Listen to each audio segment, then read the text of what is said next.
Ever since I accidentally bumped into her, I stumbled upon the secret of this girl, that everyone labeled a bad girl. At school, she seemed so fierce and unapproachable, but right now, she was all by herself, huddled up crying on a park bench, covered in dirt with torn clothes. She looked exactly like I did when I first became an orphan. Seeing her like that, I couldn't bear it. So I brought this messy girl home with me. I only planned to let her crash for the night and leave, but who would have thought that right after I pushed the door open, she'd be in such a rush to repay me. This situation really threw me off. My head was spinning, and I froze in place. I'm a bit clumsy and foolish. Could I maybe stay at your place for a while? I'll try my best not to be a burden. Besides, I have no money and nowhere to go. She said this while looking away. Those words clearly embarrassed her. Hearing that, I was secretly freaking out. Did she even realize what she was saying? Instinctively, I reached out to push her away, but just as I lifted my fingers, she started trembling in fear. Wait a second. There's one more thing I have to tell you. If you hear me out and it doesn't bother you, then I'll leave everything up to you. The next scene made my eyes widen in shock. From her frail, skinny back, a pair of tattered wings slowly unfurled, and a pair of fangs peeked through her lips. As you can see, I'm not human at all. Along with her icy tone, her eyes flashed with a dark red glint. I was so scared I broke into a cold sweat. A vampire. Or something like that. The exact kind of being you people talk about. If you don't mind, I can stay. I've got nothing to my name anyway. But don't worry, I absolutely won't fight back or hurt anyone. I gulped hard, still unable to recover from the shock. If this puts you in a tough spot, I'll leave right now. Seeing me sitting motionless on the sofa, a flash of gloom crossed her eyes. By the time I finally snapped out of it, she was already near the front door. Wait! I jolted up from the couch. Sumushu stopped and looked back at me.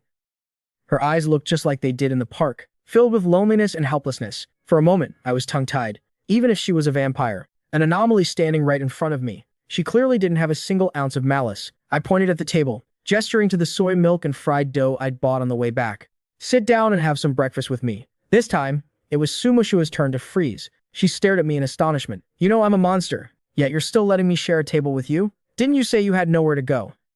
Besides, it's still pouring out there.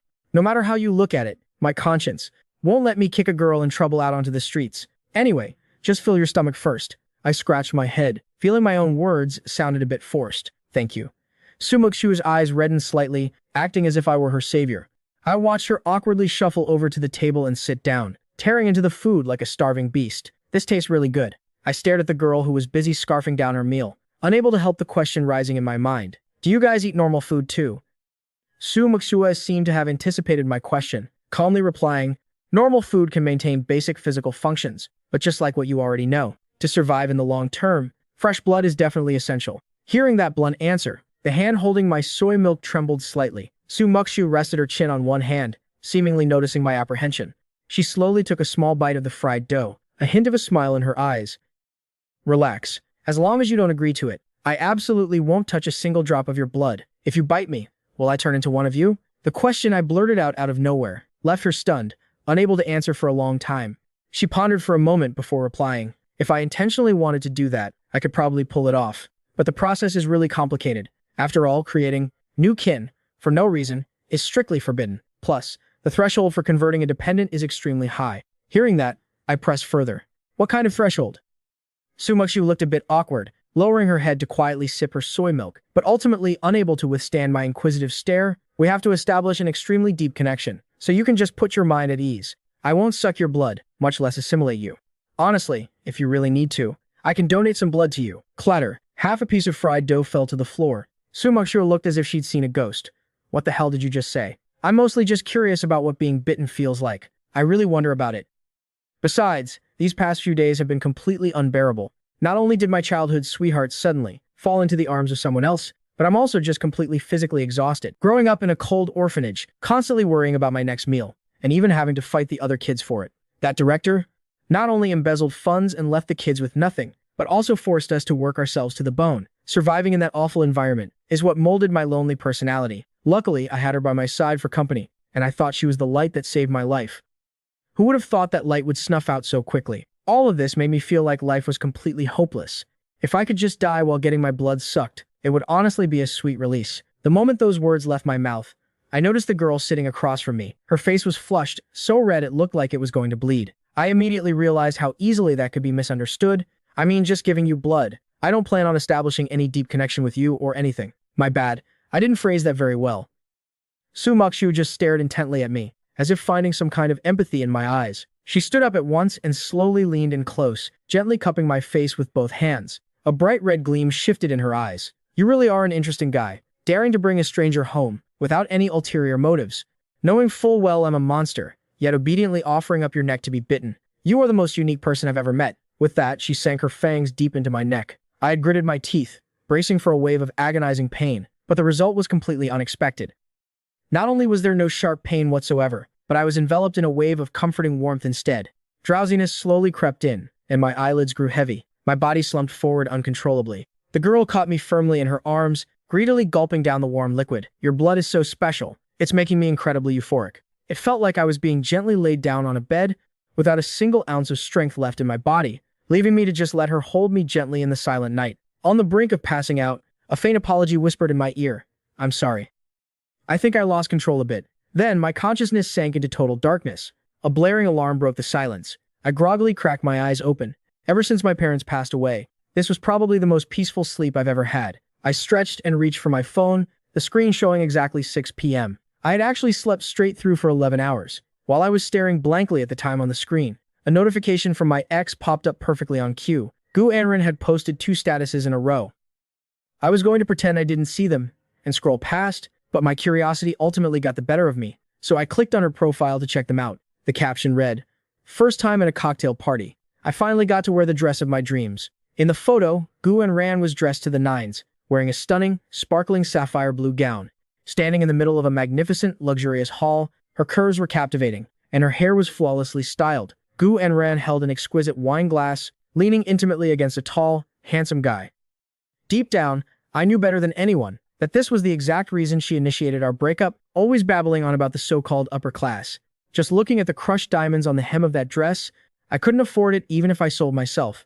A freezing winter night doesn't have a sky full of brilliant stars, but as long as you strive to climb high enough, one day you'll touch the bright moonlight. A soft, rustling sound suddenly came from beside me. I jumped out of my skin, whipping my head around. The white-haired girl was actually sleeping right next to me. She rubbed her sleep-filled eyes, lazily glancing at my phone screen. Your girlfriend? Is this girl your girlfriend? She scared the living daylights out of me. Why did you hop into bed? Why aren't you even wearing a jacket? Hearing this, Sumushu kicked off half the blanket. This bed is the only decent place to sleep in your house. I just had to make do. She said this while letting out a long yawn, giving off a heavy, drowsy vibe. I've already satisfied your request, so there's no backing out now.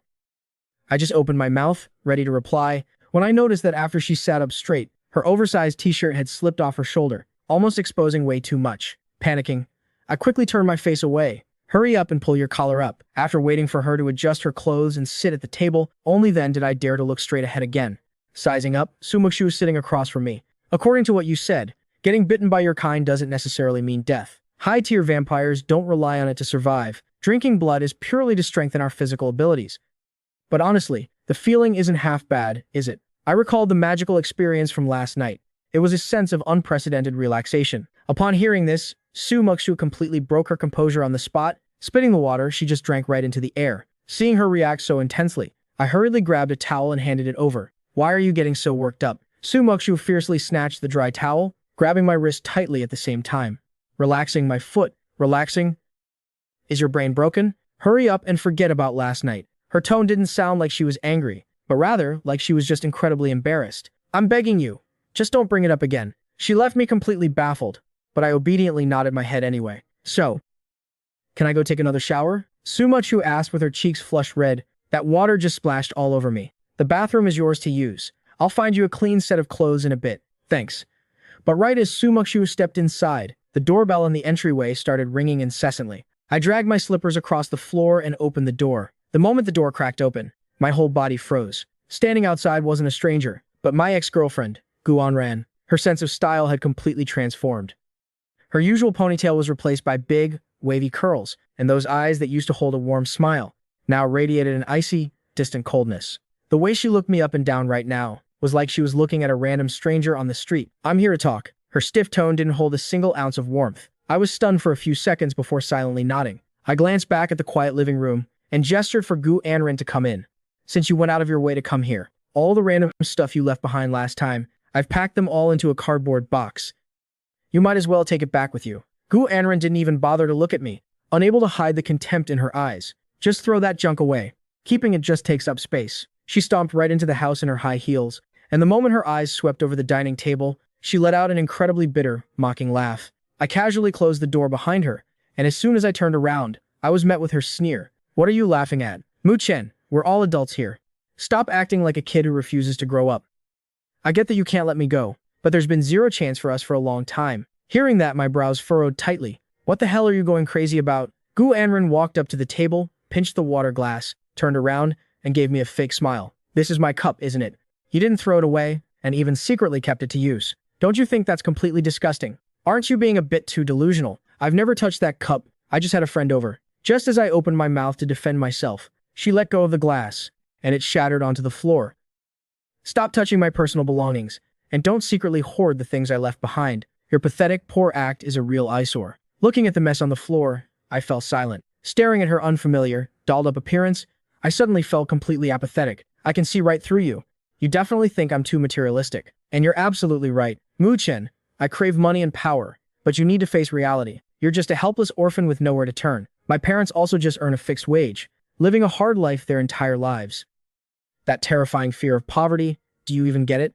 I used to want to build a career with you, but blame it on my short-sightedness back then, not knowing how vast the world truly is. Honestly, to me, Gu Anran's parents were like my second parents. Back when that rotten orphanage closed down, it was the Gu family who took me in. If we're really talking about the roots of our relationship, we were practically siblings for half our lives. But right now, the way Gu Anran looked at me was as disgusted as if she were staring at rotting garbage. She deliberately flaunted her handbag.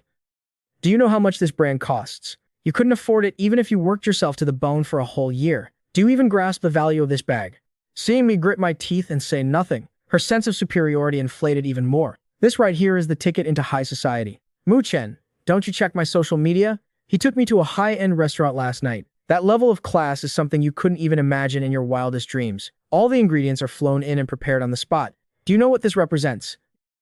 I let out a chuckle and indifferently retorted, "It represents the fact that you finally managed to latch onto a sugar daddy, right? It represents the massive gap in our social classes. Mu-chen, it represents that I've grasped true happiness, which is something you could never give me in a lifetime." Anran rolled her eyes in disgust, sweeping her gaze across the room, judging this shabby rental that, just so we could move in together, I had carefully chosen and inspected over and over again. Her face was filled with such revulsion, it looked like she wanted to avoid it like the plague. I really must have had water in my brain before to actually agree to hole up in this pigsty with you. Even stepping foot in this dump makes me feel dirty. Do you know where I live now? Whatever garbage you came back to get, just hurry up and grab it. Once you're done, get the hell out of here. I'm living in a high-end villa district now. It's the #1 prime real estate in this entire city. So what? Right now, I honestly don't want to tolerate you for another second. I felt utterly baffled inside, wondering how the rose-tinted glasses I had for her could shatter into such scum. There's no denying it. I really had groveled pathetically, wanting to hold on to her, and even bled my wallet dry to buy her an expensive necklace. But since things had come to this, I just wished this plague of a woman would get out of my sight. About that cup you just smashed, the only reason it was used is because I didn't have any spare glasses in the house. I even had to wash it 3 times before giving it to Su Muksu. But right now, even explaining it felt like a waste of breath. My current boyfriend is waiting outside the apartment gate. You've probably seen that supercar on the internet before. As for the exact price, I won't even bother mentioning it, afraid of bruising that fragile ego of yours. Mu-chen, just accept reality, and stop harboring any unrealistic fantasies about me. I honestly only came back today for one thing, to take that photo of us, and throw it in the trash. Hearing this, I turned around and walked into the bedroom without a word, and in a few seconds, I felt the picture frame and pulled it out. Inside was the photo we took together back in the day. For a fleeting moment, I recalled the past, the faces in the photo still holding onto some ambition, 2 hearts still pressed close together, smiling as carefree as a couple of idiots. Too bad things change, and everything is already over. Gu Anran didn't even bother to spare it a glance, probably thinking it was bad luck and not wanting anything to do with it. Or maybe her conscience flared up, leaving her with that tiny sliver of guilt toward me. She decisively dug into her handbag, pulled out a thick envelope, and tossed it onto the table. Consider this little token as a breakup fee. Mu-chen, take it and use it. I stared at the envelope, letting out a bitter laugh. Is this a bone your sugar daddy tossed you? This money will cover your 4 years of college without you having to worry.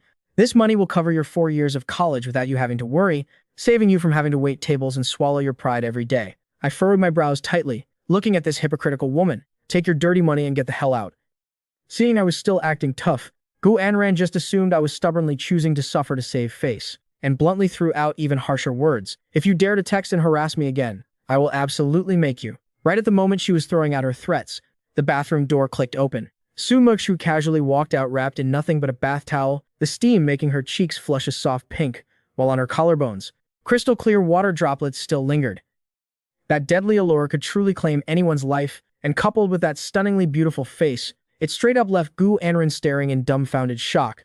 Who is this bitch? She pointed right at Su Muxu's face and shrieked her demand. Does it have a damn thing to do with you? You're done here, so can you get lost? I couldn't even be bothered to waste breath explaining it to her, but Gu Anran jumped up, furious and exasperated. Her eyes shot daggers at me. Mu-chen, I barely even moved out, and you've already brought this wild slut into our home. You're really something else.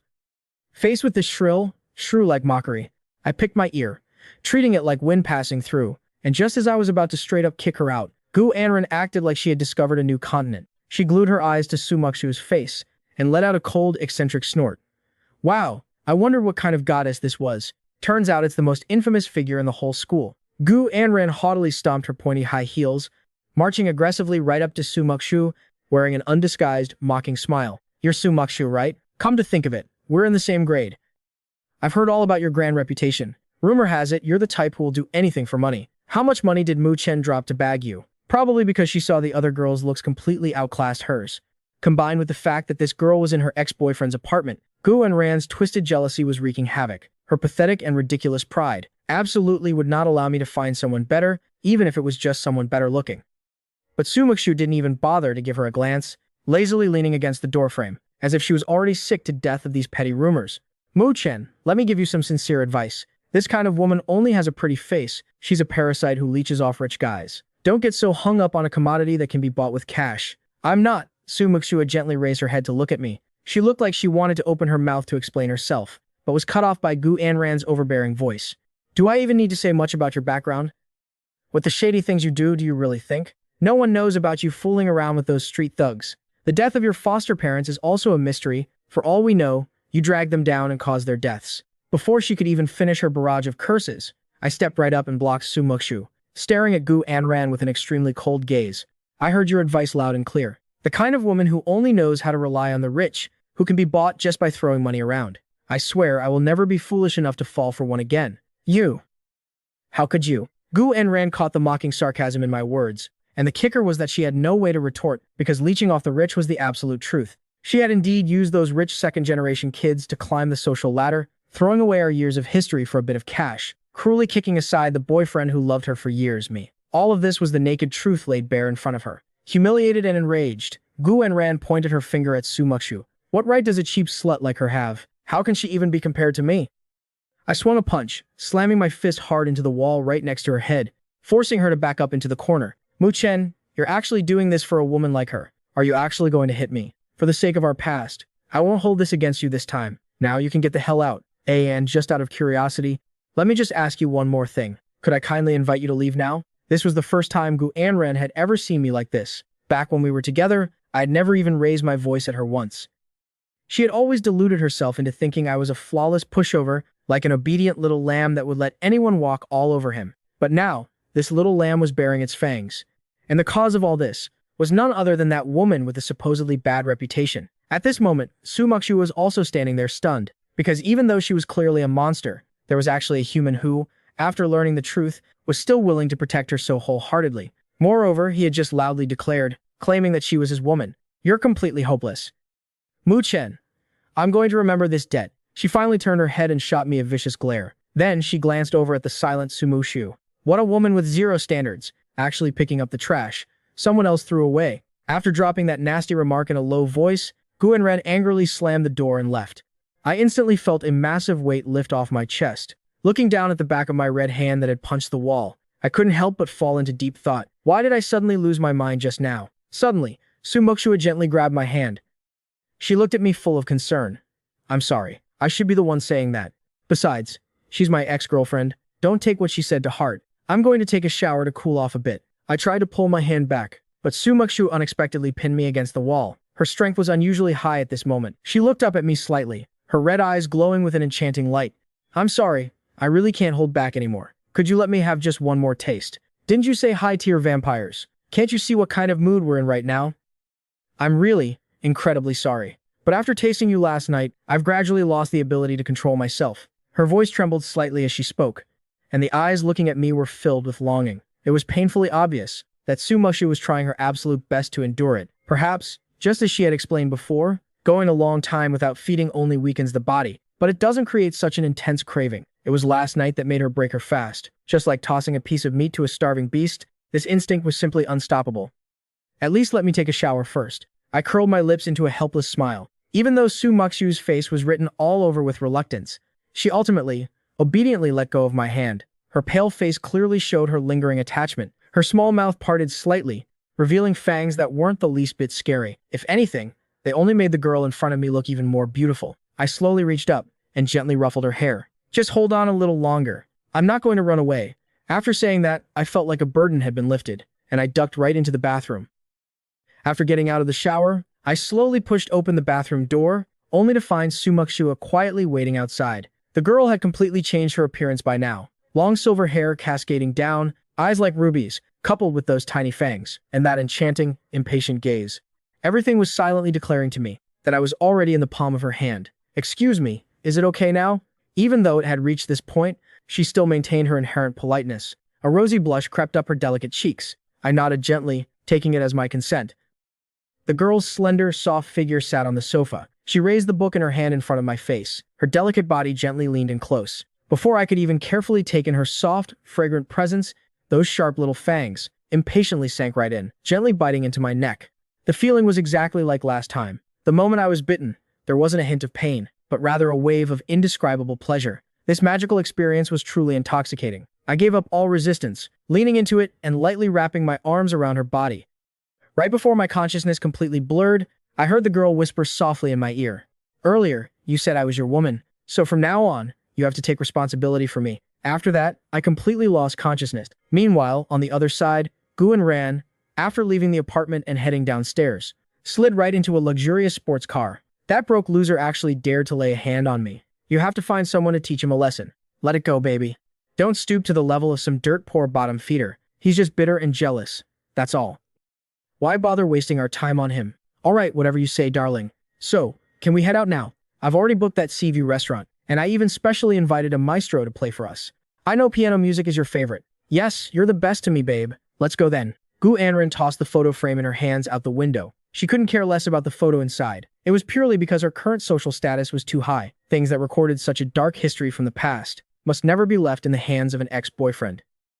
The exact moment the sports car's engine roared, a pair of eyes suddenly appeared in the dark, flashing with a terrifying red glow. Despicable humans. How dare they show such disrespect to my master? Not long after the sports car sped off, one of its tires suddenly blew out. The car lost control, skidding and sliding across the road, and slammed heavily into a large roadside tree. Watching the two of them miserably crawl out of the wreckage, the mysterious figure in the shadows let out a cold snort. If I weren't afraid of the Special Management Bureau's rules, today wouldn't have been just a gentle little lesson. With that, the figure melted back into the darkness. A loud crash echoed from downstairs, followed by the blaring alarms of car horns.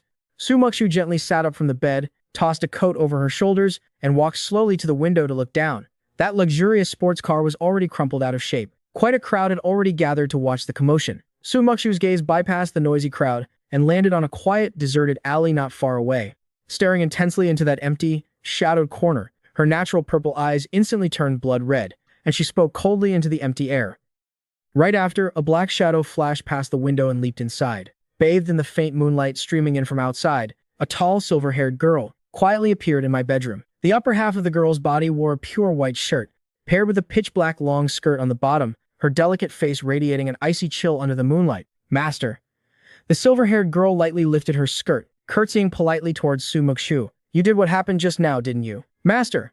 I cannot tolerate anyone being disrespectful to you. Don't call me master. You aren't my direct subordinate. When facing this silver-haired girl, Sumushu seemed like a completely different person, her gaze ice-cold and her demeanor arrogant. Our era ended a long time ago. This is an era ruled by humanity now. If you get targeted by the Special Management Bureau, don't expect me to step in and protect you. Rest assured, my lady, I will never bring you any trouble. Or could it be? Have you developed genuine feelings for this human? The girl's eyes shifted toward me on the bed. A flash of cold red light flickered in Sumushu's eyes. The very next second, she teleported right in front of the girl, looking down at her from above, and spoke coldly. Don't you dare lay your eyes on him.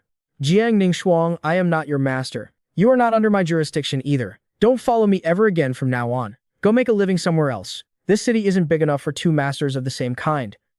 The silver-haired girl parted her lips as if to argue, but ultimately lowered her head obediently. Her figure turned into a wisp of black smoke and vanished without a trace.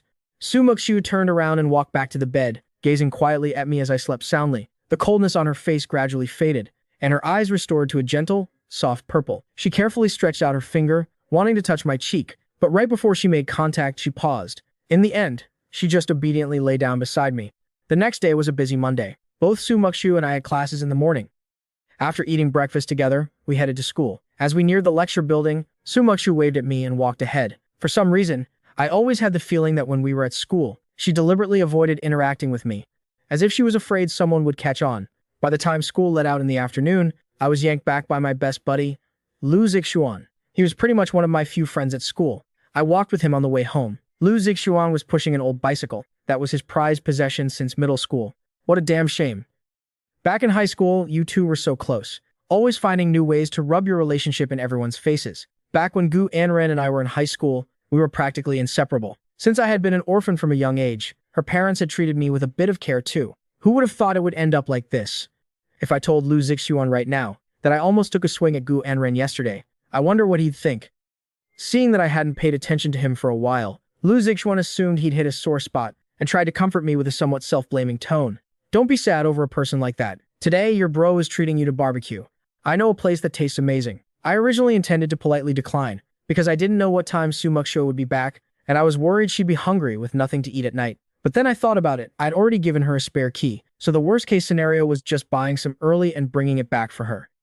We hadn't been sitting at the barbecue joint for long, and after a few cold beers went down, Lu Zixuan was already getting a bit buzzed. He gave my shoulder a heavy pat and advised, Bro, a tall, handsome guy like you, are you really scared you won't meet a good girl? That kind of person who turns on you the second money gets involved. Let's just consider it a blessing in disguise that we finally saw her true colors.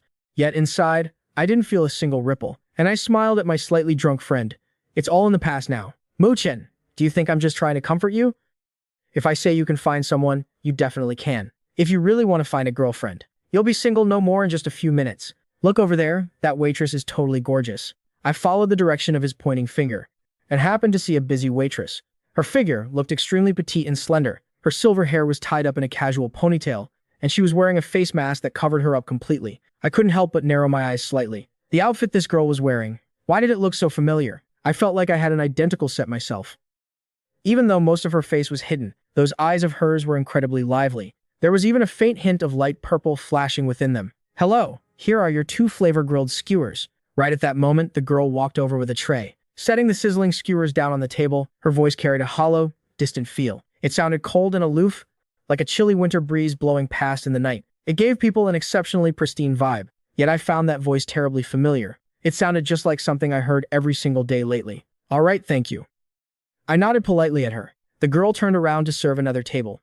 My gaze kept following her retreating figure. I kept feeling like the answer was right on the tip of my tongue. Hey, Mu-chen. What's up with you lately, man? Lu Zixuan's booming voice cut straight through my thoughts. You've polished off 6 bottles in a row. How come your face isn't even the slightest bit red? I remember your tolerance used to be terrible, slurring your words after just 2 bottles. So how come you're a bottomless pit now?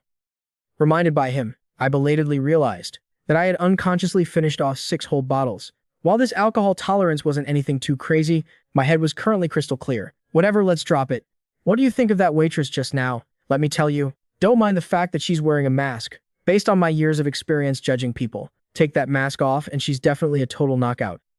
Hearing that, I couldn't help but chuckle teasingly. I'll tell you what, Lu Zixuan, you haven't even held a girl's hand before, yet you dare claim to have played the field? Lu Zixuan was clearly proper drunk now. He picked up his glass and gulped down a huge mouthful. Staggering, he pointed at my nose to protest. Stop looking down on me like that. It's just that I don't want to be tied down by a relationship. If I actually wanted to date, I could find a ton of girls in a split second. Seeing my skeptical expression, he flared up in a hurry. Don't believe me? I'll prove it to you, right this second. It happened to be 10 o'clock at night, peak business hours for the barbecue joint. The girl from earlier was clearly a newbie, and had just gotten yelled at a bit by the boss for serving the wrong dish. Right now, she was quietly cleaning up the mess left behind by the customers. Hey there, miss. Lu Zixuan suddenly dragged me over there, greeting her in a booming voice. The girl paused what she was doing and looked up at him with those big, lively eyes. Would it be alright if I asked for your contact info? I genuinely couldn't believe my ears. Was he really using his liquid courage to hit on her? I felt nothing but sheer embarrassment, because that girl tilted her head slightly, staring at us as if looking at a couple of idiots. Sorry, I already have a boyfriend, the girl replied calmly. Lu Zixuan looked like he'd been struck by lightning. I told you not to come out here making a fool of yourself. Can you give up now? I patted his back helplessly. Before he could even recover from his heartbreak, the waitress walked right up to me. She looked up, locking her eyes straight onto mine.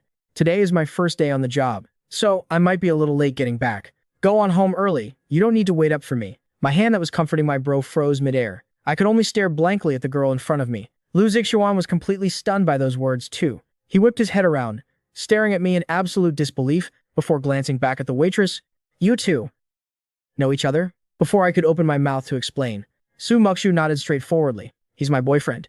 I finally recognized her. Why'd you run all the way out here to pick up a part-time job? I can't just freeload at your place forever. I want to be like you, earn some pocket money, and at least be able to help contribute to the household. Looking at this sensible girl right in front of me, I suddenly felt like everything was so surreal. A noble and mysterious vampire girl, working as a waitress at a midnight barbecue joint. Lu Zixuan was completely petrified by this point. He didn't even have the energy left to question me. Seeing his pitiful, drunken state, I had to flag down a street cab first, stuff him into the back seat, and send him off. After paying the fare, I walked back toward the barbecue shop. He clearly said he was treating, but the bill still landed on me in the end. I couldn't help but shake my head with a bitter smile, seeing that Su Muxu was still busy working. I didn't think it was appropriate to go over and bother her. I originally planned to sit nearby and wait for her shift to end, but just sitting there doing nothing felt way too awkward. I had no choice but to find an opening and say, "Make sure to watch out for your safety on your way home after work." After saying that, I left by myself, walking down the quiet, desolate street on my way home. The chilly winter wind slipped right through my collar. If this were back when I used to work late shifts, I'd probably be shivering from the cold by now. That feeling was absolute torture. Yet tonight, facing this bone-chilling wind, I didn't feel a single trace of coldness. What made it even harder to believe was that this dark alley without even a single street lamp was as clear as day to my eyes. Just as I walked deep into the alley, a black sedan suddenly rushed out from ahead, blocking my path entirely. 4 or 5 men in black suits stepped out of the vehicle. I mentally cursed, getting ready to turn around and back away. Turning around, I found that my retreat was blocked off too. Another sedan and several bulky men. Are you Mu Chen? The last person to step out of the car was a tall, straight-backed man. He looked to be around my age, but everything about him radiated an overwhelming aura of authority. One look and you could tell he was a young master from a wealthy or noble background. That's me. Are you guys here to rob me or something? While cracking a casual joke to buy some time, I used the corner of my eye to search for an escape route. Having grown up in the kind of environment I did, my instincts for danger were exceptionally sharp. These people definitely meant trouble. Even though I'd rarely lost a fistfight in my life, these guys in suits were clearly professionals. As the old saying goes, 2 fists can't defeat 4 hands. If I just blindly try to fight my way out, I'd definitely end up on the losing end. You're the one who laid a hand on my girlfriend, right?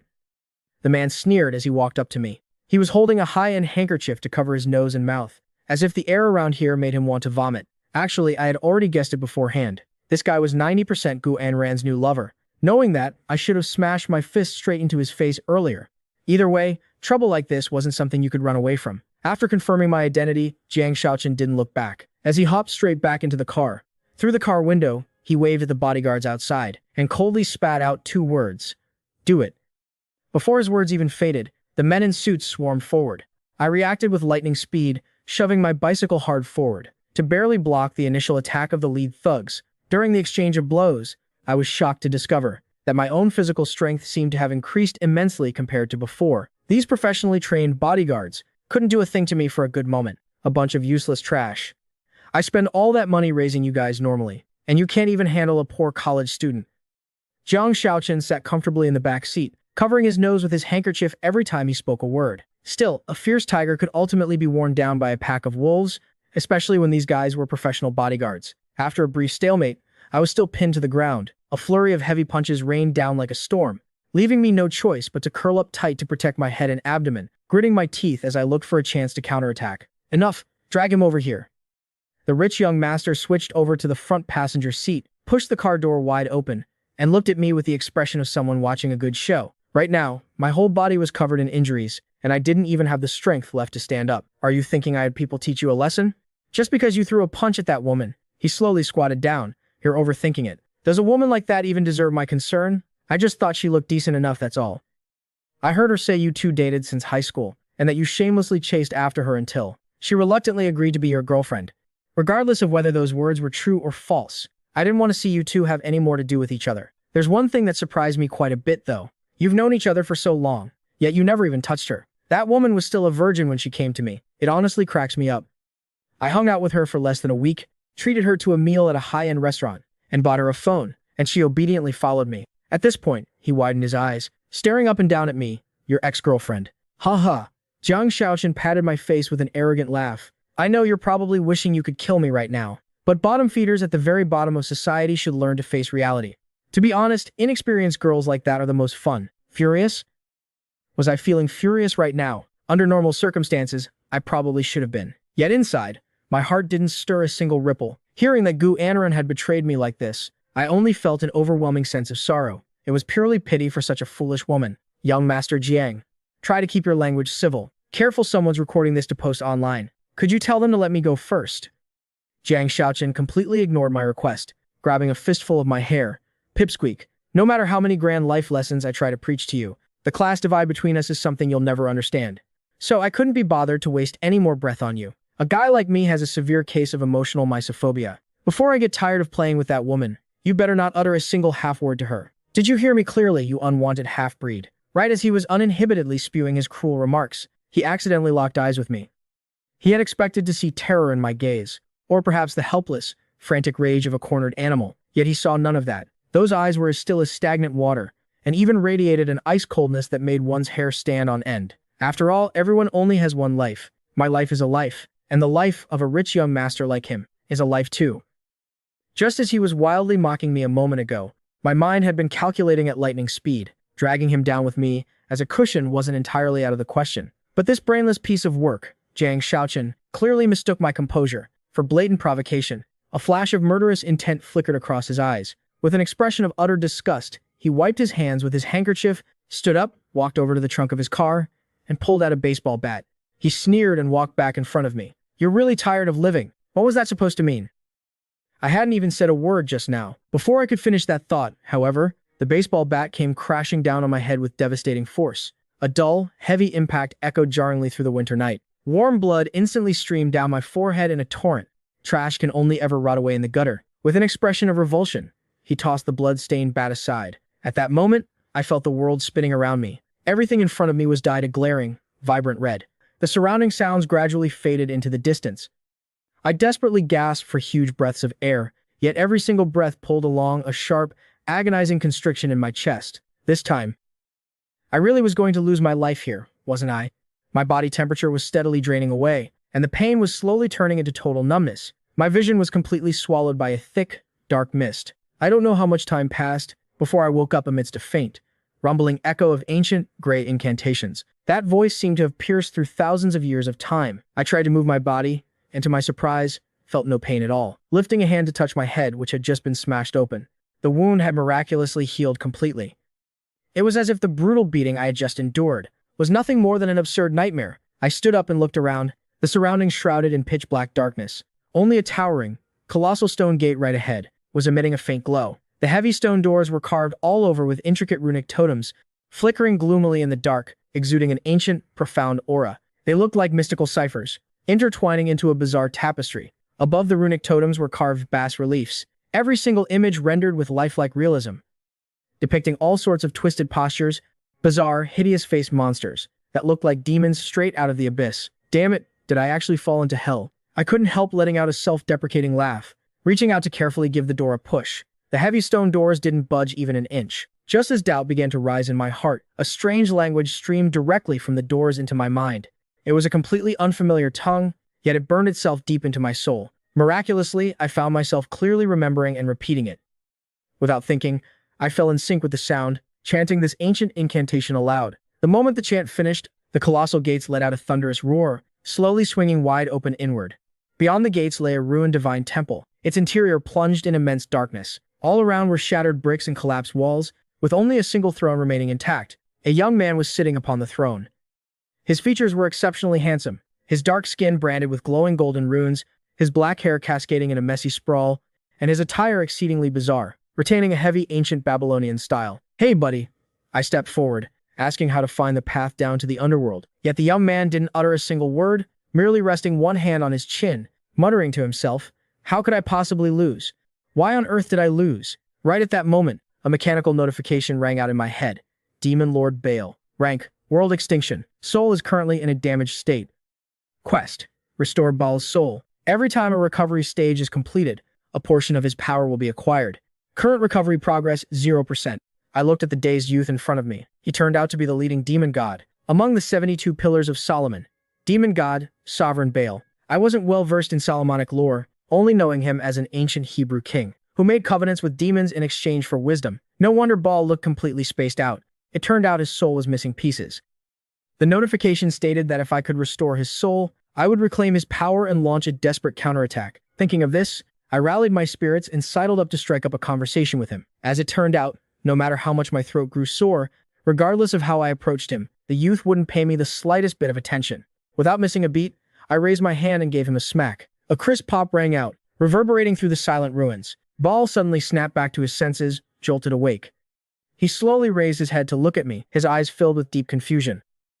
"Who are you?" Before I could even open my mouth to recall, a prompt suddenly echoed in my mind. "The soul of Baal has been awakened. Current recovery progress 1%. You have received Baal's gaze, currently absorbing his power." I silently clicked my tongue, so a single slap was all it took to wake him up. Without giving me any time to react, a mysterious surge of power instantly flooded my body. It felt like every cell was being reconstructed, as if my entire being was reborn. After the power slowly receded, the young man slowly stood up, walking barefoot toward me.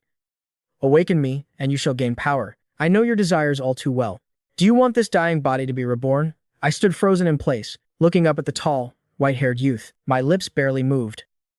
"If I can keep living, who the hell would want to die?" The youth stared at me in silence, his golden eyes brimming with absolute authority. But I didn't back down, meeting his gaze head-on, which seemed to pique the white-haired youth's interest. He let out a soft chuckle. "Power isn't so easily controlled. If you don't believe me, go ahead and try. Let's see if you can endure this power." With that, he snapped his fingers. My consciousness was instantly drained, plunging into the abyssal darkness of the temple.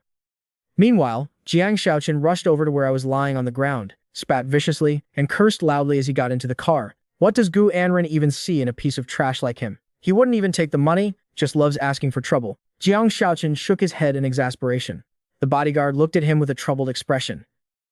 "Young master, the master ordered us not to hurt anyone, but you went and did this. Just clean up the mess. It's not your first time. I already looked into his background. He's just an orphan with no relatives. No one will bat an eye if he disappears." Jiang Shaoqin suddenly turned to look out the window. The night sky was pitch black, looking like it was about to pour. On the horizon, which had been dead silent, thick thunderclouds suddenly began to roll in, with lightning flashing violently within them. "What the hell is with this weather? But I guess it makes your job easier." "Use the rain to take him."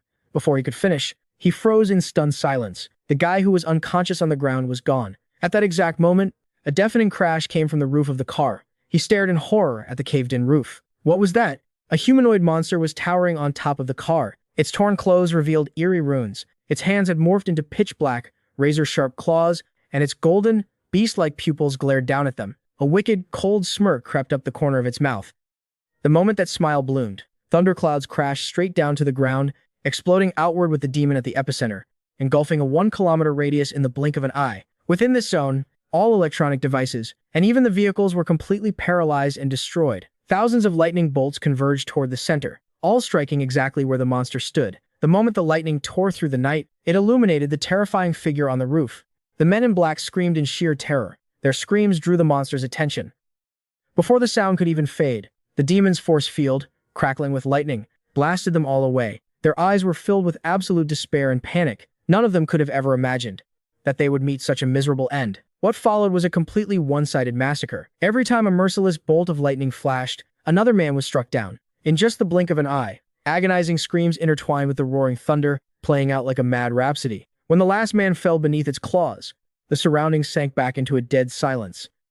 As for Jiang Shaoqin, the car roof had been severely caved in, and the doors were completely warped and jammed shut. He cowered in his seat, trembling uncontrollably. After a long while, when there was no more sound outside, Jiang Shaochen still didn't dare to look up, praying that the monster hadn't noticed him. But that was just wishful thinking. Heavy panting broke the silence. Who's there?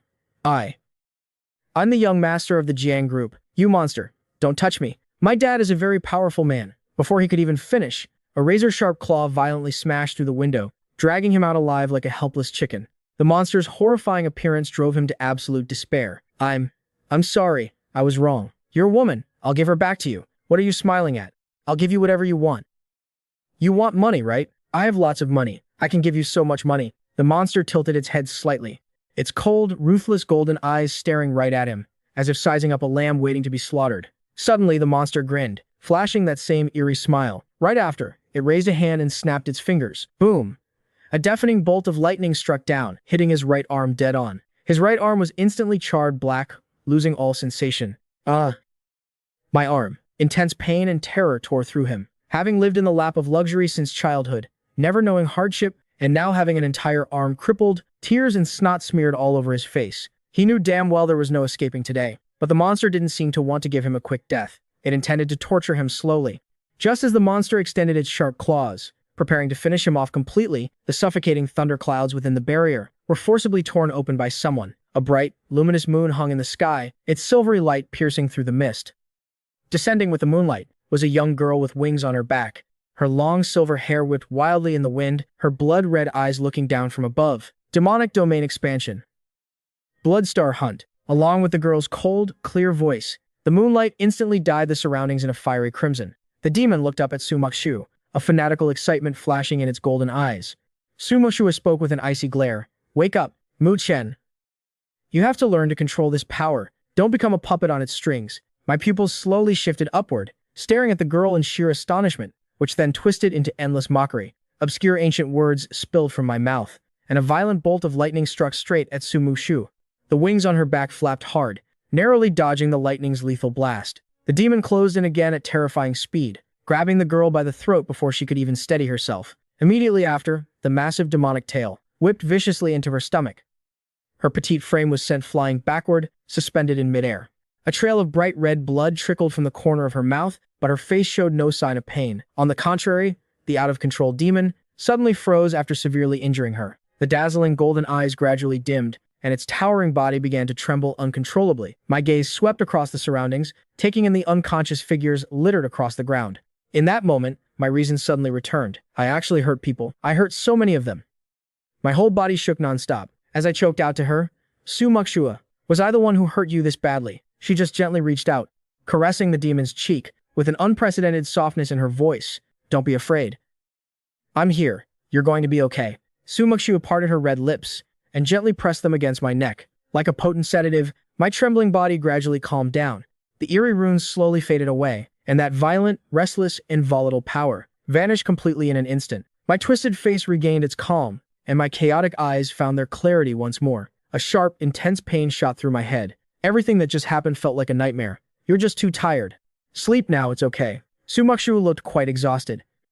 She gently wiped the blood from the corner of her mouth, wrapped her arms around my fading body, and in the blink of an eye, turned into shadows and vanished. Meanwhile, at a bank building in Tianhai City, the first-floor trading hall, which should have closed long ago, was now bustling with people constantly coming in and out, passing along intel. 4 people were gathered in the hall, 2 men and 2 women with grave expressions, all exuding an extraordinary aura. A middle-aged man in a black trench coat furrowed his brows and spoke up. 2 domain energy signatures appeared at the same time. Could they be fighting over territory? A sharp-looking woman wearing glasses next to him coldly refuted. If it were a turf war, do you think we'd be sitting here discussing it so peacefully? The incident happened in the west district of Tianhai. That alley is usually deserted, with no residential buildings or shops around, and there wasn't even any structural damage. At the scene, 10 people were severely injured, and 1 sustained minor injuries. Among them, 1 domain signature has absolutely no record in our bureau's database, and the other is Calamity Class. Hearing the woman's analysis, the man in the trench coat suddenly stood up straight, cold sweat instantly soaking his back. A Calamity Class anomaly?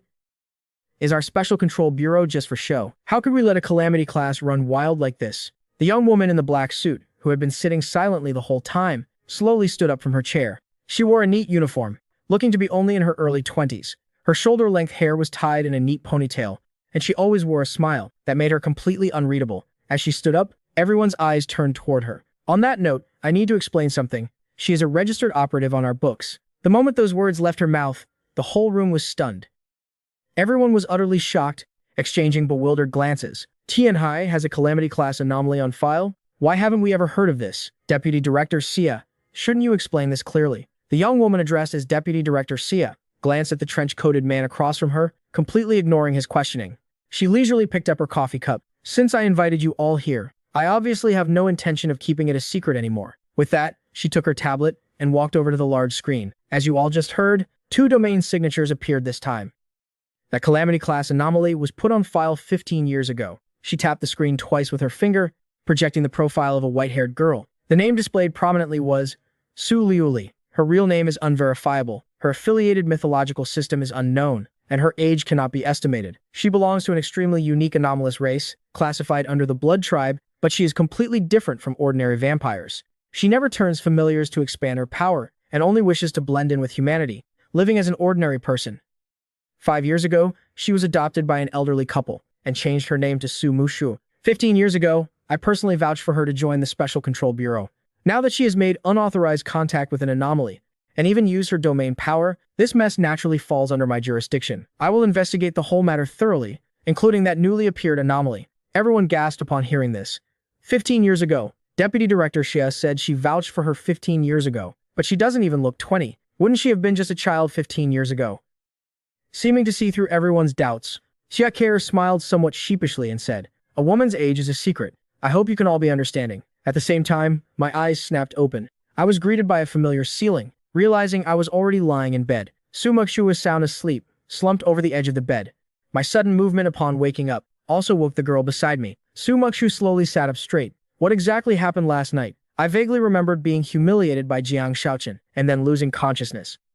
But subconsciously, I still faintly recalled seeing a lot of fresh blood and many people collapsing at my feet. Did I really hurt people? I cast a trembling gaze at her. Su Muxu sat quietly on the edge of the bed, reached out and gently patted my shoulder with an incredibly gentle voice. Unlocking domain power for the first time. It's completely normal to lose control.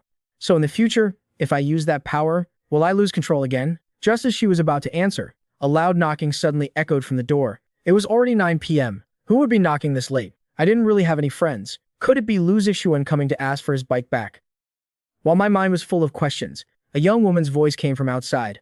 "Sorry to bother you. Could you open the door for a moment? I'm not a bad person." The moment she heard this unfamiliar, Su Muxu visibly tensed up. When I got out of bed and opened the door, standing outside was a young woman in a suit, tall and beautiful, with short hair tied in a neat ponytail, wearing an unreadable smile on her lips. She was also carrying a plastic bag in her hand. "I picked up some dinner on the way. Mind if I come in and sit for a bit?"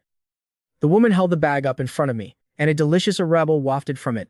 I didn't know this woman at all, but having seen the harsh realities of the world since childhood, I could read a few clues in her eyes. Although she was smiling on the outside, deep in her eyes hid a trace of coldness. "Another salesperson? I'm not buying anything."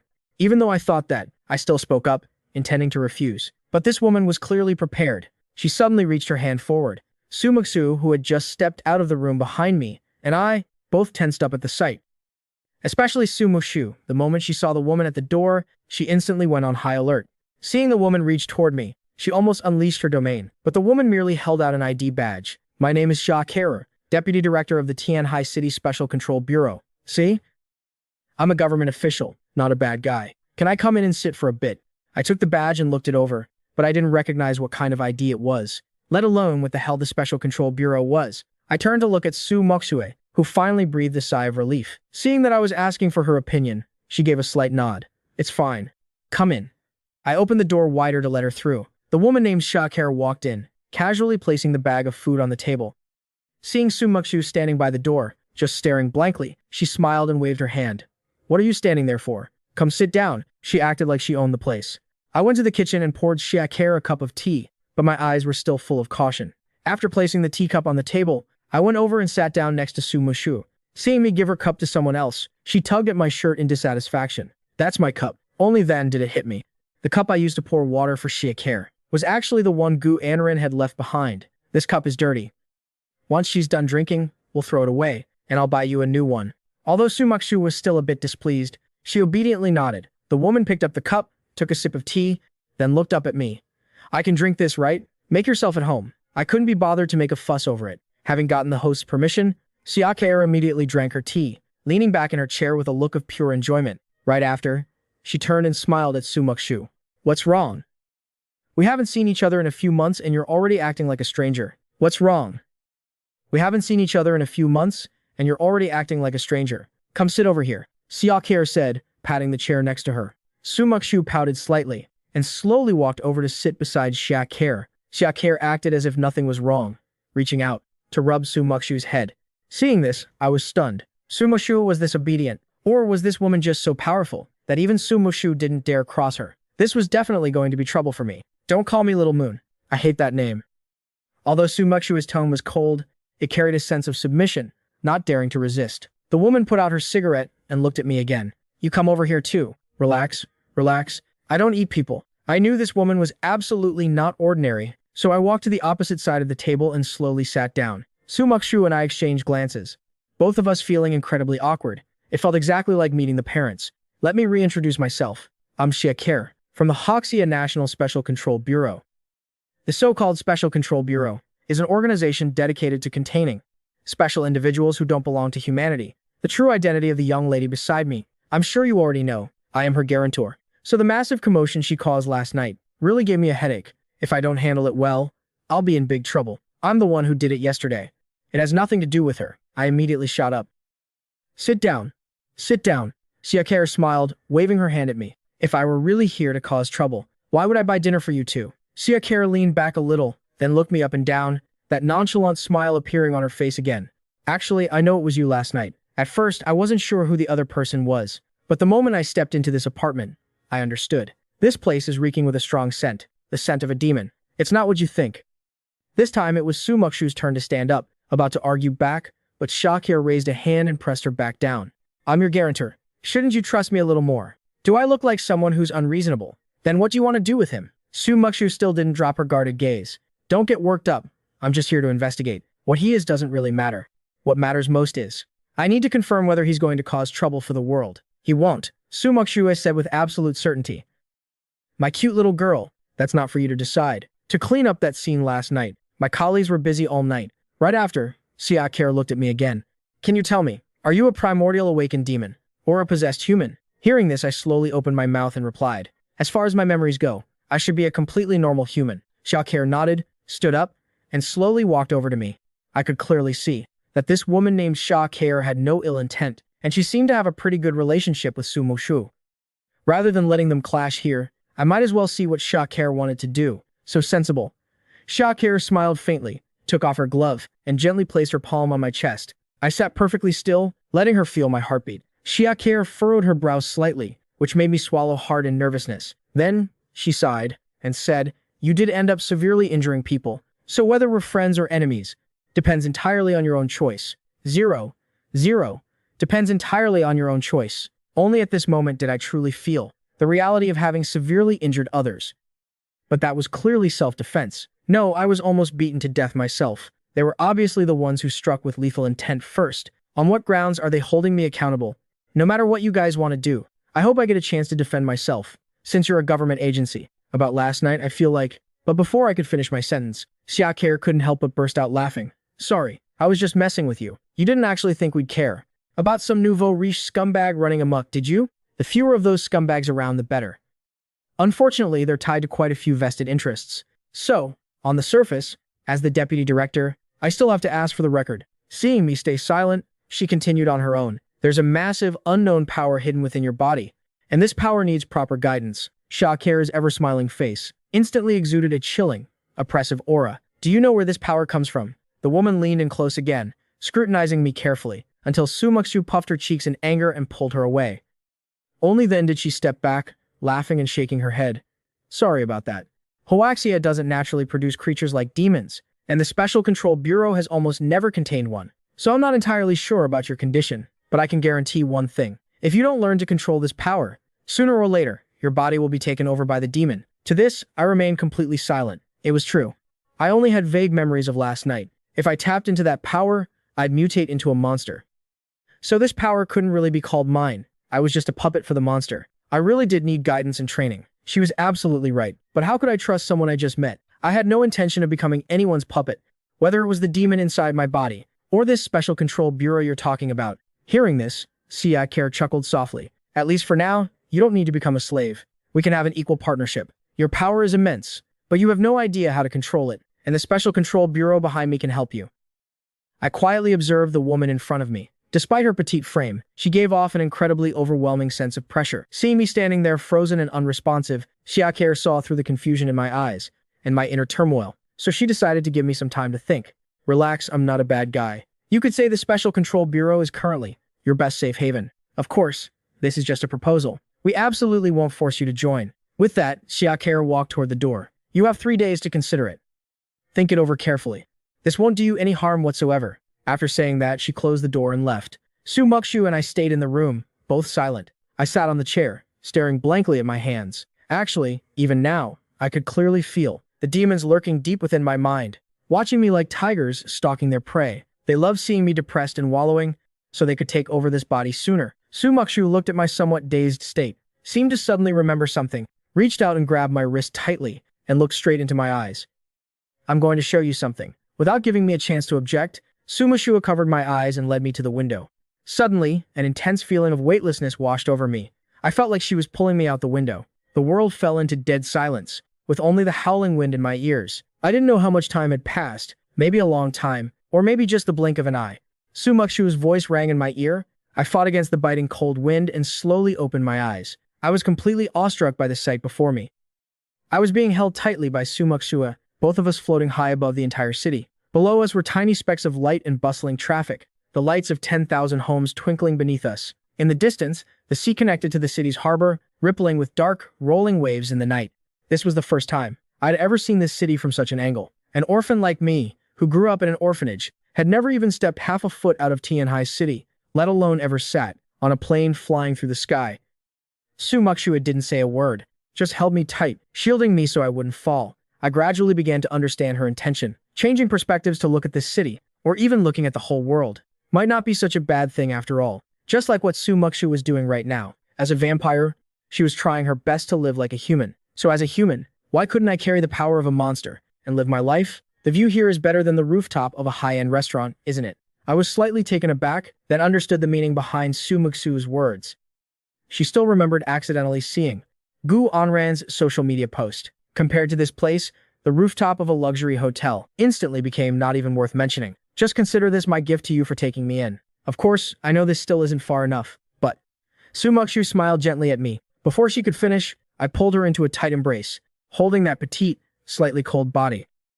Thank you. Looks like being a monster isn't so bad after all. Floating in midair, I stared blankly at the night view below. Come to think of it, are you also part of the Special Control Bureau? Su Mukshu was slightly startled, turning her head to find me looking at her. Yeah. They haven't come looking for me in a long time. I'm not from Huaxia, so I'm considered a specially contained anomaly. Also Mu Chen, whether you want to join the Special Control Bureau or not, you absolutely must not provoke that woman. Even though she's not a bad person, she is truly terrifying. Saying this, Su Mukshu lowered her head, a deep sense of guilt in her eyes. In her heart, she always felt that it was her fault I turned out like this. She felt like a jinx bringing disaster, bringing bad luck to anyone around her wherever she went. I slightly turned my head to look at the girl beside me, my eyes revealing a hint of tenderness. That's great. Then I pulled Su Mukshu into my arms. This action completely stunned Su Mukshu. What? What are you doing? Thank you, really thank you. Thanks to you showing up, I was able to quickly step out of the darkness of my breakup. Even though it sounds a bit weird to say, you really are an angel sent by heaven to save me. Su Mukshu didn't understand love. She had almost never experienced this kind of emotion. Wandering this world for 1,000 years, she had never met anyone who could make her feel this magical sensation. This once made her think that vampires were creatures devoid of the emotion called love. But this human in front of her was so pessimistic just from a breakup and needed someone else to save him. Was love really that important to him? So if she could try her best to love him, wouldn't that be the best way to repay him? At this moment, Su Mukshu fundamentally didn't understand what love was. She just thought this was the best way to repay my kindness, so she gently hugged me back. The next day, I arrived at school very early. Even though I could no longer be considered a pure human, I still had to keep attending this university. After arriving at school, I noticed everyone was whispering and gossiping. I didn't know if it was just my imagination, but I kept feeling like everyone was talking about me. Mu Chen, a familiar voice rang out from behind. I turned around, just in time to see Lu Zixuan running toward me. Last night. Did I pass out on the ground and fall asleep last night? 00, you have the nerve to say that. Hand over the 30 bucks for the cab. I looked at Lu Zixuan, who was panting from running, and unceremoniously held out my hand to demand money. I haven't even asked for my precious bike back yet. Never mind that for now. Did you know? Last night, right on the street near where we had barbecue, something huge happened. Lu Zixuan's expression was incredibly exaggerated, as if he were discussing some earth-shattering secret. What happened? My expression was a bit unnatural. If my guess was right, not only did I know exactly what happened, I was the main culprit. Let me tell you, something went down on that street near us. My eyes immediately darted away guiltily. What happened? Lu Zixuan didn't notice my expression and just kept rambling on about what he knew. Apparently, there was a traffic accident. 3 cars crashed into each other on that street, and several people got hurt. There was even a big shot involved. He didn't die, but his arm got crushed. Do you know who it was? It's that famous rich kid from our school, Jiang Shaochen. Wait, did you just say a traffic accident? I suddenly caught the discrepancy. What are you focusing on? The point isn't the accident. It's Jiang Shaochen. Jiang Shaochen broke an arm. I know he broke an arm. I did it. You what? I saw the news this morning while making breakfast. Hearing this, Lu Zixuan looked annoyed. And here you were just telling me you didn't know. I thought you had some new information. Don't change the subject. Did you just say it was a car accident? Yeah, didn't you see the news? It's pretty weird actually. That street is remote and barely has any traffic. There are no shops or houses around, and usually not many cars pass by. Yet a multi-car pileup happened there last night. It's really damn weird. Just as Lu Zixuan and I were talking, and walking toward the main lecture hall, a somewhat dazed figure ahead was also slowly walking toward us. I casually glanced up and realized it was Gu Anren. Gu Anren's eyes were vacant, her face haggard, looking like she hadn't slept a wink all night. It made sense. With Jiang Shaochen's accident, she definitely had to stay by his side all night. After all, Jiang Shaochen was her key to high society. How could she let her cash cow fall? Gu Anren also saw Lu Zixuan and me at that moment. Hey, Mu Chen. My expression remained indifferent toward her. The current me, seeing Gu Anren, even if it was her looking so lost and devastated, felt absolutely nothing inside anymore. Gu Anren slowly stopped in her tracks, hesitantly raising her hand, as if wanting to greet me, but I just walked right past her, without even giving her a sideways glance. Gu Anren's hand froze in midair. She felt incredibly aggrieved and resentful. What right did Mu Chen have to treat her so coldly? She just wanted a better life. She just didn't want to live in poverty anymore. What did I do wrong?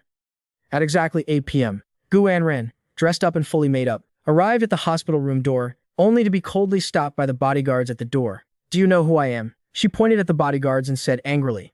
I'm your young master's girlfriend. The bodyguards exchanged glances, and even through their large sunglasses, Gu Anren could see their disdain. This was treatment she had never experienced before. These bodyguards used to be completely respectful to her, never daring to show any disrespect. Do you really think you're some VIP?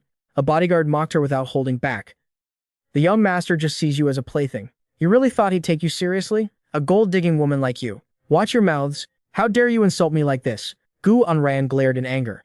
You two dare speak to me like that. Just wait until Jiang Shaochen wakes up. I'll definitely make you pay. Wait until the young master wakes up. He probably won't even have the time to care about you. Yet here you are, throwing your weight around.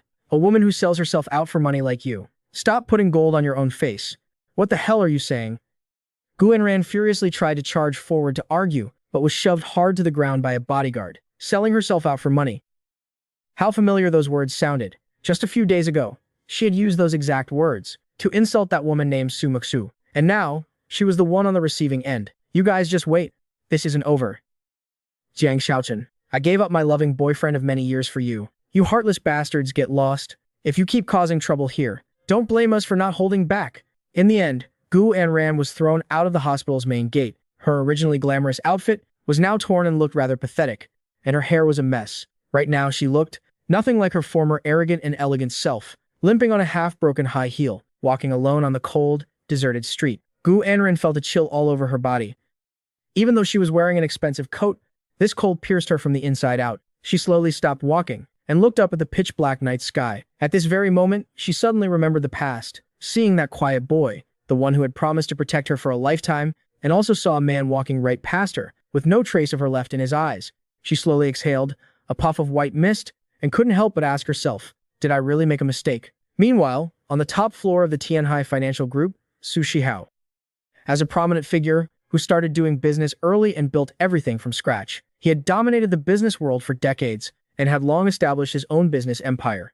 The Su financial group was renowned throughout Waxia, and all of this brought Su Shihao immeasurable power and wealth. Yet right now, he was dealing with a headache, because regarding his youngest son's incident, he couldn't find a single clue, and all the surveillance cameras had been destroyed. Su Shihao, with a calm and composed expression, read the investigation report brought by his subordinate. The fact that his son had been severely beaten was considered a major issue to him. The reason it was only considered one was because the one injured was his youngest son, that good-for-nothing. This brat was exactly like his mother, only caring about pleasure, always idling about, never doing any real work. Deep down, Su Shihao knew very well that this personality of his would sooner or later cost him dearly. But he didn't expect the other party to be so ruthless, completely crippling one of his arms. Slowly putting down the report in his hand, Su Shihao walked sullenly to the floor-to-ceiling window, looking down at the city where he built his empire. He was absolutely no fool. Someone who could make the investigators he personally dispatched all return empty-handed, and who dared to strike Jiang Shaochen, was definitely no ordinary person. Therefore, Su Shihao was currently pondering whether he should continue risking things for that piece of trash, that completely useless son of his, President Su. The secretary walked in holding a file. Your wife called again, crying and saying you must avenge him. I will handle this. Su Shihao waved his hand impatiently, not even needing to ask to know which wife it was. He was 58 years old this year, and naturally, Jiang Shaochen wasn't his only child. He had 3 wives, each of whom had given him 2 children, and the one constantly calling right now was Jiang Shaochen's biological mother. This was also the reason for Su Shihao's annoyance. This kid was exactly like his mother, only caring about pleasure, never knowing how to strive for anything. With a business empire this large, Su Shihao had long decided to absolutely never let Jiang Shaochen get his hands on any of it. But now that his son had been crippled, it was basically a vicious slap to his own face. If word got out that his son's arm was crippled and he didn't dare do anything about it, it would truly damage his prestige. At this moment, he dialed a phone number, a heavily encrypted number, one that Su Shihao would normally never contact. President Su, we found a lead on the matter you assigned. The person on the other end used a voice changer. This was a secret organization in Huaxia, specializing in trading underworld intelligence. Right after, Su Shihao's phone received an email with a video clip attached. The video clearly showed his son leading bodyguards to gang up on a male student. The student looked about the same age as Shaochen. Just as his son swung a baseball bat, preparing to smash it into the student's head, the video suddenly cut off. What the hell is this? Where's the rest of the footage? Su Shihao questioned coldly. The rest of the video cannot be found anywhere. President Su, please calm down. What happened to the young master? He is likely related to this person. Wasn't he beaten to death by Shaochen? Su Shihao didn't care at all about the other guy's death. So what if he beat someone to death? As long as his son cleaned it up properly, it was fine. Boss, this guy isn't dead. Furthermore, as a bonus piece of intel, I'll give you some information on him. Su Shihao gripped his phone tightly, burning with rage, because now he could fully confirm that this was absolutely no accident. Someone had deliberately targeted his son, and the guy his son was beating in the video was the key to the whole thing. Su Shihao crooked his finger, signaling the tall man standing outside the door to come in. President Su, what are your orders? Go find this guy named Mu Chen. Investigate the situation thoroughly. And remember, unless necessary, don't kill him. Around 6 p.m. that evening, I finished my last class and was getting ready to head home. I had made plans with Su Muxu today to pick her up from the barbecue joint where she worked part-time.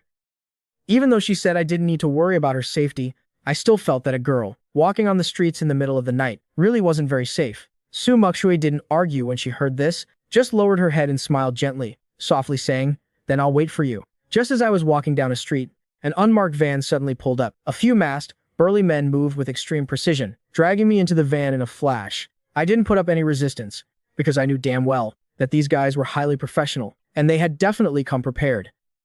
Resisting now would probably just earn me a brutal beating, in broad daylight. Do you guys have no regard for the law? Before I could even finish my sentence, a hood was shoved over my head, and I was plunged into darkness. I could only feel the van bouncing continuously. The van drove for about 40 minutes.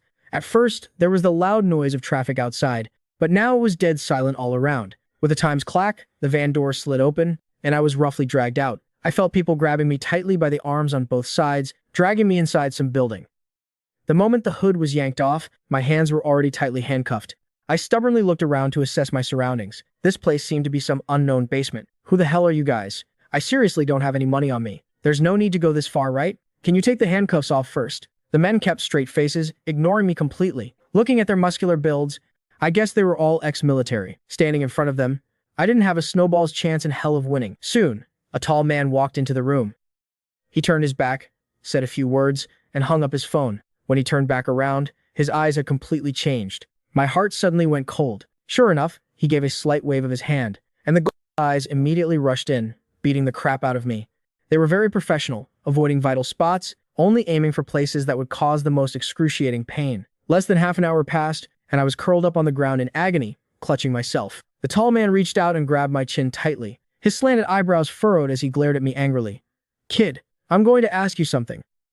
I couldn't help but curse inwardly.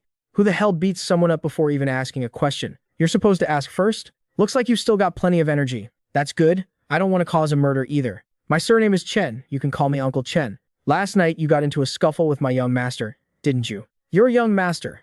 You mean Jiang Shaochen? I slightly raised my head to look at him. At this point, it was crystal clear to me. This man was sent by the Jiang family for revenge.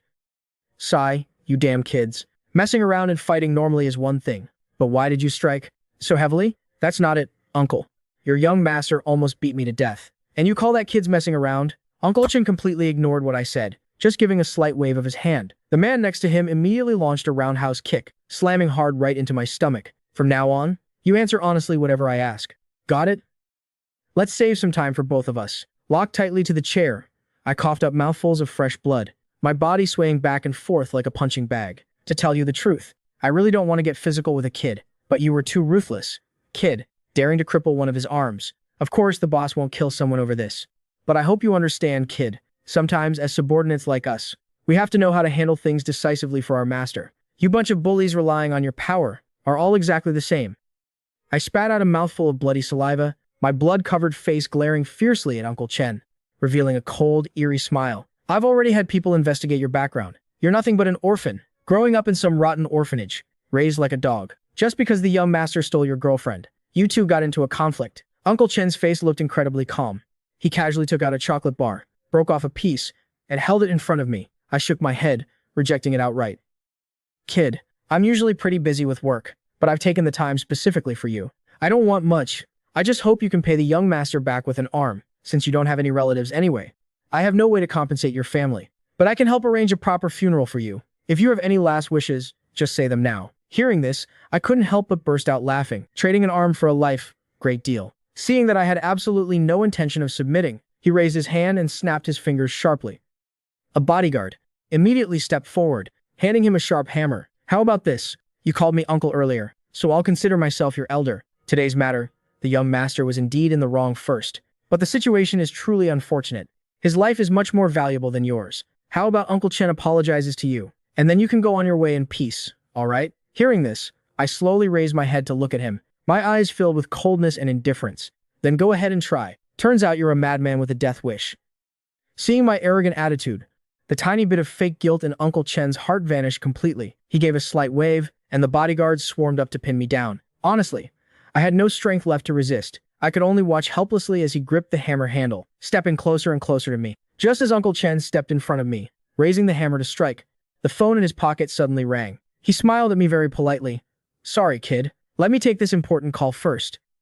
He handed the hammer back to the bodyguard, took out his phone, and seeing an unknown number calling, he was a bit puzzled. This phone was his personal number. Other than his boss, Sushi Hao, almost no one knew this number. Anyone who knew this number wouldn't be calling anonymously. Hello, who is this? Hello, my name is Shakir. Siakir? I don't think I've ever heard that name. When he uttered the name, Siakir, I suddenly froze for a moment.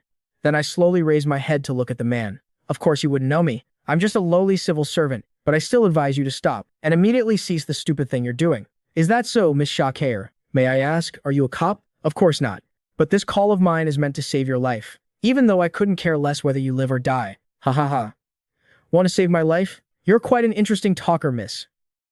Sia, I don't know you, or where you got my number, and I don't care who you are. Good words and kind intentions can hardly persuade.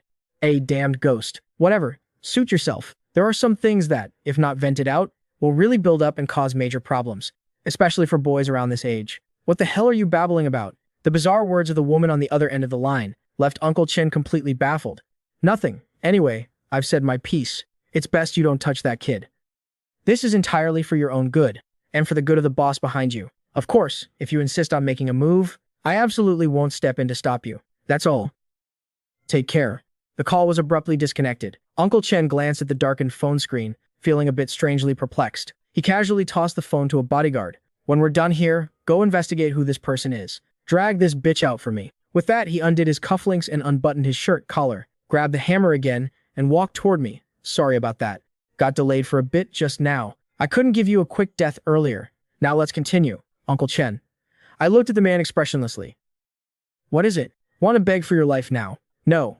I just want to seriously ask you a question. That girl named Xia Care just now, were her exact words to you?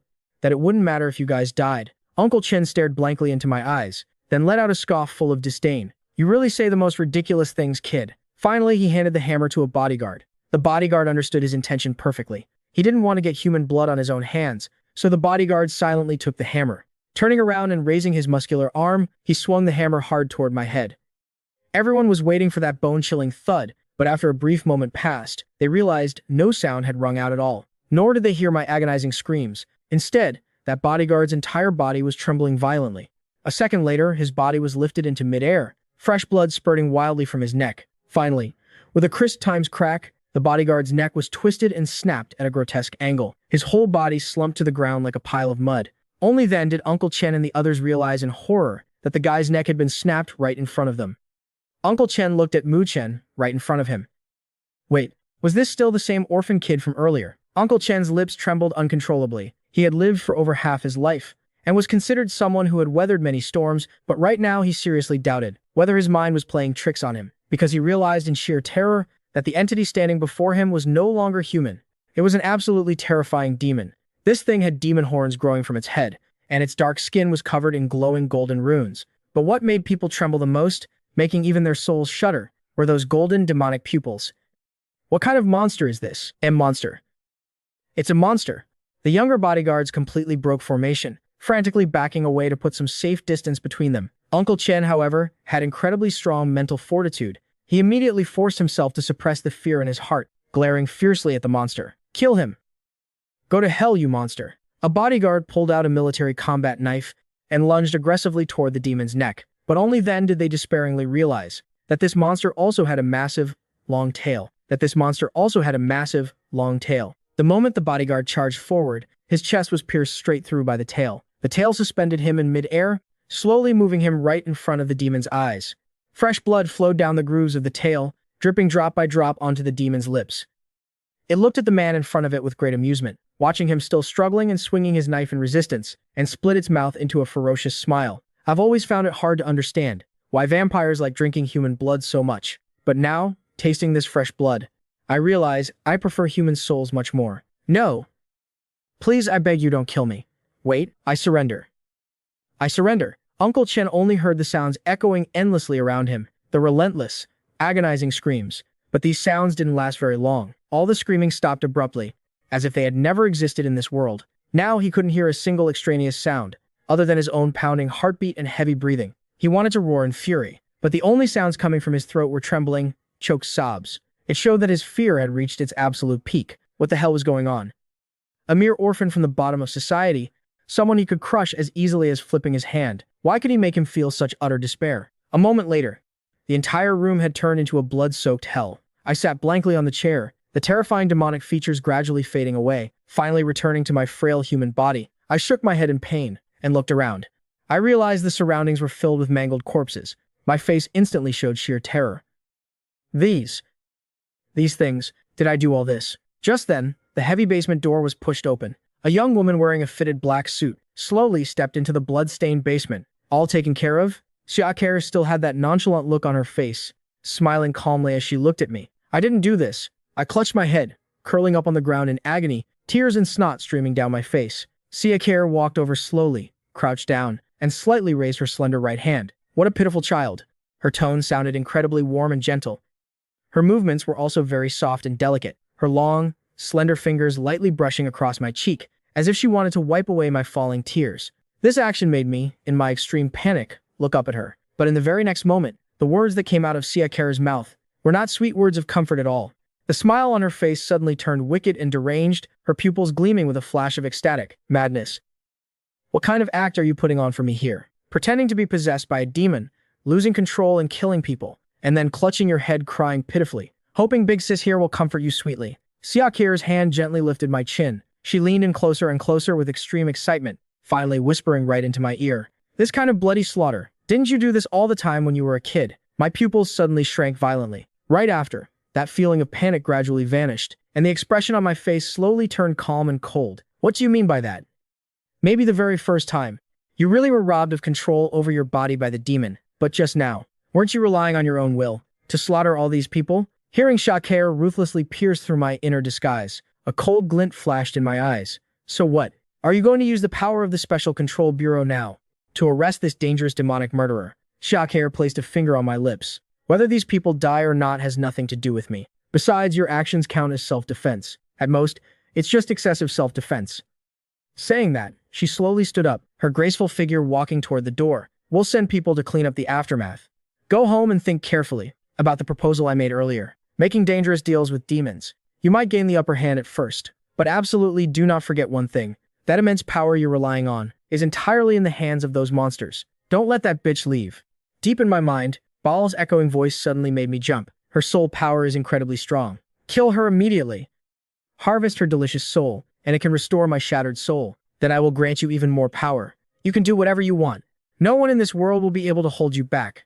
I struggled to press down on my splitting head. Do you really think I'm a murderer? Ha ha ha. When you struck just now, didn't you enjoy the slaughter immensely? And you even dare to imitate how I speak? That's because they deserve to die. Shakir had stopped at the doorway, listening to my deranged, self-talking rambling. She slowly turned her head, calmly observing me. Mu-chen, do you need a hand? I clutched my head with one hand and waved frantically at her with the other. Get out of here now. Right now. I might not be able to control this power anymore. Hurry up and leave. In Shakir's eyes as she looked at me now, there was an added hint of amusement and mockery. Seems like you really aren't someone who enjoys killing. As soon as she said that, not only did she not leave, she actually walked toward me step by step once again. Let me handle this. Just leave everything to me. I will personally teach you how to control this power perfectly. She gently placed her hand on my shoulder and whispered softly, be a good boy and hand your body over to him. Suddenly, the demon tail shot out from my back, piercing straight through the woman's slender body. I once again transformed into my demonic form. This time, the one controlling this body was no longer me, but a genuine ancient demon. You've got a lot of nerve, bitch. The demon tilted its head, looking at her with an icy glare, then smirked, revealing a cruel smile. The smile on Shakir's face instantly stiffened, but the amusement didn't completely fade. She looked down at her pierced chest. This suit is my work uniform. Now I have to pay out of pocket for a new one. You can't just go around sneak attacking people like that. The demon stared at the girl with freezing eyes. This woman's body, pierced by the tail, didn't bleed a single drop of fresh red blood, and what's more, she didn't seem to feel the slightest bit of pain. You're not human at all, the demon growled in an extremely hoarse voice. Then it manipulated its tail to lift the woman into the air, bringing her right in front of its face. The aura on you is incredibly bizarre. Right after, the demon leaned in close, carefully sniffing her perfume. Smells pretty good, doesn't it? Shakir winked playfully at it. There wasn't a single trace of panic on her face. Let's continue our unfinished conversation from earlier. Mu-chen, you can still hear me, right? I absolutely don't object to you fighting violence with violence. After all, the Special Control Bureau desperately needs people like you. But the prerequisite is that you must have enough strength. Let me emphasize this one more time. The Special Control Bureau really needs a talent like you. But you must become stronger. Otherwise, who knows, one day you might kick an iron plate that you can never hope to deal with. The demon flinched and lunged close to the woman, opening its maw wide and roaring. You reckless little brat. You dare discuss strength with me here. As long as I'm here backing him up, no one in this world can stop him. He can kill whoever he wants. Isn't that right? Hearing this, Shakir let out a soft chuckle. Her slender fingers tapped carelessly, rhythmically knocking against the monster's thick tail. Finally, as if bored, she let out a sigh. I'm quite interested in a demon like you. It's just a pity that your power right now is too weak. It's just a pity that your power right now is too weak. Heh. You dare call me weak? The demon's face instantly darkened to the extreme. Shakir's light and breezy words seemed to have touched its arrogant reverse scale. I assure you, in your current state, only make me feel bored. A nonchalant smile still lingered on Shakir's face. The hand resting on the demon's tail exerted a bit of force, and that incomparably hard, massive tail was just like a fragile sponge, crushed into pieces by her with effortless ease. The demon was startled at first, but then boiled with raging fury. Yet, deep down, it also understood perfectly well. This woman was absolutely not an ordinary human. This is insane. She's not human at all. With that, a blinding light flashed in the demon's eyes. Without hesitation, it immediately deployed its domain, intending to turn this woman into mincemeat in the blink of an eye. But in the very next breath, Siaker's hand was already tightly gripping its throat. That colossal power, heavy as a mountain, actually made the monster feel a sense of extreme terror. Did I say you were allowed to open your domain? The lightning that had been gathering in midair was instantly shattered into nothingness by some unknown force. The domain space that it took so much pride in was thoroughly crushed in a single instant. The demon stared with wide, disbelieving eyes, gawking at the mysterious woman right in front of it. And the woman, at this very moment, had only truly begun to reveal a power that would drive anyone to despair. This incredibly ancient and pure force represented the thousands of years of profound heritage of Hauxia. The smile on the woman's face completely vanished. She coldly looked at Baal with an expressionless face. But just comparing myself to the current you, I am much stronger. So, be a good boy and hand over control of this body. Baal's domain power completely shattered. He felt his power being suppressed, forcibly sucked back into this body. He smirked, staring intently at the woman, and suddenly burst into maniacal laughter. This land of Huaxia is truly interesting. To actually harbor an existence like you. Mysterious woman, I'll remember your face. I didn't lose to you today. It's because of this fragile body and my own torn, incomplete soul. Then the horns on his head turned to ash. The mysterious runes on his body also gradually faded. Carve this into your memory, interesting woman. Finally, the demon completely reverted to human form. The hand she had around my throat also loosened. At this moment, I wearily glanced at the corpses around me, then slowly looked up at her. It's true that I killed people with my own hands, but it was all just to survive. Siaker reached out and gently helped me up. This time, she no longer displayed that terrifying, oppressive aura from just now. When you're facing someone who wants to take your life, no matter how you fight back, it's never too much. But Mu Chen, you have to understand, this world has its inherent rules, and the power you currently possess is still not enough to break those rules. Yeah, I actually felt it very clearly just now. Even though I didn't have control over my body, I still personally experienced his terrifying power. Don't put on such a bitter and hateful face. You still can't control this power right now. The demon inside you seems to really like this place. So, have you thought it through? Want to follow me to the Special Control Bureau for a tour? I absolutely won't force you to join. She supported me step by step out of the basement. Hearing this, I pondered for a moment, and finally turned my head slightly to look at Siaker. Are you just looking for free labor? Kid, don't talk nonsense. We are a legitimate government agency. You definitely won't miss out on full benefits and insurance. And so, over half an hour later, Siaker drove the car, taking me and Sumakshu to a bank building in the city center.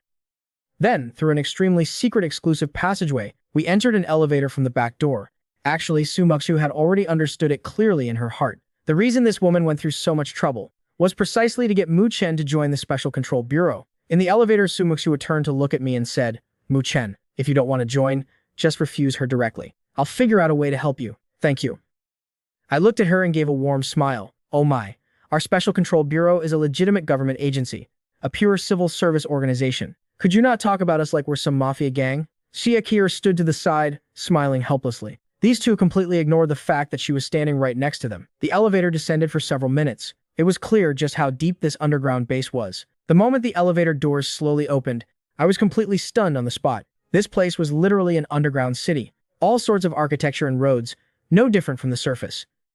This was the headquarters of the Special Control Bureau. Siaker led the way for the two of us. Before long, she had brought me and Sumakshu to a massive registration hall. Name, Mu Chen, age, 21. Anomaly species category. When the registration staff asked this routine question, I was clearly a bit flustered. Stunned. Put down demon. Siaker smiled and told the registration staff. The staff member looked up at me for the first time. Demon? Director Shah, you're not joking with me, are you? Our bureau has never taken in a demon before. Hearing this, Siaker teased. No mistake. No mistake. Didn't I just catch one and bring him back? Sorry to interrupt for a second. I have absolutely no intention of being taken in by you guys. I immediately spoke up, cutting off their conversation. The registration staff looked at Siaker in confusion. Director Xia, where did you kidnap this guy from? Little comrade, how can you call it kidnapping? Mu Chen, this is just following procedure. Doing a routine registration. We absolutely won't force you to join. Besides, the detailed examinations on our end can help you understand your own body better. This is all pros and no cons for you, right? I still maintain a high level of vigilance in my heart, until Sumakshu softly reminded me from behind.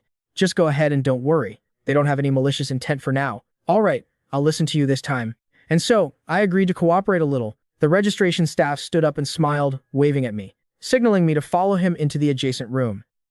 I hesitated slightly, looking back at Siaker and Sumakshu. Go on, it's fine.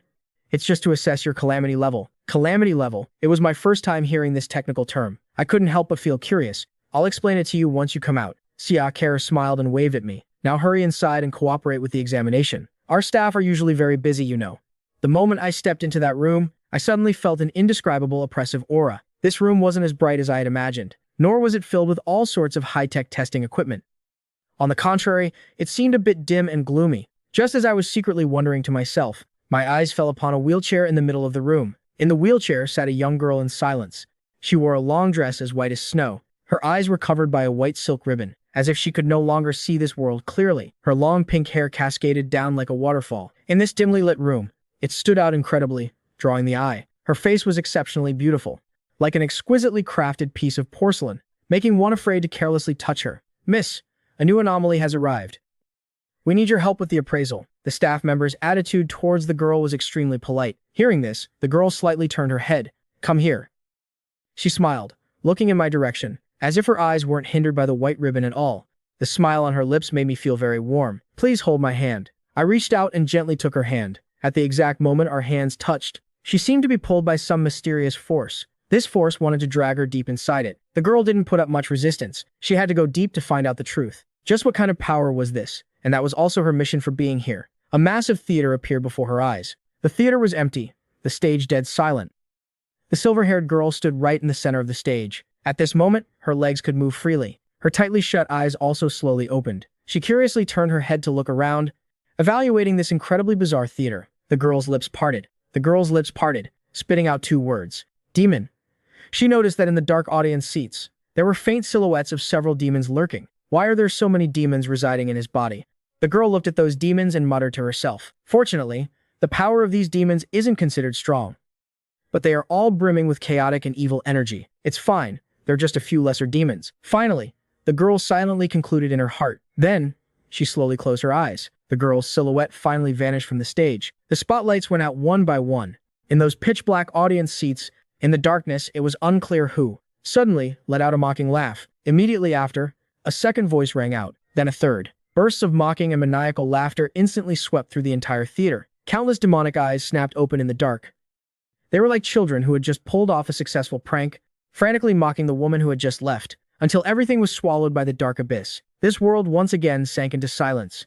The girl gently let go of my hand, still maintaining that warm smile towards me. My heart was full of guilt, as I said to her, "It seems there's something in my brain." I knew she had seen the same things I did. This was probably this woman's ability. The silver-haired girl slowly shook her head. "You are very special. Your soul is incredibly pure, but inside, a few demons have taken residence. This is the first time I've encountered a situation like this. Your calamity level is chaos." After delivering her verdict, she turned around. Without saying another word, the staff member understood. "Thank you for your hard work. This level doesn't seem to be very high either." The staff member didn't have much of a reaction. Waiting until I and the staff member left the room, the girl finally let out a soft sigh of relief. She felt incredibly perplexed in her heart. She didn't know she hadn't done that just now. If she hadn't pretended not to see those terrifying things, would they have let her leave safely? Her hands were still trembling slightly even now. Waves of lingering fear still remained in her heart. Just what kind of background did those things have? From a dark corner, Shiakir suddenly stepped out. She smiled at the silver-haired girl and asked, "How was it? What kind of soul must it be to be able to house so many terrifying demons?" Even D-Ting rated him so highly. "Looks like we really picked up a treasure this time." The silver-haired girl, however, doubted her optimism. "He is a demon. The Special Control Bureau has never taken in a demon, nor do we have any experience dealing with them. That human boy won't last long. Once the demon sees control of his body, don't worry. That kid won't lose to those demons." Siakira crouched down in front of the silver-haired girl, reaching out to gently stroke her long hair. Afterward, Shakira explained to me in detail about how the Special Control Bureau classified anomaly levels. The lowest danger level is disorder. Generally, it's just some spirits and monsters, mixing in and hiding within the human world. Even regular police can handle them. The next danger level is chaos. If anomalies at this level cause trouble, the Special Control Bureau will directly step in to handle it. A higher danger level is catastrophe. Anomaly populations that reach the catastrophe level already fall under strictly controlled anomalies. Without a special permit from the Bureau, they cannot live normally in the human world. Next are havoc, annihilation, and cataclysm. These three levels are strictly forbidden from contacting humans. They must live under the strict surveillance of the Special Control Bureau. Su Muxu, however, is a rare exception. The deputy director of the Hauxia Special Control Bureau, Sia Kair, personally stepped forward, to act as her guarantor, guaranteeing that she would absolutely not cause harm to society. Only then was she allowed to roam freely in the world. The final, extremely dangerous level is contempt. Since the establishment of the Special Control Bureau, it has only appeared once. Since the dawn of human society, it has only appeared twice. One of those times was in Huaxia 1,000 years ago. That time, all of humanity was nearly wiped out. The second time was in Europe over 700 years ago. That cataclysmic disaster caused widespread global consequences. Nearly a third of the population perished. That was the Black Death that swept across all of Europe. Hearing the contempt level, I was suddenly stunned. Because inside Baal's mysterious sanctuary, the verdict in my brain regarding Baal was exactly contempt, and Sumushu was only at the cataclysm level. This also meant one thing. If I truly gained all of Baal's power, I might be even stronger than Sumaksue. Oh right, this is a gift for you. Siakera took something from a staff member, a necklace, and handed it to me. No matter how I looked at it, this thing looked like a dog collar. I didn't reach out to take the collar, because I could clearly sense from this collar a very specific kind of vibration radiating from it. That kind of power was a strong restraint against demons. Perhaps the demon blood was gradually seeping into my body, causing me to develop an innate rejection of this binding power, but Siakera shoved it right into my hands. Then she smiled at me and said, "This isn't a dog collar. Right now, if you use demonic power, it'll be very easy to lose your sense of self. If this continues, sooner or later your body will be snatched away. But this thing can help you when you use your power to always keep a clear head." I took the necklace with a bit of curiosity. How exactly is it going to help me? Shakir didn't answer the question directly. She just smiled and said I'd know when the time came, and said that I would find out soon enough. Under Siakir's personal guidance, I toured the various departments of the Special Control Bureau, except for the highly classified intelligence department, which we didn't enter, along with the tech department, the HR department, the medical department, and other regular areas. We took a look at them all. This made me feel even more that this Special Control Bureau truly received massive backing from the government. Whether it was manpower or resources, they were incredibly abundant. Well then, onto the final matter. In the spacious cafeteria of the Special Control Bureau, Shakir sipped her hot coffee while looking over at us on the other side of the dining table. Your guarantor. Whether you join the Special Control Bureau or not, you must have a guarantor. Unfortunately, I'm already the guarantor for the person next to you. So, let me be his guarantor. Before Shakir could finish her sentence, Su Makshua quickly beat her to it. Shakir seemed to be considering something. She lowered her head and took a small sip of coffee, but her eyes kept darting back and forth between the two of us. You two are living together, right? The sudden question made me jump. Nothing of the sort. I blushed, hastily speaking up to explain. Remembering that night when I temporarily lost my memory, did nothing really happen? Am I really still pure and innocent? Never mind. Even I don't believe it when I say it. Seeing Shakir just smiling at me without saying a word, I suddenly started to panic. I hurriedly turned to look at Sumakshu beside me, yet when I turned around, I saw Sumakshu with her head bowed low, silent, not uttering a single word. Her face was currently flushed red with embarrassment. Wait a minute. Why is Sumakshu reacting like this? Could it be? Sumakshu's head bowed even lower. Her face was red all the way to her ears. I had to temporarily put aside my train of thought. I definitely have to ask her about this later, when I lost consciousness. All right, stop right there. I agree. You can be his guarantor, but from now on, you two must live together. Muchen, you cannot leave her sight for more than 4 hours, otherwise. Shakir smiled, a meaningful smile. Just when I thought she was going to drop a threat, she suddenly turned to Sumakshu beside me, and said, "Otherwise, Sumakshu, you have every right to suspect he's cheating on you." Poof! That sentence made me spit out my water. Afterward, Shakir took me and Sumakshu to the Bureau's training center. This place was specifically used to train humans to fight against anomalies. It was also at this moment that I truly realized the Special Control Bureau also had many anomaly staff members. It seems that to defeat magic, you still have to use magic. Not only that, even for ordinary humans, after undergoing brutal special training, they could also learn and master powers similar to domains. However, this training method was extremely harsh and had an incredibly high mortality rate. Therefore, the core members of the Bureau were mostly support staff. Personnel in the combat department were quite sparse. Combat strength still had to rely on recruited anomalies. This is the Special Control Bureau's training center. This place conducts physical examinations for every member. Only those who meet the standards are allowed to participate in special training. Siakar patiently introduced it to me, but at this moment, doubts arose in my heart. Why would these people, even when facing a training program with an extremely high mortality rate, still insist on joining the Special Control Bureau and insist on getting into the combat department at all costs? Isn't being an office worker useful too? Siakar seemed to have seen through my doubts. She just smiled faintly, saying nothing. And right at that moment, the door to the training room was pushed open. A tall man wearing a beret strode in. "Zhao Qingkang, you're just in time. This is the new member of your squad. Come over and get acquainted. Xiaoke stood up from her chair, hands clasped behind her back, looking at the man who just walked in. The man had a tall and sturdy build. His face exuded a resolute aura. One look and you could tell he was a tough, professional soldier. Mu Chen. This is the captain of Action Squad 7, Zhao Qingkang. Starting today, you're his man. You better cherish him. This is a demon, after all. I jumped in surprise and hurriedly clarified to him. Sorry. I still haven't decided to join the Special Control Bureau. The power in my body isn't something I want either. The man named Zhao Qingkang, after hearing me speak, his eyes instantly turned cold. He said indifferently, Director Xia, I'm not a babysitter. This wet-behind-the-ears brat isn't qualified to join my squad. One look and you can tell he's a flower grown in a greenhouse. He hasn't been tempered at all. This sentence was highly damaging. I felt my self-esteem being trampled on. All right, didn't you say you needed more manpower? Didn't I just find someone for you? Even though he hasn't decided whether to join or not. Isn't this the perfect opportunity for you to use your personal charm to win him over? If he doesn't want to join the Special Control Bureau, then just handle it according to the rules. There shouldn't be any exceptions. When it comes to anomalies, we don't have the concept of a probation period here. Zhao Qingkang's tone didn't yield an inch. This put Xiaoke in a bit of a tough spot, because what he said was indeed the truth. The Special Control Bureau's stance on anomalies was very clear. Either obediently join and accept strict surveillance, or be hunted down and eliminated directly. So-called anomalies were mostly creatures that existed in various legends and myths. Except for those true mysteries, standing at the pinnacle of mythology, there was still no anomaly that the Special Control Bureau didn't dare to manage. A crimson light flashed in Su Muxue's eyes. She quietly stepped up to stand beside me. Her attitude was also extremely clear. If they really wanted to play by the rules, she would throw caution to the wind and turn hostile right then and there. Xiaoke sighed helplessly. Right at this moment, Zhao Qingkang suddenly changed his tune, saying, Unless he fights me.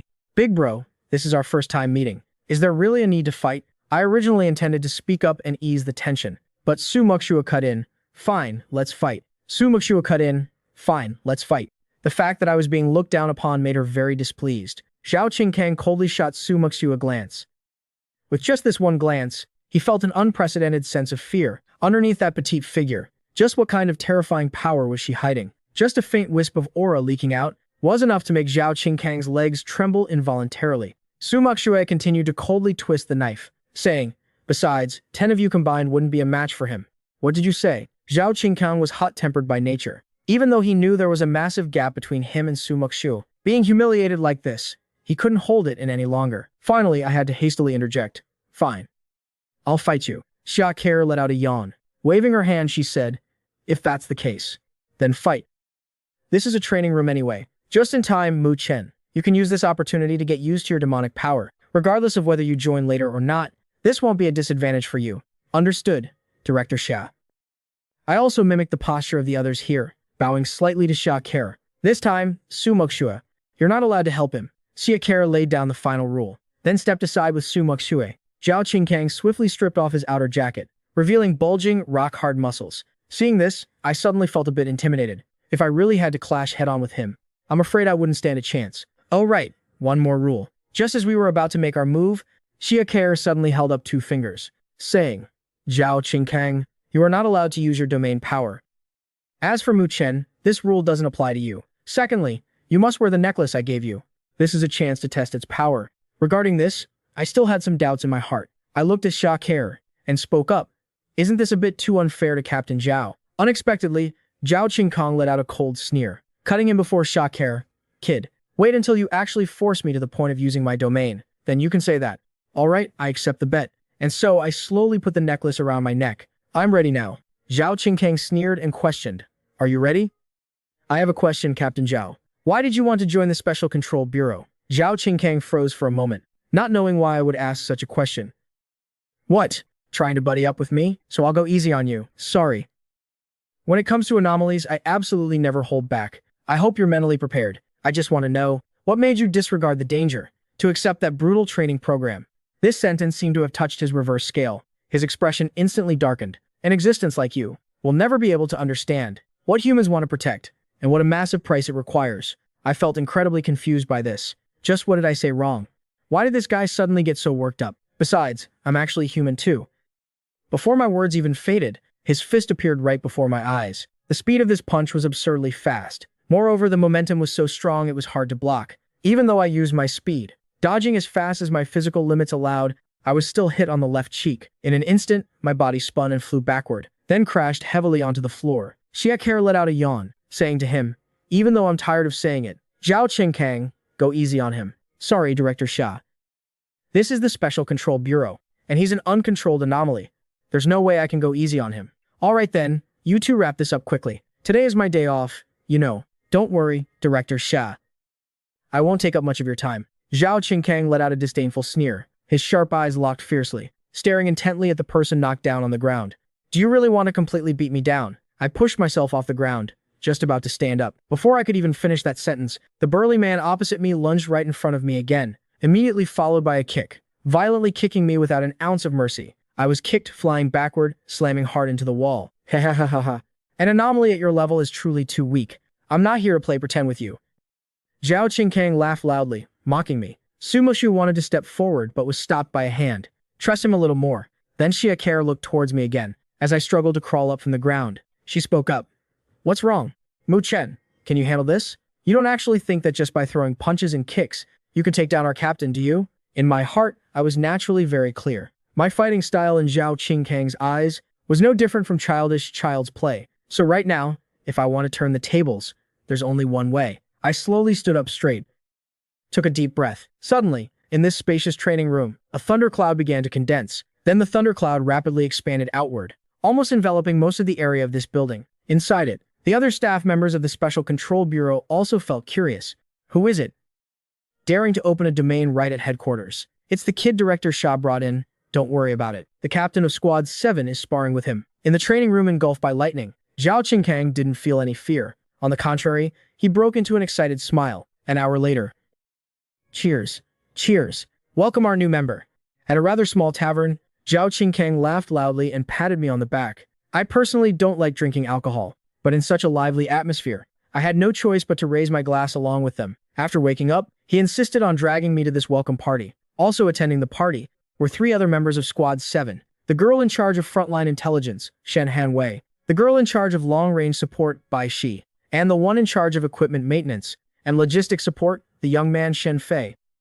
These 3 looked to be about my age. Bai Shi, with her tall figure and light pink hair, holding a wine glass, came over and sat down next to me. She had a smoking hot body and an exquisite face. Even wearing professional dress pants, those long legs were still incredibly eye-catching. Mu Chen, I heard you fought a match with the captain. Our captain's cerebellum developed faster than his cerebrum. He only knows how to think with his muscles. Don't take it to heart.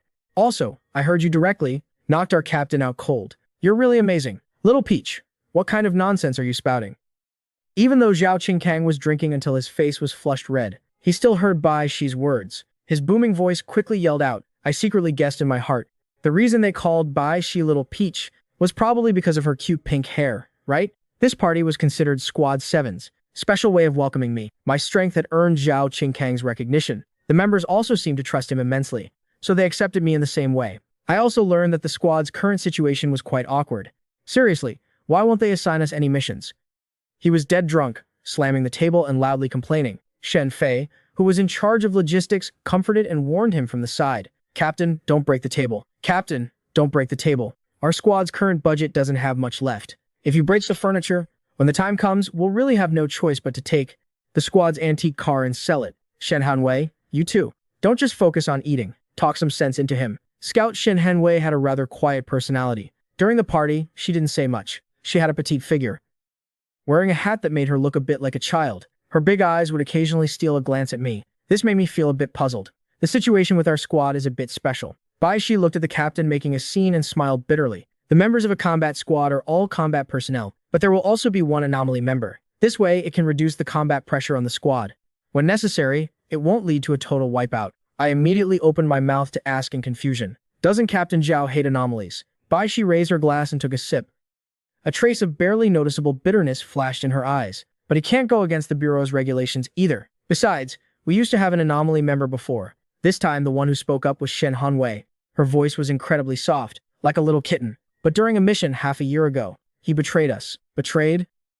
Hearing this, I couldn't help but freeze for a moment. This word was not unfamiliar to me at all, especially since just recently, I myself had been painfully stabbed in the back by my ex-girlfriend.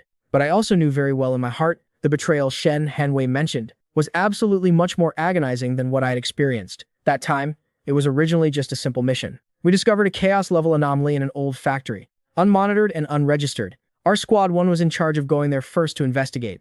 Going with us was that anomaly. At that time, he was still our teammate. She began to recount the story in a calm tone. Everything was going very smoothly. It was a vampire who had just awakened not long ago. It was very confused about everything in this world. It had never harmed humans. Hiding in the abandoned factory, trembling in fear. Hearing vampire, I immediately became a bit alert. She seemed to see through my thoughts. She smiled and waved her hand at me. Don't worry. It has nothing to do with your guarantor. That vampire was very weak, belonging to a low-level vampire class. We tried to make contact with it, to soothe its emotions. Originally, everything was settled. We were all preparing to take it away. Speaking up to this point, Shi's hand gripped her wine glass tightly. Her eyes filled with emotions of panic and confusion. But that anomaly member of ours suddenly deployed his domain, attacking the captain and Hanwei from behind, severely injuring them. Then he took that vampire and fled the scene. Even now, there's still no news of him. An anomaly defecting is an extremely serious matter. All the blame fell on the captain's head. From then on, our squad has never received another official mission. It's all just coordinating with the police to complete trivial cases that don't even involve anomalies. And that defected anomaly has never appeared in our sights again either. The captain never gave up searching for him. Moreover, ever since then, the captain has also refused any anomaly from joining. So, Mu Chen, if in our future operations, the captain says, or does anything or says any words that are too harsh, please don't take it to heart. It hasn't been easy for any of us to step out of that shadow. I don't think there's any need for that. Zhao Qingkang, who was supposed to be drunk, suddenly looked at me and said, this place of ours is the Special Control Bureau. It's a job where we lick blood off the edge of a knife. Don't make it sound so melodramatic. It's not a support group. Who doesn't have a past? Saying that, he looked towards me again and said loudly, before I looked down on you, I thought you were just a wet behind-the-ears brat. I apologize to you. If we ever have a disagreement in the future, he clenched his massive fist and forcefully waved it in front of my eyes, let out a few hearty laughs. Then continued, we're all men here. We'll use this to solve our problems. I couldn't help but laugh along. Half joking, I replied, sure thing, Captain Zhao. Our last fight isn't over yet, you know. His smile suddenly stiffened. He hurriedly waved his hand. Get lost. I can't beat you right now, show me some respect. After the welcome party ended, Shi and Shen Hanwei left together. While I was helping Shen Fei support the dead drunk captain into the car, Brother Mu Chen, please help me take the captain back. After that, I'll drive you home. I smiled and nodded, guessing that he probably had something to tell me. Otherwise, he wouldn't have asked me to get in the car. Sure enough, as soon as the car started, Shen Fei opened his mouth to speak to me. You must be very curious, right? Why the captain hates anomalies so much. I was indeed a bit curious about this. Shen Fei drove the car, while smiling wryly. Our captain used to be the chief of the city police department. This actually surprised me a bit. I didn't expect him to have been such a big shot in the past. I also heard these things from others. After all, I hadn't joined the bureau at that time. Shen Fei scratched his head a bit sheepishly. I then spoke up to remind him not to drive with one hand. So Shen Fei continued his story. Don't look at Captain Zhao the way he is now. He used to have a family too. He had a wife and a daughter. His daughter got the top score, first in her whole school, just to become a police officer. This made me feel even more disbelief. He clearly had such a happy family. Why would he risk his life to join a combat unit? But I also vaguely realized that I was about to get the answer to this question from his mouth. Shen Fei glanced at the rearview mirror, noticing that the other party was sleeping soundly, even snoring. So he continued his story. But exactly 5 years ago, at that time, he still hadn't joined the Special Control Bureau. A horrifying case occurred in Tianhai City. It was a series of disappearances involving young girls. The victims were all young female college students. The police took this case extremely seriously. The captain tossed and turned all night because of this case. Finally, they actually caught a lead. The clue pointed to a taxi driver named Lu Shankui. I remained silent, saying nothing, still sitting in the passenger seat, quietly listening to him recount the events of the past. Just as he was planning to close the net, a phone call came in to warn him to stop investigating this matter. Someone would come to handle this incident. Even though he was incredibly frustrated in his heart, he still suppressed his impatience and ordered the entire department, from top to bottom, not to interfere anymore. Only one person firmly objected. That was his daughter, the intern police officer who had just reported to the Criminal Investigation Brigade. Because of this, he even had a huge argument with his daughter, ultimately ending on bad terms.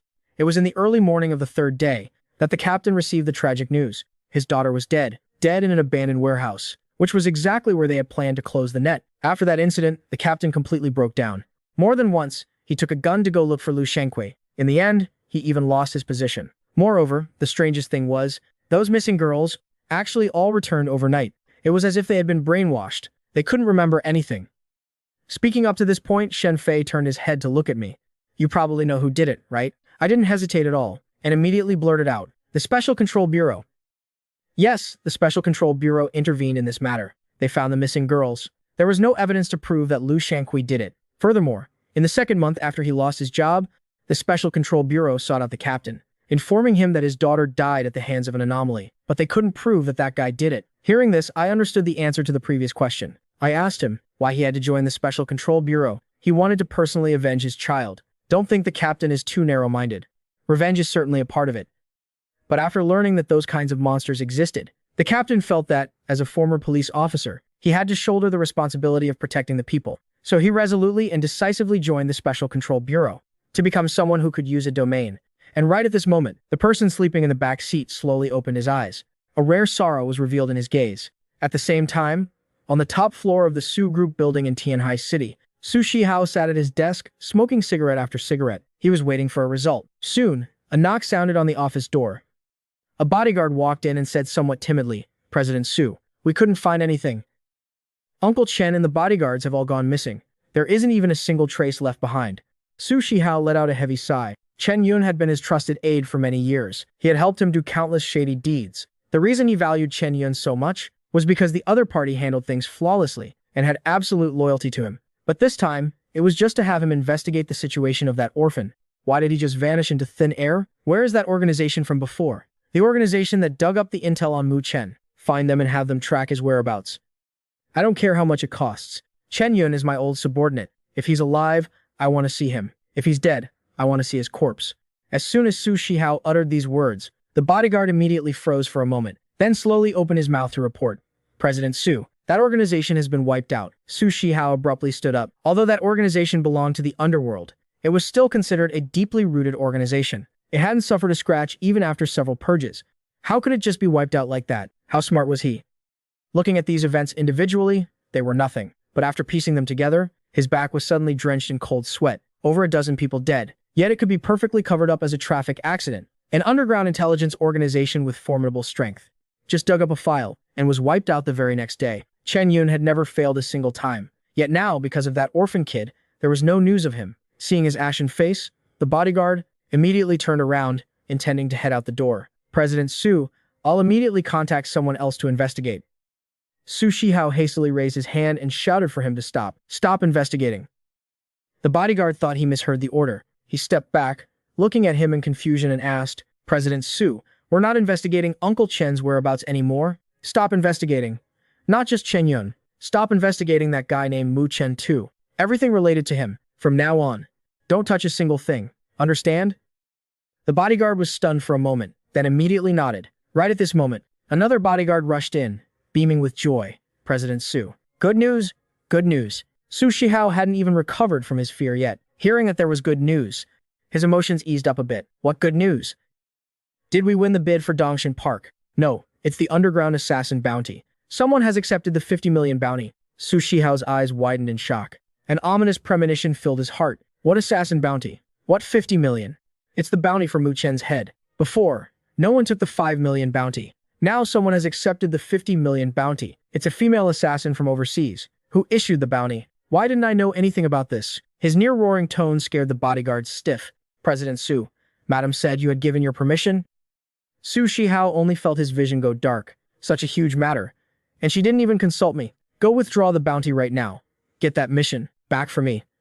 That stupid woman. He secretly decided in his heart. When he had the time, he would throw her into the sea to feed the fishes. This mother and son pair are always causing trouble. He angrily slammed his fist on the desk. The bodyguard, scared out of his wits, was about to run out, when his phone suddenly rang. Picking up the phone and seeing an unknown number, he was very confused.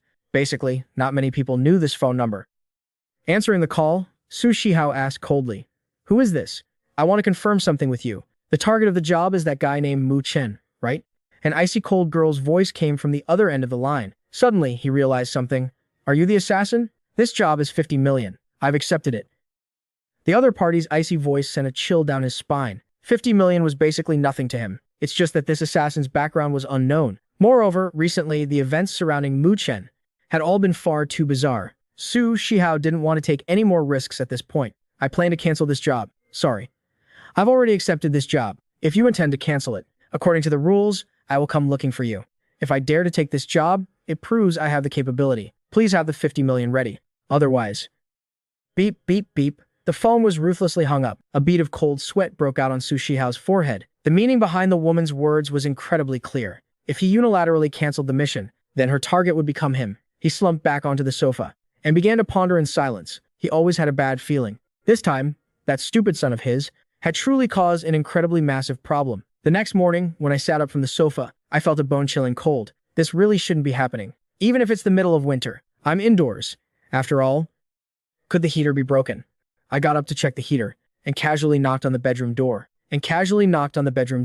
From inside came the girl's dissatisfied voice. Let me sleep a little longer. This was the agreement between me and Su Muxu. Actually, it was more like I unilaterally forced it, which was that I would sleep on the sofa myself, while Su Muxu slept in the bedroom. Even though Su Muxu acted like she herself wouldn't mind sleeping in the same bed with me, I still covered my face and said it wasn't right. As for whether anything had actually happened or not, in the end, I still couldn't bring myself to ask. It was truly too hard to bring up. I earnestly finished preparing breakfast and reminded Su Muxua, who was still fast asleep, telling her to remember to eat before heading out. I was already used to Su Muxu frequently skipping classes. This was probably also the reason why her reputation at school wasn't very good. Besides, she's a vampire after all. Sleeping during the day and being active at night seems pretty reasonable, doesn't it? After leaving the house, I was surprised to discover that it was snowing in Tianhai City again. No wonder the temperature was so low today. It hadn't snowed in this city for 5 years. Wrapping my thick coat tightly around me, I got off the bus and walked to school. I don't know if it was just my imagination or not, but after arriving at school, the feeling of coldness became even more severe. It was as if this school was the epicenter of the cold wave. The weather forecast didn't say it would be this cold today either. Even though it's winter right now, this temperature is way too extreme. We're a southern city, after all. Walking along the path like this, I heard the surrounding students gossiping, and the most discussed topic seemed to be that a new female student had just transferred to the school. It's unbelievable. That transfer student is a massive beauty. Guess how tall she is? Those long legs are an absolute masterpiece. I heard she's an international student from the northern ice fields. She's truly too beautiful. These topics didn't really concern me much. Having foreign exchange students in college or international students is perfectly normal. But by the window of a certain classroom, a tall, blonde girl was resting her chin on her hand, looking out the window. Miss Jiang Yao Yao. May I ask if you're used to living in Huaxia? Is there a big difference between here and your country? Wow, your skin is so well maintained. It's so white. May I ask if you have a boyfriend yet? A crowd of students surrounded her, asking all sorts of questions. The blonde girl paid them no mind, completely ignoring the enthusiasm around her, always maintaining an icy, cold expression, until her eyes met mine as I walked past downstairs. On that face that originally had no expression whatsoever, a bizarre smile suddenly appeared. Finally found you. During the lunch break, Su Muxu called me on the phone. Are you up and eating breakfast yet? I ate. Her voice still sounded full of laziness. The faint sound of rustling blankets came through. It's quite cold outside today. I'll take you to buy some clothes this weekend. It's not convenient for you to keep wearing my clothes all the time. Sorry about that. I shouldn't have worn your clothes carelessly. I don't blame you. You're so beautiful. You should wear clothes that fit you better. There was a rustling sound from the other end of the line. She seemed to suddenly remember something. Did you say it's very cold today? That's right. You really aren't fully awake yet. Get up and look out the window. It's snowing outside. Then came the sound of curtains being drawn. Her voice grew a few degrees colder. Mu Chen, are you still going to your part-time job tonight? Yeah, why? Don't go for a while. Come home early tonight. I felt a bit puzzled in my heart, but her tone was exceptionally serious. If I don't go, where will I get the money to pay rent? I'll figure something out. Anyway, come home early after class. How about I come pick you up? Even though you're my guarantor, there's no need to go as far as picking me up from school. I smiled and reassured her a bit, promising there wouldn't be any trouble before hanging up. As for going to my part-time job tonight, how could I not go? Now there's an extra mouth to feed at home. Even though she has also started working, I can't just let her support me. And so, after class, I still went to the supermarket as usual, but I was kicked out directly by the boss. Little Moo, you don't need to come in anymore. I felt completely lost in the fog regarding this. I clearly hadn't done anything wrong. Why was I suddenly fired?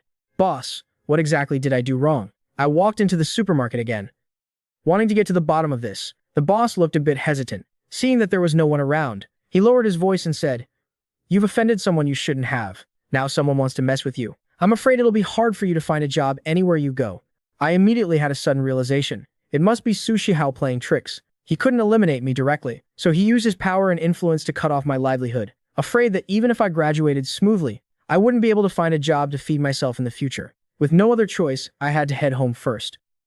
Walking alone on the snowy street, I thought of Guan again. She used to be the guiding light in my heart, but as of today, thinking of her, I only felt a sense of desolation. As I walked alone past the park at the corner of the street, I remembered the first time I met Muksue. On that stormy night, if I hadn't reached out to her, hadn't taken her home, would the current me still be drowning in the pain of betrayal? Driven by some inexplicable urge, I walked into the park. I sat on the swing she had once sat on. In just this short half a month, quite a few unexpected events had indeed occurred. Muttering to myself for a while, I took off my gloves and stared intently at my palm. These hands had caused a massive disaster a few days ago, even though it was said to be caused by my power going out of control. But in the palm of this hand, it seemed there was still a bit of lingering warmth. Never mind, I should just hurry home. I had just put my gloves back on and was about to stand up, when I suddenly realized that on the swing next to me, since who knows when, there was an extra person. It was a girl with silver white hair. A tall and slender figure, wearing a pure white cloak. Long black stockings wrapped around her slender legs. Her beauty was so breathtaking it made one suffocate. The girl didn't look in my direction at all, as if treating me like I didn't even exist. I didn't pay too much mind to it either. Just as I was about to stand up and leave this place, the girl looked at my back and suddenly asked, "What exactly is so special about you?" Hearing this, I stopped in my tracks, then slowly turned my head, just in time to catch the girl facing me, wearing a faint, bizarre smile. Filled with confusion, I spoke up. "What did you say? What exactly is so special about you to be able to attract Master's attention?" Saying that, she slowly stood up and closed in on me, walking right up to my face. She leaned her head in slightly and carefully sniffed my body. "So you're one of our kind." Before I could even open my mouth to reply, the girl opened her mouth wide, revealing two sharp fangs. The situation didn't look good. This woman exuded an overwhelming evil aura. Furthermore, she was a vampire, completely different from Muksue. She radiated an aggressive aura from head to toe, seeming to harbor immense hostility towards me. Talk about extreme bad luck. Is this my unlucky year or something? Why do I keep running into these bizarre things? I didn't have time to think deeply about the reasons behind it. I forcefully struggled free from her grasp, turned around and bolted towards the street, running for my life. The snow was still falling relentlessly. Added to that, night had already fallen. There wasn't a single soul on the street. My shoulder throbbed with a dull ache. We're both blood-sucking vampires. Why is it that when she attacked me, it felt like she wanted to tear me in half? "Where do you think you're running?" Suddenly, from right above my head, her voice sounded as if she was inches away. I looked up in shock, only to see her standing lightly on a street lamp. That beautiful face was staring right at me. A bone-chilling smile hung on the corner of her mouth. In the next instant, she swooped down and grabbed me tightly, forcefully pinning me down into the snow. "Let me taste your flavor a little more." A streak of crimson blood lingered on the corner of the silver-haired girl's mouth. It seemed this very scent had stimulated her. Right now, she was even more crazed than before, reaching out to tightly grip my throat. She licked her lips, her smile deepening. I was choked to the point where I could barely breathe, desperately groping for the backpack beside me. Inside was a self-defense weapon. It was gear issued to me by the Special Control Bureau, but the moment my fingertips touched the edge of the backpack, it was viciously stomped into the snow by her. Wings as sharp and hard as cold steel, forcefully pierced right through the palm of my hand. 50 million. Your head is truly quite valuable. Moreover, the taste of your blood is truly delicious. I don't know what you're hiding in your body, but it really makes one incredibly intoxicated. If you like drinking blood so much, why don't you go find it at a hospital?" A bizarre smile curled up on the woman's lips. The hand gripping my throat continuously tightened. At this moment, her eyes glared fiercely at me. Right at the moment she was about to exert force, wanting to ruthlessly snap my neck, I suddenly snapped awake. Since it had come to this, I had to counterattack immediately, just as I was about to execute the myriad lightning attraction. The silver-haired girl noticed and burst into laughter. "If you deploy your domain here, all these humans will suffer a disaster, you know." Only then did I suddenly realize, since who knows when, a lot of pedestrians had suddenly appeared around us, watching. All of them were using their phones to record everything that was happening. Ha ha ha ha ha. It's my first time seeing such a kind-hearted demon. The silver-haired woman's smile gradually turned maniacal. She looked at me with icy eyes, as if victory was already firmly in her grasp. Taking advantage of my body's hesitation, she thrust her hand into my chest. Instantly, I felt an agonizing pain. My heart felt like it was being crushed in her hand. "You're clearly a demon. Why did you grow a heart? It really makes me sick." I desperately wanted to struggle up, but my body couldn't move at all. I could only watch helplessly, as this woman continuously tortured me. "In broad daylight, you're pinning me down. What a total mess. Right now, all I can do is talk tough. This woman really wants me dead, but right now I can't even lift a finger. Fresh wounds just keep appearing all over my body." The silver-haired woman finally leaned in close, whispering a single sentence into my ear. "I'm getting a little bored of playing with you. 50 million isn't too shabby. It's enough for me to go on a wild shopping spree. Saying that, she opened her blood-stained mouth wide, intending to deal me the final, fatal blow. At that exact moment, a fierce blizzard whipped up. The phones in the hands of the bystanders were frozen into blocks of ice in the blink of an eye. This sudden, violent snowstorm made the woman stop her frenzied movements. She could clearly feel that. She was now inside a domain prison.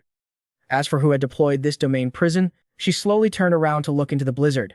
Who was the figure appearing in the frame? The silver-haired woman asked in a low voice. When that silhouette became clear before her eyes, her pupils instantly dilated. Why are you here? This was no longer just a simple question. It was the sheer terror and dread in her heart. She didn't even get to finish her sentence before her face was slammed hard into the ground by the newcomer, as if interrogating her in silence. This figure was as steady as a massive mountain. With just one hand, she yanked that silver-haired woman violently off of me, tossing her aside like a piece of trash. Why? Why are you here? The silver-haired woman gasped violently for air. Shock and confusion were like sharp arrows, shooting straight out from the depths of her eyes. I finally had a chance to catch my breath. I immediately struggled to prop myself up, just in time to meet the gaze of the person standing right in front of me. It was a pair of emerald green eyes. Before me stood a tall young woman. I guess she was at least 5'9". Right now, she was looking down at me from above. Even though she was wearing a baggy coat, it couldn't hide her incredibly outstanding figure. From start to finish, the young woman didn't say a word. She didn't even bother paying attention to the panicked vampire over there. She just stared unblinkingly at me, a faint smile playing on her stunningly beautiful face. I looked at the young woman and whispered, "And who might you be?" But she just held up a single finger, gesturing for me to be quiet. A strange light flickered in the depths of her eyes. The way she looked at me was incredibly intense, as if she were looking at some mouth-watering dish. And right at that moment, I heard the sound of a car braking hard. The blonde girl seemed to have noticed it too. She turned her head toward the car, then turned back to look at me. Finally, she just left behind a soft whisper. "I've got my eyes on you." Whoosh, the demon turned and vanished into the overwhelming blizzard. "Mu Chen, where are you?" The first shout came from Zhao Qinchang.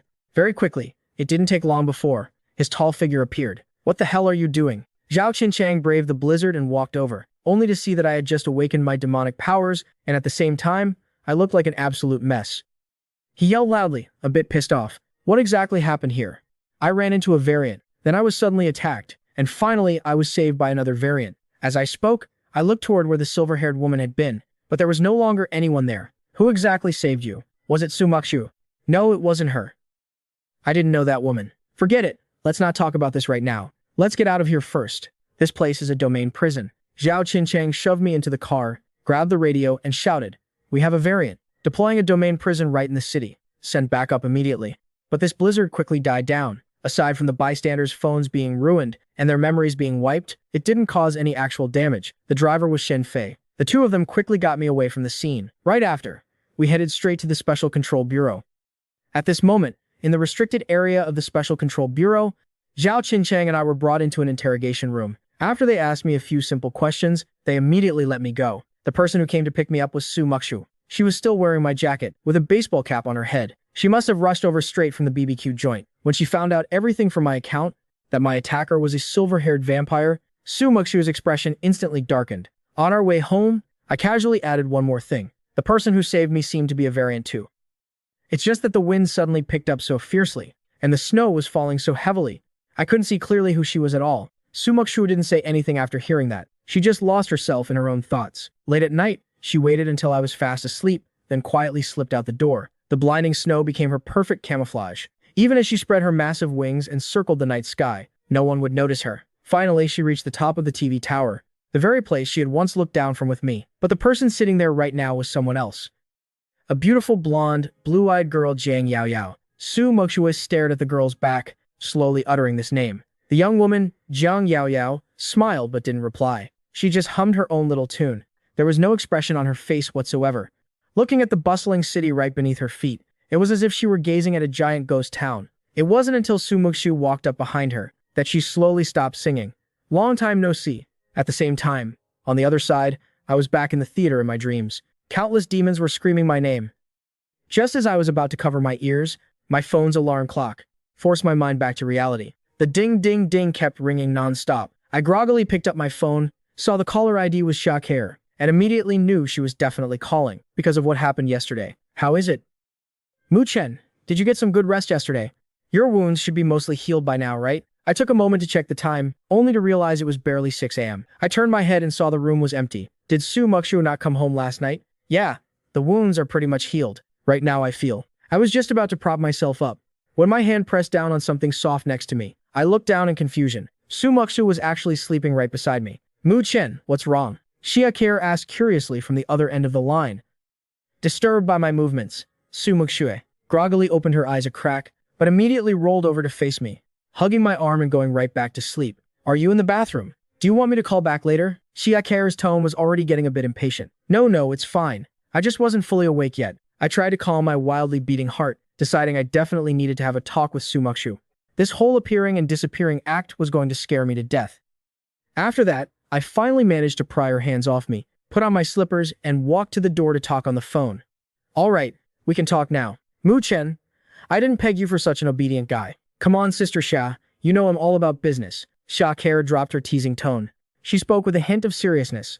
I read your statement from last night. Your attacker was an unregistered Blood Clan member. We'll continue to track her down. I then asked, completely confused, then what about the person who saved me? Her name is Jiang Yao Yao. Codename, Northwind. She's not under the Special Control Bureau's jurisdiction. Oh, right.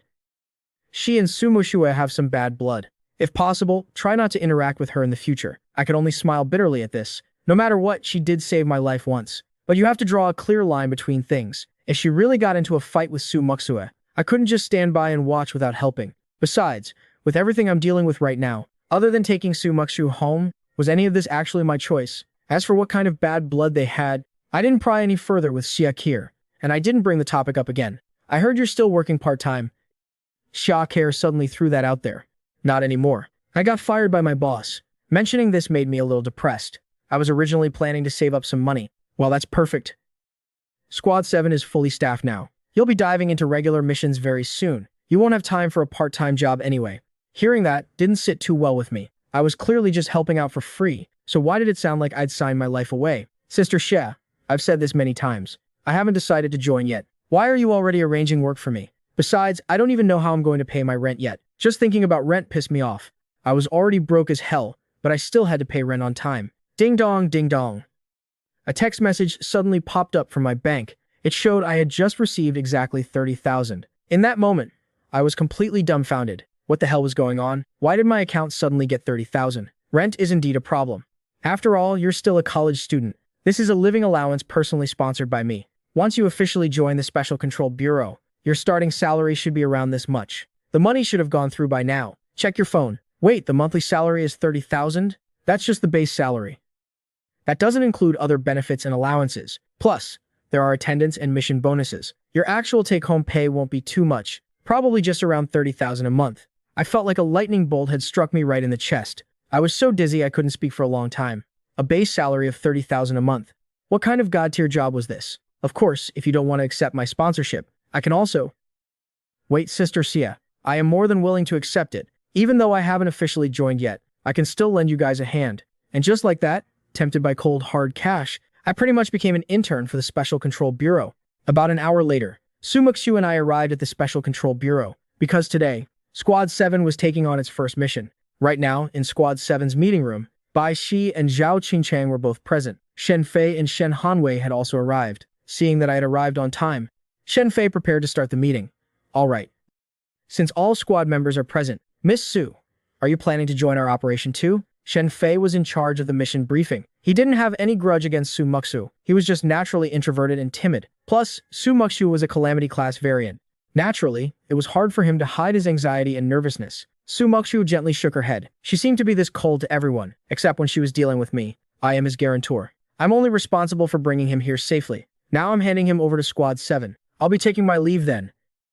Watching Su Mukshu walk toward the door, the other members secretly breathed a sigh of relief. This was a calamity class variant, after all. The Blood Clan girl, Su Mukshu. In the Special Control Bureau, that name was synonymous with the Grim Reaper. Being monitored by such a terrifying entity, everyone thought my life must be absolute hell. Just as she reached the meeting room door, Su Mukshu suddenly turned her head. Everyone's nerves instantly tensed up again, but she just looked at me quietly and said in an incredibly gentle voice, I'll bring some barbecue back tonight. The boss said I can have the leftovers. When she said this, there was a hint of expectation in her eyes, as if she was waiting for me to praise her.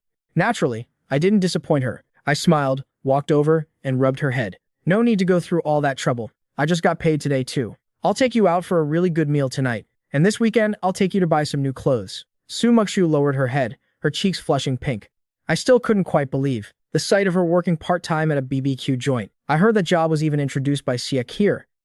It seemed the boss of that barbecue joint was definitely no ordinary person either. After Su Muxu closed the door and left, the other members' jaws were still on the floor. Even the usually emotionless Shen Hanwei was shocked, wondering if his eyes were playing tricks on him. Good lord, was that really Su Muxu? Hey Mu Chen, what the hell is going on with you, kid? Zhao Qinchang was so stunned he was stuttering. He originally thought Su Muxu was just stepping in as a guarantor, but looking at the situation, the relationship between the two of us was absolutely not normal.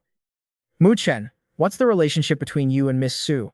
Bai Shi leaned in, burning with gossip. It's really hard to believe. To think that Su Muxu, a vampire whose very name strikes fear into people's hearts, could be so gentle to a human. Hearing that, I didn't know whether to laugh or cry. She really didn't care about her reputation at all. At college, she was rumored to be a delinquent girl. And here, in the strictly disciplined Special Control Bureau, her reputation obviously wasn't any better. After a bit of gossiping and chatting, everyone finally got to the main topic of the meeting. Shen Fei projected the intelligence data onto the screen and began his serious briefing. This mission is a commission from the Public Security Bureau. Since this is your first time joining an operation, I'll give you a brief overview. The cases taken on by the Special Control Bureau are basically all related to variants. Special incidents that human authorities can't handle are handed over to us. I listened incredibly attentively, even taking out a notebook to take notes. This made Shen Fei nod repeatedly. He had been giving briefings for so long, and this was the first time he'd received this much respect. Although Zhao Qingchang and the others listened seriously, they never gave him this kind of feedback. Initially, it was just a standard missing girls case. Just last year, a female corporate employee in Tianhai City went missing on her way home from work. Initial suspicions pointed to kidnapping. The projector switched to a photo of a delicate-looking woman. This is Lu Yu, 24 years old. Last September, while waiting for a bus after work, she vanished without a trace, and right in the middle of a crowd no less. To this day, there's been no news of her. Right after, it switched to the second photo. Zhou Yunyan, 25 years old, a bank employee. A month after Lu Yu's disappearance, while traveling with friends, she just went to the restroom for a moment, and bizarrely vanished into thin air right inside. Then came Kong Yuhua. As of right now, the number of missing female victims has reached 15. The most recent case happened 2 months ago. The victim was a junior college student, Qin Yahan. The common thread is that they all vanished without warning. Hearing this, my brows furrowed even tighter. This sounded awfully familiar. A serial missing girls case. I turned my head to look at Zhao Qinchang, only to find that the playful look in his eyes was gone, replaced by bloodshot eyes, glued to the projector screen. That's right. Shen Fei turned to look at me. This case and the serial case from 5 years ago. This case and the serial case from 5 years ago are practically identical. The Tianhai City Police are completely at their wits' end. The scenes left no clues whatsoever. They have absolutely no idea where to start investigating. So last month, after an assessment, the Special Control Bureau took over the case. Through our preliminary investigation, the target has been locked onto a specific type of variant. They are called Piyuan, a type of native mountain spirit monster. First recorded in the So Shenji. Their appearance is quite similar to monkeys, and they specialize in lurking in the dark to kidnap women, to use as breeding tools. The projector then showed 3 photos. The 3 men in the photos looked no different from ordinary people. They were all around 40 years old and slightly balding. The first Piyuan goes by the alias Mingzhu Shang. He was first recorded on file 50 years ago. He currently works as a miner, and basically has no contact with women. The second one goes by Zhang Yue, recorded 30 years ago. His current occupation is a sailor, drifting at sea all year round, so he can basically be ruled out. Next is the third one, named Lu Shangqi, first registered on file 7 years ago. He currently drives a taxi in Tianhai City. He is also one of the biggest suspects in the serial case from 5 years ago, and the most highly suspected variant in this current case. Looking at Lu Shangqi's sleazy photo, a wave of disgust washed over me. Were those women still alive? Where were they being hidden right now? What exactly had he done to them? Just thinking about these things sent chills down my spine. In the photo, his eyes seemed to turn bone-chillingly cold. At dusk, outside the gates of Tianhai City's first hospital, Gu Enran had been kicked out again. She heard that Jiang Shaoqian had woken up and originally thought he would contact her immediately, but she waited and still hadn't received any news. Left with no choice, she took the initiative to call and check on him. Jiang Shaoqian had just woken up and was very weak, which broke her heart. So she specially dressed up and put on gorgeous makeup, preparing to visit him at the hospital. Now that he was awake, those bodyguards probably wouldn't dare stop her anymore. right? But when Jiang Shaochen saw her, his reaction made her feel like she had fallen into an icy abyss. Get the hell away from me. Don't ever let me see your face again. Shaochen, what exactly did I do wrong for you to chase me away? Are you deaf?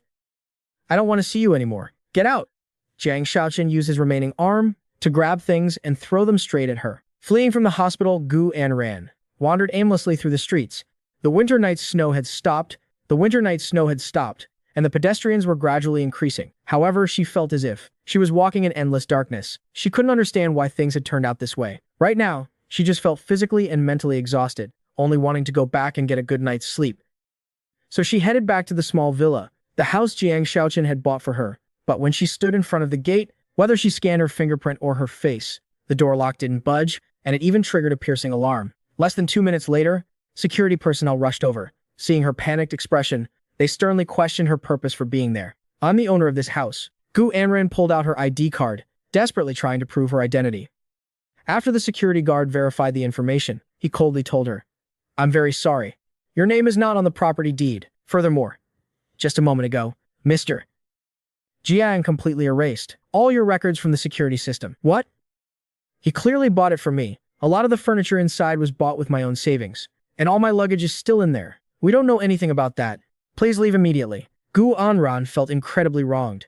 Now she not only had no home to return to, but she couldn't even get her luggage back. But thinking about it carefully, could that place really be considered her home? She dragged her exhausted body up, planning to find a hotel to crash for the night. If it were the old her, even if she was traveling with her parents, she would have had to plan everything a month in advance, and even haggle with the homestay owner over a measly $10. But she was different now. She didn't even spare a second glance. Marching straight into a 5-star hotel, she always thought all of this was a privilege she naturally deserved to enjoy, completely forgetting her current miserable situation. She booked a luxury suite on the top floor. Just as she lay down on the soft bed, ready to drift off to sleep, the room door was pushed open. Sorry to intrude, but the card you just swiped has had its account frozen. How is that possible? She looked at the receptionist in shock, then pulled out another card. This card is also frozen, ma'am. Wait a moment. She pulled out every single card in her wallet to try, but unsurprisingly, every single one of them had been frozen. In an instant, she suddenly realized the harsh truth. These cards were all given to her by Jiang Shaochen. That money never belonged to her in the first place. Kicked out by the hotel security, she collapsed to the ground in despair. Where was she supposed to go tonight? She only had a little over 1,000 yuan left in her WeChat. Just enough for a budget hotel, but she wasn't used to staying in such a shabby place. Her stomach was growling, and she wanted to find something to eat. She hesitated for a long time in front of a high-end restaurant, but in the end, she didn't dare step inside. After all, this was her last bit of capital. Going in for a random meal would leave her completely broke.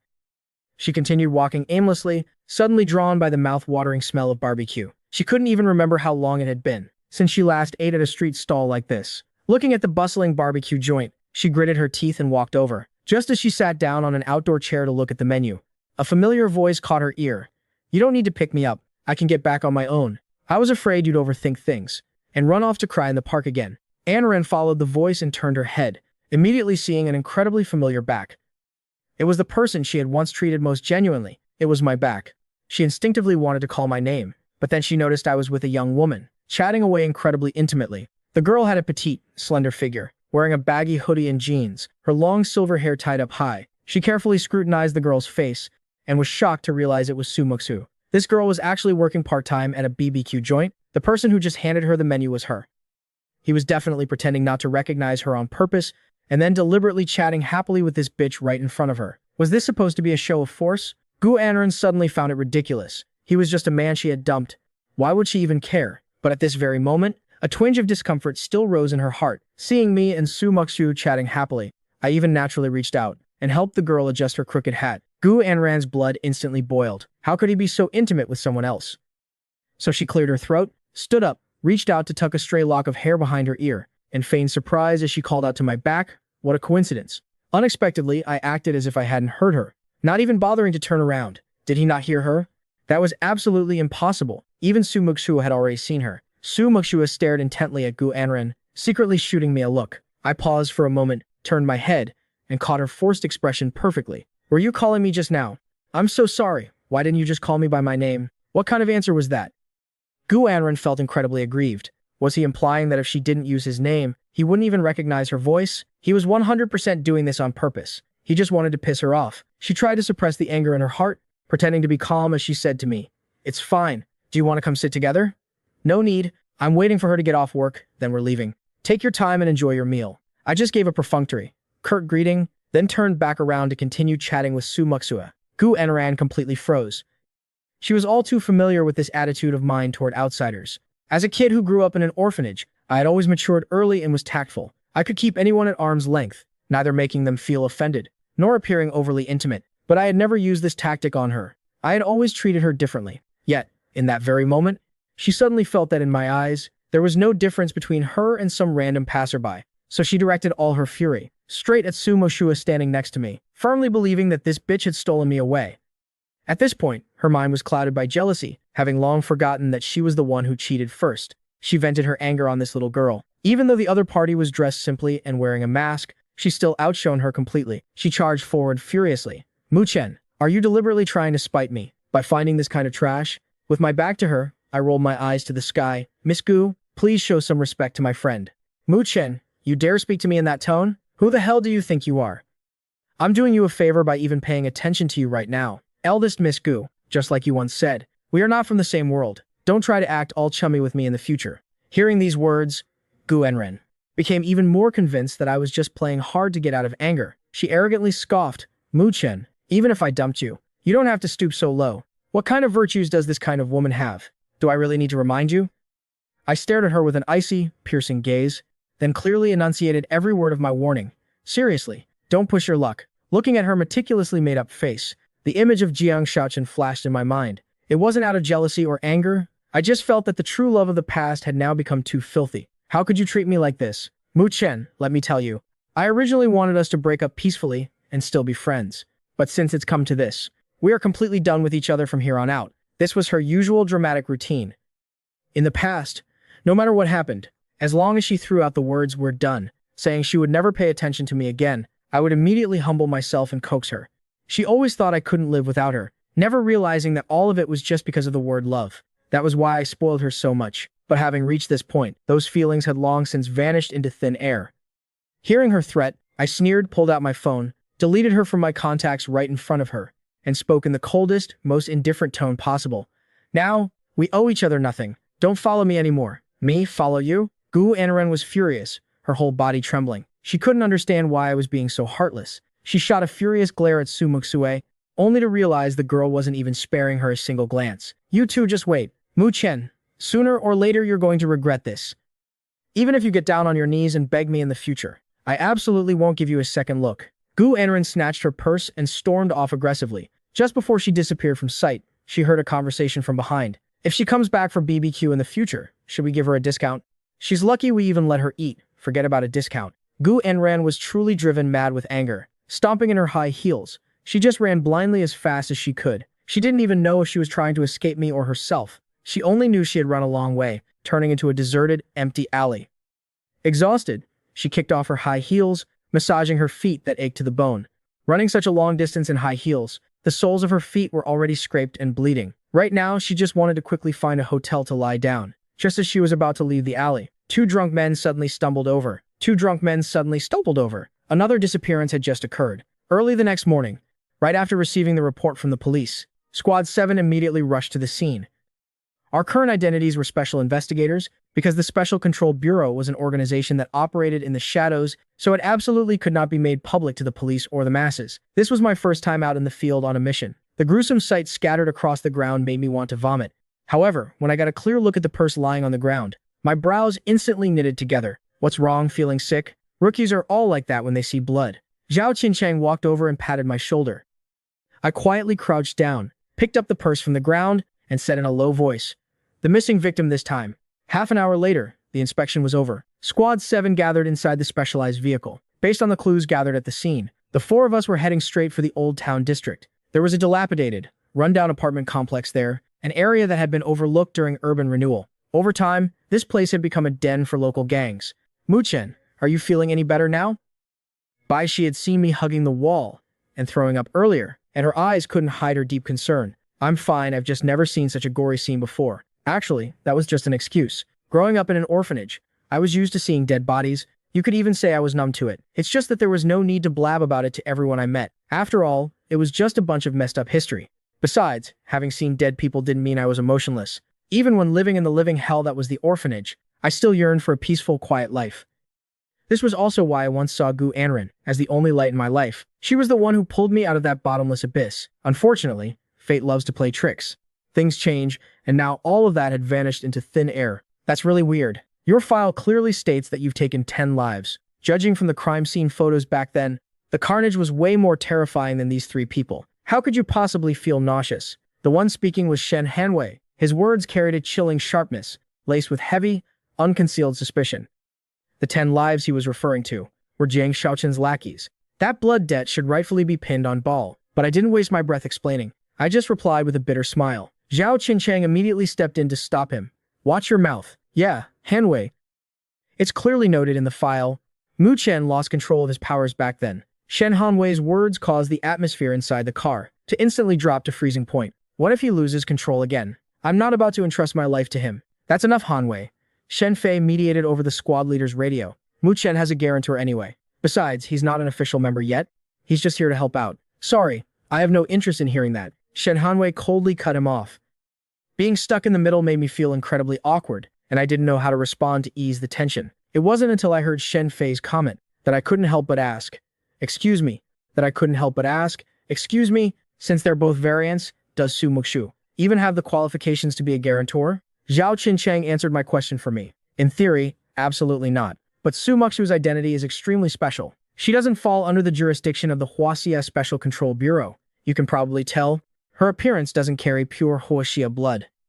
More importantly, she is a controllable Calamity class variant. This is exactly the kind of target the higher-ups of our Special Control Bureau dream of recruiting to our side. At this point, I finally had a sudden realization. Bringing up the guarantor wasn't meant to soothe things over. It was a subtle warning to Shen Hanwei. Even if the Special Control Bureau had to scrap this entire squad, they absolutely would not give up on recruiting me, for no other reason than the fact that my guarantor was a Calamity class variant. Shen Hanwei scoffed coldly, lowered his head, and continued tapping on his phone. The car quickly arrived at our destination. I looked out through the car window, and the scene outside was the complete opposite of earlier. There were no towering skyscrapers or bustling city streets, just dilapidated single-story houses and rundown apartment buildings. A few young punks were gathered around the street corner, staring at us with highly vigilant eyes. It seemed they were on guard against outsiders intruding. Zhao Qinchang stopped the car in front of an old apartment building, turned his head, and looked at me with a deeply serious expression. Later on, remember to keep a low profile and talk less. You must maintain a humble, unassuming demeanor at all times, especially when dealing with ordinary people. You absolutely cannot draw attention to yourself. Got it? Seeing me nod solemnly in agreement, he immediately pulled out the pistol at his waist and handed it to me. But you absolutely cannot show weakness either. Saying that, he pushed the door open and stepped out of the car. The 4 of us had just set foot on the ground when a group of thugs swarmed over and surrounded us. The leader, chewing gum, sized us up with a disdainful look. Which turf are you from? What are you doing here? Zhao Qinchang flashed a fake badge, state authorities. We don't have time to raid your joints today. Although the lead thug looked cocky, he clearly recognized the origin of that badge. Oh, folks from the province. But there wasn't a hint of fear on his face. He stared at the badge for a long time, then his gaze fell on Bai Shi. Well, the state authorities' little lady looks pretty juicy. He reached out, intending to flip open their badges, but Zhao Qinchang slapped his hand away. You better watch yourself. The thug chewed his gum, scoffed coldly, and waved his hand dismissively. Keep your eyes peeled when you're working inside. Otherwise, even the Jade Emperor won't be able to save you. The elevator in the apartment building was incredibly cramped. It reeked of a strong stench of urine, and who knows if someone frequently relieved themselves in here. As soon as Bai Shi entered the elevator, she quickly covered her nose and mouth, her brows furrowed tightly. Shen Hanwei acted as if nothing was wrong, seemingly used to this kind of environment. The elevator stopped on the 5th floor. The 4 of us walked straight to room 58. Zhao Qinchang raised his hand and pounded on the door. Who's out there? A hoarse voice came from inside. I'll definitely pay the interest in full next week. Please don't come asking for it again. Zhao Qinchang shouted coldly. Lu Shangqi opened the door. We're not debt collectors. As soon as Lu Shangqi pushed the door open, he gasped. Why is it you? He panicked and tried to slam the door shut, but Zhao Qinchang kicked him, sending him sprawling to the floor. Lu Shangqi scrambled up, his eyes burning with anger as he glared at him. You again? Why is it always you? I really didn't kill your daughter. Why won't you let this go? Zhao Qinchang threw his ID badge straight at his face. I'm with the Special Control Bureau now. I'm here to investigate a case today. Hearing the words Special Control Bureau, Lu Shangqi instantly deflated like a popped balloon. Chief Xiao, I've explained this countless times. What happened to your daughter really has nothing to do with me. And I know absolutely nothing about those other disappearances either. You've already crippled one of my legs. Why won't you just let me off? I haven't been a chief for a long time. I'm the captain of Squad 7 now. Do you understand what that means? Zhao Qinchang slapped him hard across the face with the badge. I saw everything clearly. His hatred for this guy was bottomless. But even at this point, he was still trying his best to suppress his rage. Otherwise, this guy would have had his teeth knocked out by now. I understand, Captain Zhao. Good that you understand.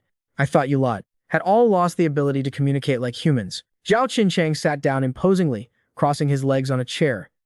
At this time, Bai Shi and Shen Hanwei had finished searching the room and returned to the living room. She shook her head at him. Zhao Qinchang gave Bai Shi a look. Bai Shi immediately stepped forward and pulled out a few photos. They were photos of the missing female victims. Have you ever seen these women? I'm really sorry, officer. I've truly never seen them. Did something happen? Lu Shankui glanced at the photos. Not a ripple of emotion showing on his face. They've all gone missing. And the method of their disappearance is extremely bizarre. It doesn't look like something a human could do. Bai Shi deliberately emphasized the second half of her sentence, clearly saying it for him to hear. Sorry, officer. I've really never seen them before. I've absolutely never done anything against my conscience. Please look into this clearly, officers. What the hell are you crying and howling for? Zhao Qinchang casually backhanded him. The force was so strong that even I felt it was a bit much. Lu Shankui was slapped dizzy. Captain Zhao, I know your precious daughter met with a tragic accident, but you can't just dump every bucket of shit on my head. I'm innocent. Zhao Qinchang crouched down and glared at him coldly, finally letting out a chilling, sinister laugh. All right, today we're doing official business by the book. I won't settle those rotten debts from the past with you today. Saying that, he stood up, dusted off his clothes, and led us to prepare to pull out. Thank you for your mercy, boss. Thank you. Officers of the Special Control Bureau, I'll definitely keep my head down and behave from now on. I absolutely won't cause any trouble for humans or you officers. Throughout the entire process, I kept quiet, secretly observing Lu Shankui on one hand, and paying attention to this squad's working style on the other. This team really coordinated incredibly well. Without needing to say much, everyone just did their part, accurately completing their own tasks. Leaving Lu Shankui's apartment, trouble immediately found us as soon as we got downstairs. The downstairs area was already surrounded by a mob of thugs. Yo, you officers work pretty fast. The leader waved his hand, and his lackeys instantly surrounded the car. What's the meaning of this? Zhao Qinchang turned around and stared at him. He was 6'3", with a strong, muscular build, standing in front of him. This thug looked like a sick chicken, yet this group of people wasn't the least bit afraid, relying on their numbers. Their attitude was incredibly arrogant and cocky. Earlier, this little brother was blind and didn't recognize a big shot. Turns out it's Chief Xiao from the Public Security Bureau. Oh man, blame these dog eyes of mine. Chief Xiao, years ago, over a dozen of my brothers fell into your hands. You were truly impartial and ruthless back then. Zhao Qinchang gave him a fake smile. So what do you want? I was thinking, how about this? Tonight, I'll host, and we'll use a cup of wine to resolve this old grudge. Will you do me the honor of staying for a drink? I'm busy tonight. Let's do it another time. Another time, I'll host and treat you brothers to a good meal. Zhao Qinchang sneered and tried to push past him to leave, but was shoved hard by the thug. The thug's face instantly darkened. What? Looking down on my brothers? Refusing a toast only to be forced to drink a forfeit, huh? Fine then, leave these two bitches here. My brothers will take good care of you folks from the province. Just consider it an apology to my brothers who had to do time back then. After saying that, the thug laughed lewdly and arrogantly.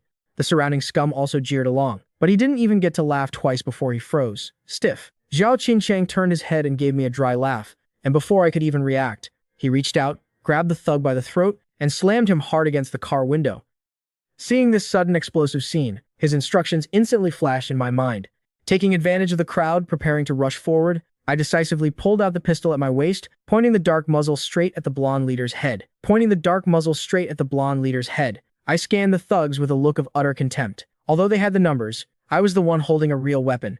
No one wanted to be the first bird to get shot, so they could only watch helplessly as we got into the car. It wasn't until the engine roared to life that I slowly lowered the gun.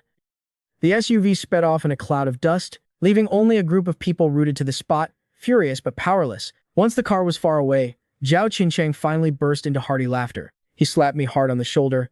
Ha ha ha ha. Not bad, kid. I definitely didn't misjudge you. What made you think of pulling the gun, even though you didn't even take the safety off earlier? He slapped me so hard I coughed. Captain, didn't you wink at me, telling me to get ready to make a move? I meant for you to go start the car first, so everyone could make a quick getaway. Hearing that, I was completely speechless. Turns out it was all just me overthinking it. However, judging from the results, Squad 7 was very satisfied with my performance. Even Shen Hanwei made an exception and praised me. That was pretty smooth. After that, the topic returned to the case. I originally thought we were heading back to headquarters first, but Zhao Qinchang took a massive detour and parked the car at the entrance on the other side of the old town. It was already 7 p.m. In winter, it always gets dark earlier. Zhao Qinchang and I leaned against the outside of the car. He pulled a chocolate bar out of his pocket and leisurely took a bite. He casually offered the chocolate to me. Have a bite, it helps with the fatigue. I waved my hand to decline. All right, what are you acting all high and mighty for? Trying to play the good boy in front of the girls, huh? His teasing made me not know whether to laugh or cry. I quickly told him to stop talking nonsense and pulled the topic back on track. Do you think Lu Shangqi is highly suspicious? Zhao Qinchang threw the question back at me. Did you spot any flaws? It's really hard to draw a conclusion. He looks like an honest guy, but you can never truly know a person's heart. However, we really didn't find anything suspicious in his house. True. A dead silence fell over us. Zhao Qinchang crouched by the mottled wall, breaking off pieces of chocolate and eating them one after another. I noticed he was staring intently at something. I stepped closer to take a look. It turned out to be a delicate locket. The locket was open, hiding a photo inside. Pretty, isn't she? Zhao Qinchang suddenly turned his head and asked me, "This is my daughter. Beautiful, right?" He held out the photo with eyes full of pride. The girl in the photo was tall, with a beautiful face and an air of righteous dignity between her brows. That goes without saying. With my genes, how could she be anything less? Halfway through his sentence, he took a huge bite of chocolate. If she could have continued wearing this uniform, she absolutely would have become a female police chief in the future. But deep down, I knew very well, the girl in the photo would never have that chance again. Her life had forever stopped 5 years ago. I slowly crouched down beside him. "Is this why you joined the Special Control Bureau?" Zhao Qinchang didn't answer, just stared blankly at the locket in his hand, gazing at the radiant smile in the photo. After a long while, he muttered something seemingly unrelated. When the accident happened, her mother couldn't handle the shock and divorced me. That was the darkest period of my life. Every day, I carried my service weapon, staked out the streets, and blocked his door. The Bureau disciplined and warned me countless times. The last time, I really couldn't hold it in anymore and shot one of his legs off. The police uniform I'd worn for half my life was stripped from me because of that. A few months later, Xia Kerr showed up at my door.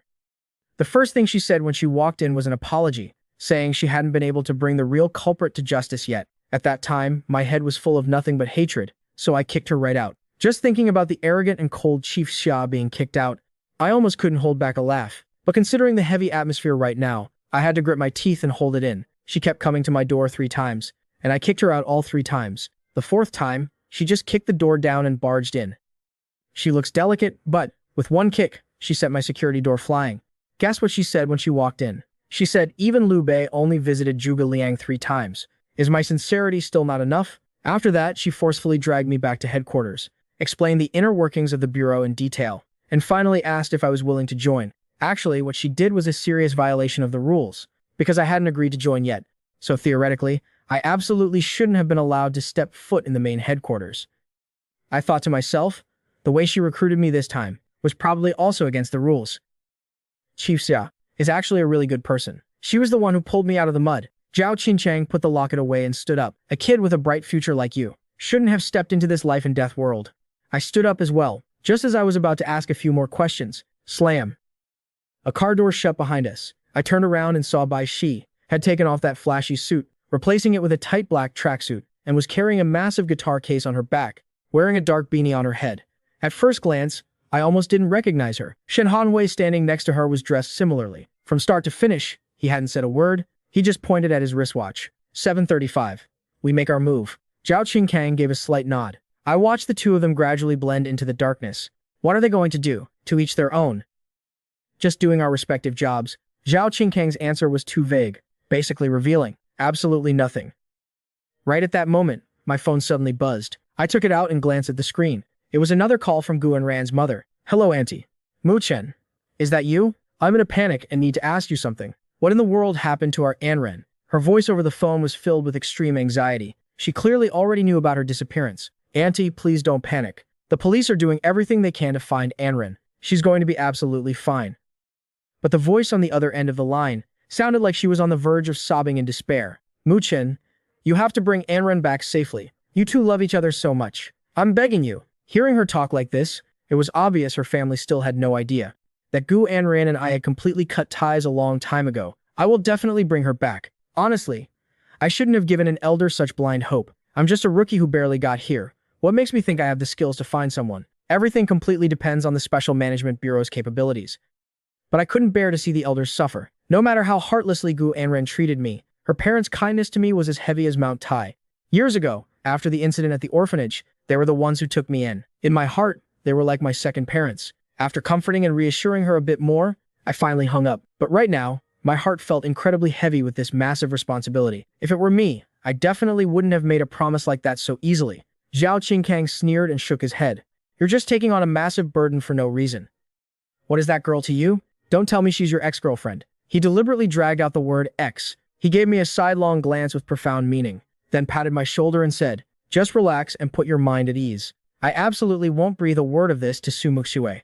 I looked at him, my face full of confusion. What does this have to do with Su Muxue? You really don't understand women at all. You're out here in the middle of the night, stressing over an old flame. How could little Su Muxue not get jealous? Captain Zhao, she and I aren't even officially a thing yet. After all, up until this very moment, neither Su Muxue nor I have shown any romantic feelings for each other. Matters of the heart, they'll happen. Water wears away the stone eventually. You're still too green, kid. You'll naturally understand it later. There are some things you shouldn't always wait for the girl to say first. You need to show some manly initiative and take charge.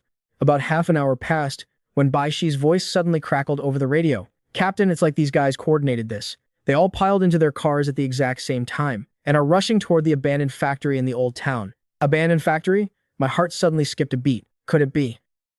Could it be the old factory? Could it be the old factory where Zhao Qingkang's daughter was murdered years ago? Taozi, how's your visibility? Zhao Qingkang sat up straight from the back seat, asking through the comms. Visibility is crystal clear. It's just that the architecture in this old town is a complex maze. Finding a suitable sniper vantage point isn't going to be easy. Zhao Qingkang quickly shoved 2 pieces of chocolate into his mouth to perk up. Don't blow your cover. The silence in the car lingered for a long time before Bai Shi gripped the radio and continued her report. All vehicles have stopped outside the old warehouse. The targets are getting out and heading inside. Bai Shi, hold your position for now. Keep a close eye on their every move. Shen Hanwei, what's your status? Zhao Qingkang calmly issued his orders. Their synergy was so good that just a code name was enough for him to understand that his mission was to tail the targets and sneak into the warehouse. He was currently monitoring them from the shadows. The second hand ticked away. As time slowly slipped by, the comms channel fell into a dead silence. I was so tense, my heart was pounding relentlessly. Even though it was already 1 a.m., I was too wired to feel even a little sleepy. Halfway through, I even got a text from Su Muxue. The first message was completely blank, except for a sticker of a cute, pouting kitten. Just as I was staring at it in total confusion, a second message immediately followed. Sorry, it's my first time texting someone. My hand slipped. Even though this girl, Su Muxue, was like a centuries-old vampire aristocrat, her common sense when it came to modern life was an absolute zero. But thanks to this little interlude of hers, my nerves, which had been stretched taut as a bowstring, were somewhat soothed. But just as the weight in my chest began to lift, Shen Hanwei's voice suddenly rang out. Target locked. The missing persons are right inside the abandoned warehouse. The kidnappers are planning to move the hostages. A surge of excitement welled up inside me, not just because we found the victims, but because this was the work of local street thugs, meaning it had absolutely nothing to do with Liu Shangqi. To be honest, seeing him living in such miserable exile, I actually felt a bit of sympathy for him. Let's move, hurry, I urged impatiently, unable to wait any longer. But Zhao Qingkang just kept smoking in silence, as if he were pondering some deeply profound issue. Then he slowly turned his head and stared at me. Hey, the director already filled me in on everything. You used to be a normal person too, so tell me the truth. How exactly do you view those anomalies? I looked at him, my mind full of questions, not understanding why he chose this exact moment to ask that. That really depends on the specific situation. Like that vampire who ambushed me before. Its methods were incredibly despicable and vicious, but Liu Shangqi seems like a decent guy who just wants to live in peace. Hearing my explanation, the corner of Zhao Qingkang's mouth twitched into a faint smile. I hope you can maintain this normal mindset when looking at everything in this world, no matter what kind of skin the other party is wearing, and no matter what stance you're taking. As soon as he finished speaking, he turned the key and started the car. Who would have thought? The moment the engine roared to life, Zhao Qingkang suddenly clutched his stomach and doubled over. Oh, my stomach is killing me. I froze on the spot in an instant. Why the hell is old Zhao getting a stomachache right at this critical moment? 10 to 1. The hygiene at that diner tonight was absolute garbage. I mean, come on, Captain Zhao. We both ate at the exact same table. Can't my stomach just be fragile and sensitive? Ah, damn it. I can't hold it anymore. I gotta find a place to take a dump and save my life. You go back up Bai Shi and the others first. I was so shocked, my jaw practically hit the floor. Huh? You want me to run over there all by myself? What do you have to worry about? Your foundation is far from ordinary. Don't tell me you're scared of a few mortal thugs. Besides, Bai Shi and Shen Hanwei are both seasoned veterans. Just don't get in their way and drag them down, and thank your lucky stars. Got it? My mind was an absolute chaotic mess right now. This plot twist was so absurd it felt completely unreal. But I haven't even taken my driver's test yet. I just saw Zhao Qingkang reach over, shove the passenger door wide open, and deliver a swift kick that sent me flying right out of the car. Cut the crap. Were you expecting me to take you for a joyride? Swing those arms and run over there. I seriously can't hold it anymore. Even though I was completely blindsided by this, I had no choice but to run for my life, sprinting straight toward the abandoned factory. Watching my silhouette disappear into the old town's night with a cold, piercing gaze, Zhao Qingkang's previously twisted, agonized expression instantly reverted to a calm, icy demeanor. He pushed the door open, stepped out, chewed another piece of chocolate, and turned to pull a long, cylindrical bag from the trunk. Humming some strange, eerie tune, he slowly made his way back toward the dilapidated apartment building from earlier. Just as I was about to approach the old factory area, Shen Fei's voice exploded in my earpiece. What the hell is going on? Why did the drone over the apartment building just crash? And even weirder, who the hell cut off my surveillance feed? Hearing Shen Fei's frantic complaints, I sharply sensed a chilling anomaly. Where did everyone go? Report your current combat status immediately. Shen Fei was practically jumping out of his skin on the comms channel. Shen Hanwei's response was incredibly smooth and concise, with the background noise mixed with the sounds of intense fighting. It was painfully obvious he was already engaged in close-quarters combat with the enemy. Emergency situation. Shen Fei, we're in a heavy firefight with the targets. How long until backup arrives? On Bai Shi's end, the howling wind roared, occasionally mixed with the muffled crack of sniper fire. The captain got a stomachache halfway here. That's right, I'm running my ass off to the factory to provide backup. Suddenly, my sharp hearing caught Shen Fei's voice. He sucked in a sharp breath of cold air. Mu Chen, turn around right now. Get your ass back to the captain. My footsteps instinctively slowed down. Burning with anxiety, I hurriedly asked, what's wrong? Shen Hanwei cut in while fighting fiercely. Mu Chen, listen closely, the captain lured you away on purpose. He's dead set on facing this alone. From the other end of the old district, Shen Fei screamed until his throat was raw. We absolutely cannot let him take this risk. Director Xia just sent an emergency alert. That Lu Shankui, or rather, that monster in hiding, its threat level just spiked to critical. That thing isn't something the captain can solo. Orders from above are to prioritize hostage rescue. As for that tough bastard Lu Shankui, HQ is deploying an elite squad to handle him. You have to drag the captain back here at all costs. I immediately shut my mouth and didn't ask another word.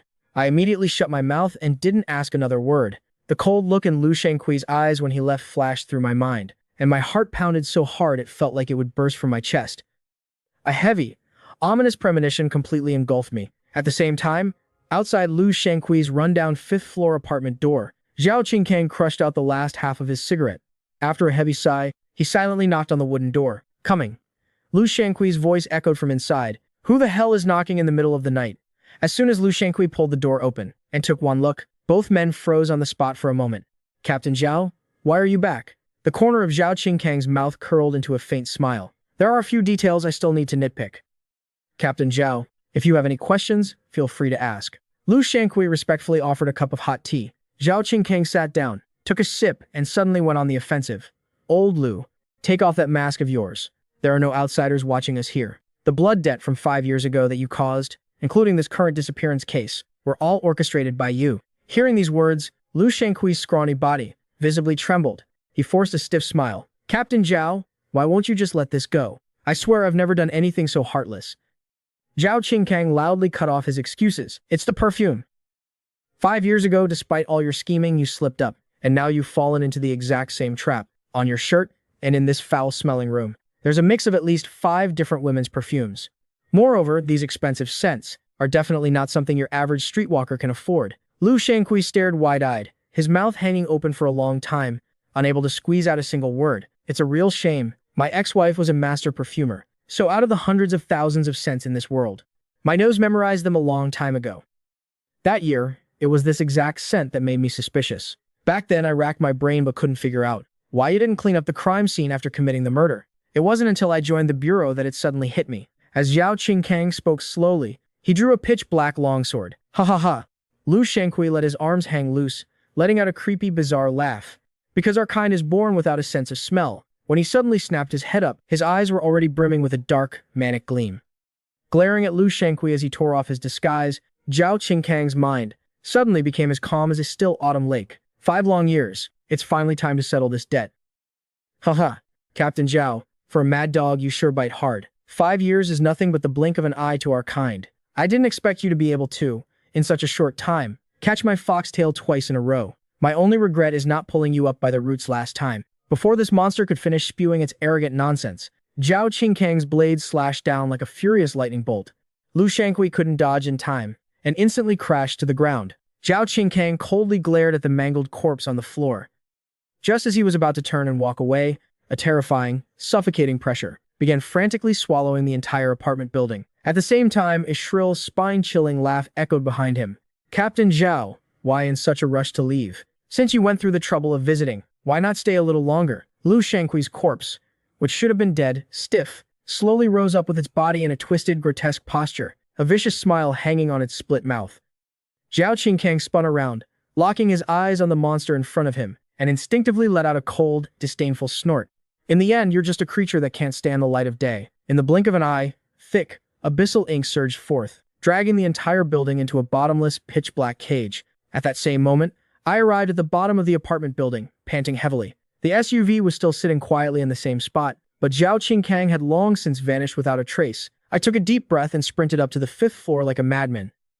With a flying kick, I smashed open Lu Shankui's door, only to be shocked to find the furniture completely untouched. The only thing missing was Lu Shankui, let alone old Zhao. The place was spotless, without the slightest sign of a struggle. A thought suddenly flashed through Shen Fei's mind, and he frantically yelled at me.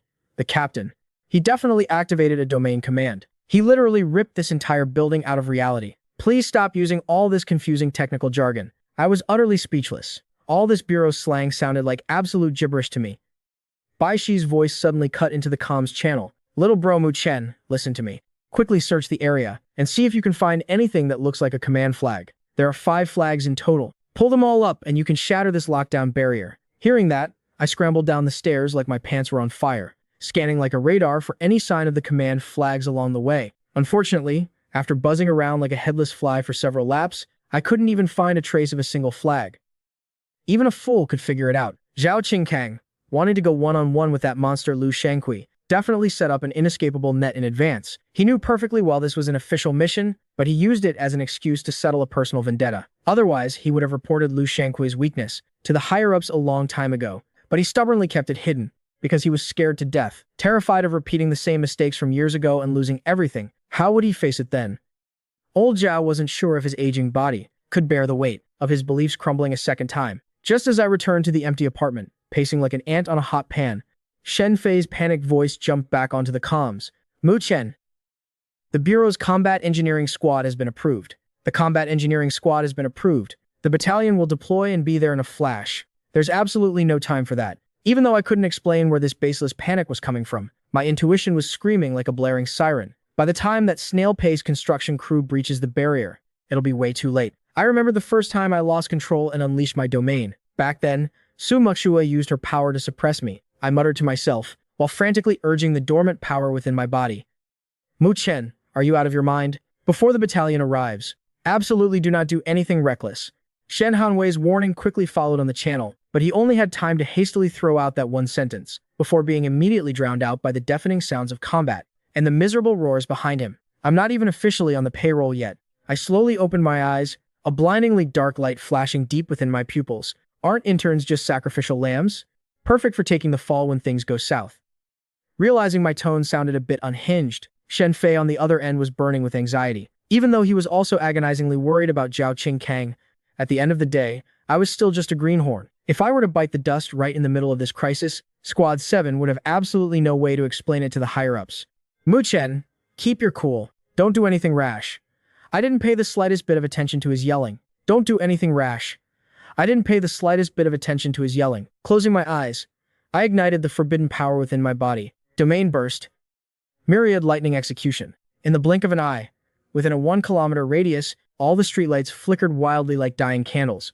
Electronic devices simultaneously let out a shrill, miserable screech. It was as if a greedy, invisible maw was frantically draining all the ambient electricity. Shen Fei was still screaming uncontrollably in my earpiece, but I had already blocked out all the noise of the outside world. I desperately searched the depths of my memories, trying to find that feeling of being violently torn apart when I first opened my domain. But back then, my reason had long been stripped away, and my body was practically taken over by a demon. Now, trying to replicate Su Muxua's masterful technique was honestly harder than reaching the heavens. Violent arcs of lightning constantly surged across my skin, but I was like a defective gun that had lost its sights. After forcefully trying to activate it several times, sharp, tearing pains shot through my chest. A burst of static suddenly crackled in my ear. I thought it was Shen Fei agonizingly trying to talk me down again. Annoyed, I was about to rip the radio off when I unexpectedly caught a sharp female voice. Focus your mind and gather your energy. Cast aside all distractions. Use your domain to break his domain. Absolutely do not clash head-on. It is taboo to recklessly waste your power. You must compress it to the absolute limit at a single point. This voice was cold and calm, like a deep abyss. It definitely wasn't Shen Fei, nor was it Bai Shi, and it certainly wasn't a hothead like Shen Hanwei. I stood there dumbfounded, trying to figure it out, but I immediately cast aside my distracting thoughts, squeezed my eyes shut, and chewed over Sha Care's golden words in my mind. A domain is nothing more than a physical projection of power. That monster's racial talent is incredibly disgusting. It can weave a flawless, seamless concealment barrier. If you want to forcefully tear open its cage, you only have two options right now. One is to learn from Su Muxu back then, and use a more aggressive domain to swallow it alive. Two is to squeeze your domain's power to its absolute peak, and turn it into a razor-sharp blade to pierce right through him. Hearing the commotion, it was 9 times out of 10 Xia Care, who had hijacked command from Shen Fei. Bai Shi and Shen Hanwei, listen to my orders. Bite down hard on the targets and keep them distracted. There can be no mistakes with the hostages at the old warehouse. As for you, Mu Chen, just let loose and fight. Just let loose and fight. Follow your heart. Since things had come to this, I didn't need to hesitate or hold back anymore. Retracting my shattered domain, I forged it once again. Only this time, I completely changed my tactics, compressing the furious lightning deep inside until it condensed into an incredibly dangerous orb of light. Right in the palm of my hand. A cold, sharp glint flashed in my eyes. My eyes snapped open. Myriad lightning execution. The moment the lightning sparked, a roaring lightning dragon tore through the throat of the night. Rolling thunder exploded like the roar of a god. The people downstairs and the surrounding neighbors swarmed out like a kicked beehive. What the hell are you doing in the middle of the night? What the hell are you doing in the middle of the night? First a blackout, now thunder and lightning. Are you gonna let people sleep or what? Waiting for the lightning to dissipate, I focused my gaze. Before my eyes, a spatial rift was torn open, looking terrifyingly empty. From deep within the silent abyss of the alternate dimension, a cold snort, full of Zhao Qingkang's unyielding majesty, echoed out first. Right after, a bizarre, scalp-numbing roar arrogantly drowned out that sound. That roar sounded exactly like an abyssal behemoth, struggling at death's door. It carried a bone-chilling cold and a towering resentment. You little ant, you really are throwing your life away. Years ago, I took pity on you and spared your miserable life. And now you drag yourself back here to offer it up. You and your short-lived daughter are both hopelessly stupid. Peering through the killing intent into another bizarre realm, Lu Shangqui's body had swelled to an extremely exaggerated size. He stood arrogantly like a prehistoric giant ape, just like a giant who had broken his shackles and returned to the mortal world. As for the mortal facing off against that massive behemoth, he was gripping the pitch-black longsword tightly with both hands. Even though his figure was swaying and ready to collapse like a withered bamboo stalk, his spine was as tough and unyielding as cold steel. The countless bleeding wounds all over his body silently testified to just how tragic the recent fierce battle had been. Ha ha ha ha ha ha! The monster's hideous, wrinkled face slowly stretched into a nauseating curve, the corners of its mouth curling up into a cold, bone-chilling sneer. Captain Zhao, you sure have some tough bones. What exactly is it that's propping up this sickly, inferior bag of bones of yours, making you resist so desperately? Is it that unforgettable pain of losing your daughter? Or are you shouldering some ridiculous, bullshit sense of justice? Facing the monster's gut-wrenching mockery, Zhao Qingkang merely raised an eyebrow in disdain, taking a deep breath to steady his staggering feet. The tip of his blade pointed straight at the behemoth's throat like a venomous snake flicking its tongue. His weather-beaten face carried a freezing killing intent, and a towering inferno of rage meant to burn everything to ashes. None of your damn business. His retort was like a knife, slicing straight into flesh, his words as sharp as freezing ice, scraping against bone marrow. A thing like you, just mimicking human speech, do you even deserve to use human language? You're nothing but a creature driven by animal instincts, a sewer rat that only knows how to prey on the weak. Old Zhao's tongue was as venomous as ever. Every single word was laced with lethal poison, but it made that monster see right through the panic buried deep in his heart. Hey, I can read your guilty conscience. Deep down in your bones, you're terrified of me. I am the bloodthirsty nightmare that for the past 5 years, you haven't been able to shake off. With that hideous face of yours, why don't you find a mirror and see what the hell you really are? Just as old Zhao was about to keep trash-talking, the surrounding air suddenly froze dead. A sense of lethal danger instantly stimulated his nerves. Without waiting for his brain to issue the command to flee, a massive, pitch-black shadow like a hill suddenly exploded in front of him. With a terrifying, unnatural speed, the monster was like a heavy artillery shell leaving the barrel, carrying a manic kinetic energy more than enough to crush everything, fiercely charging forward with the force of a collapsing mountain to finish off Zhao Qingkang. The surroundings were completely sealed off by a deadly pressure. Every inch of his skin screamed in despair. He only saw that giant claw, as rough as reinforced concrete, violently crashing down like the Grim Reaper's sledgehammer, tearing open a suffocating vacuum. Watching helplessly as the massive claw shredded his defensive blind spot, Zhao Qingkang knew in his heart that he had run out of options. In that hair's breadth of a moment, just as he was about to be ground into a pile of bloody, reeking mush by the crazed monster, a furious lightning dragon roared out of nowhere, slamming violently into the monster's immovable, rock-solid flank. Ha ha ha ha ha ha. You insolent little brat, who told you to come here and throw your life away? Didn't I order you to hold the line at the warehouse? Zhao Qingkang gritted his teeth, struggling to prop his upper body up. Glaring at me, wrapped in a dense aura of lightning, he was instantly so furious. His mustache practically stood on end. I'm just a temp mercenary. Listening to your orders is just me being polite. Firing at will is my actual job. This is a privilege officially approved by Director Xia, by the way. Right in the middle of our little argument break, before the blinding dust filling the air could even settle, that horrifying black shadow lunged at us once again. Ha ha ha ha! I thought it was just a blind little mouse. I didn't expect it to be a fresh, delicious demon.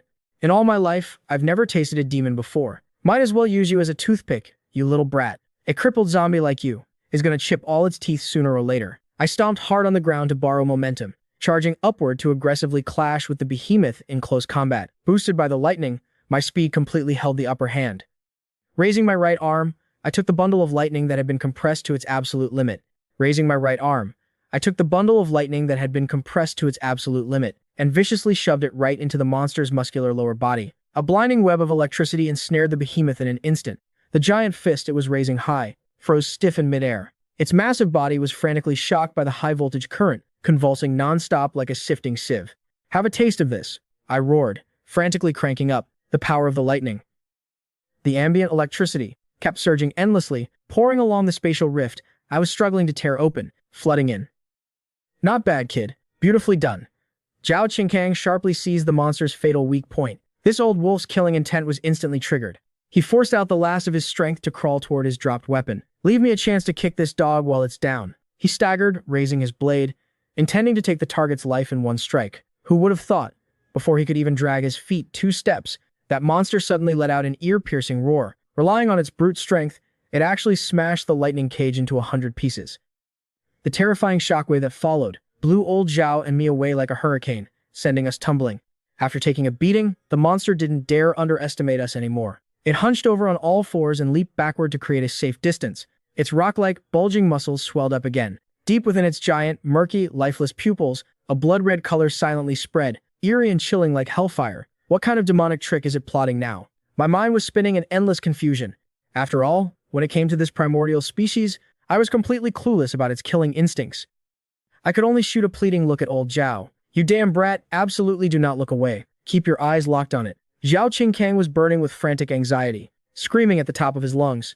But unfortunately, his warning shout was ultimately half a beat too late. When my panicked gaze darted back to where it was, the behemoth's massive body had vanished without a trace. Shockhair's teaching flashed in my mind again. This monster race's talent is absolute stealth. Now that it has absorbed some unknown power, its hiding methods will definitely become even more cunning and treacherous. Without giving me even a split second to resist, a massive force that could snap bamboo smashed right into my ribs. The monster loomed out of nowhere and delivered a direct hit, carrying a blazing killing intent that sent me flying like a torn sack. My internal organs felt like they were shattered to pieces in an instant. Luckily, the moment death came knocking, I managed to force my lightning to protect my body, which allowed me to salvage a bit of my remaining strength as I crashed to the ground.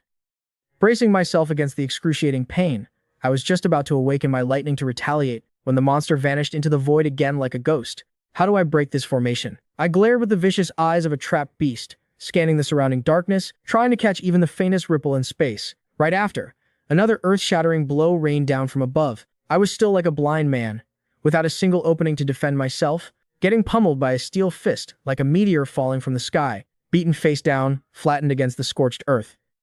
I tried to shake my head, which was ringing like a broken bell.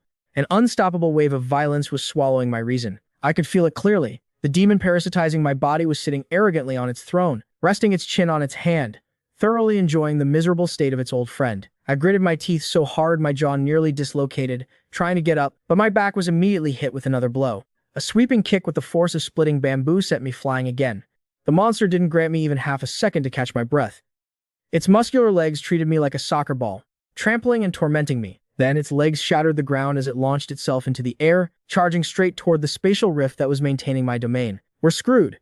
Zhao Qingkang cried out in panic. Powerless, there was nothing he could do. The monster's massive bulk was already hovering in front of the rift. It opened its bloody, gaping maw wide, took a massive bite, and swallowed the surging, lightning-infused evil aura whole. The one-way spatial gate transporting energy was completely choked off. The boiling lightning within my body instantly dried up. I cracked my aching neck and let out a long sigh, knowing full well that with my current half-baked strength, I was bound to get flattened and used as a mop by this monster. The comms channel was now dead silent too. At this point, there was zero hope of some divine reinforcements dropping from the sky to save us. So, I just flipped the bird right at the monster lunging to tear me apart. Bring it on, let's get this over with. Just as the rookie tornado was about to sweep me away once again, a pitch-black battle blade tore through the wind like a shooting star, arrogantly pinning itself into the brick floor right between me and the behemoth. The moment the blade's razor-sharp aura plunged into the ground, a terrifyingly blinding corona erupted brilliantly. Brat, I'm the captain. Who the hell do you think you are? If you want to play hero, get in line. Zhao Qingkang dragged himself over to me, stumbling over his own feet. He slowly took a deep breath, forcing himself to stand up straight. You should save your strength. Seeing that the countless wounds on Zhao Qingkang were even more tragic than mine, I let out a long, depressed sigh. Looks like today is going to end in disaster. The leftover power isn't even enough to start a practice drill. Of course, there was still one way out left, and that was handing control over to Bale. Don't give up so easily. Kid, don't rely too much on the hidden power inside your body. What the hell is there to be afraid of? As long as we can crawl out alive, that's enough. At worst, I'll just stop being human.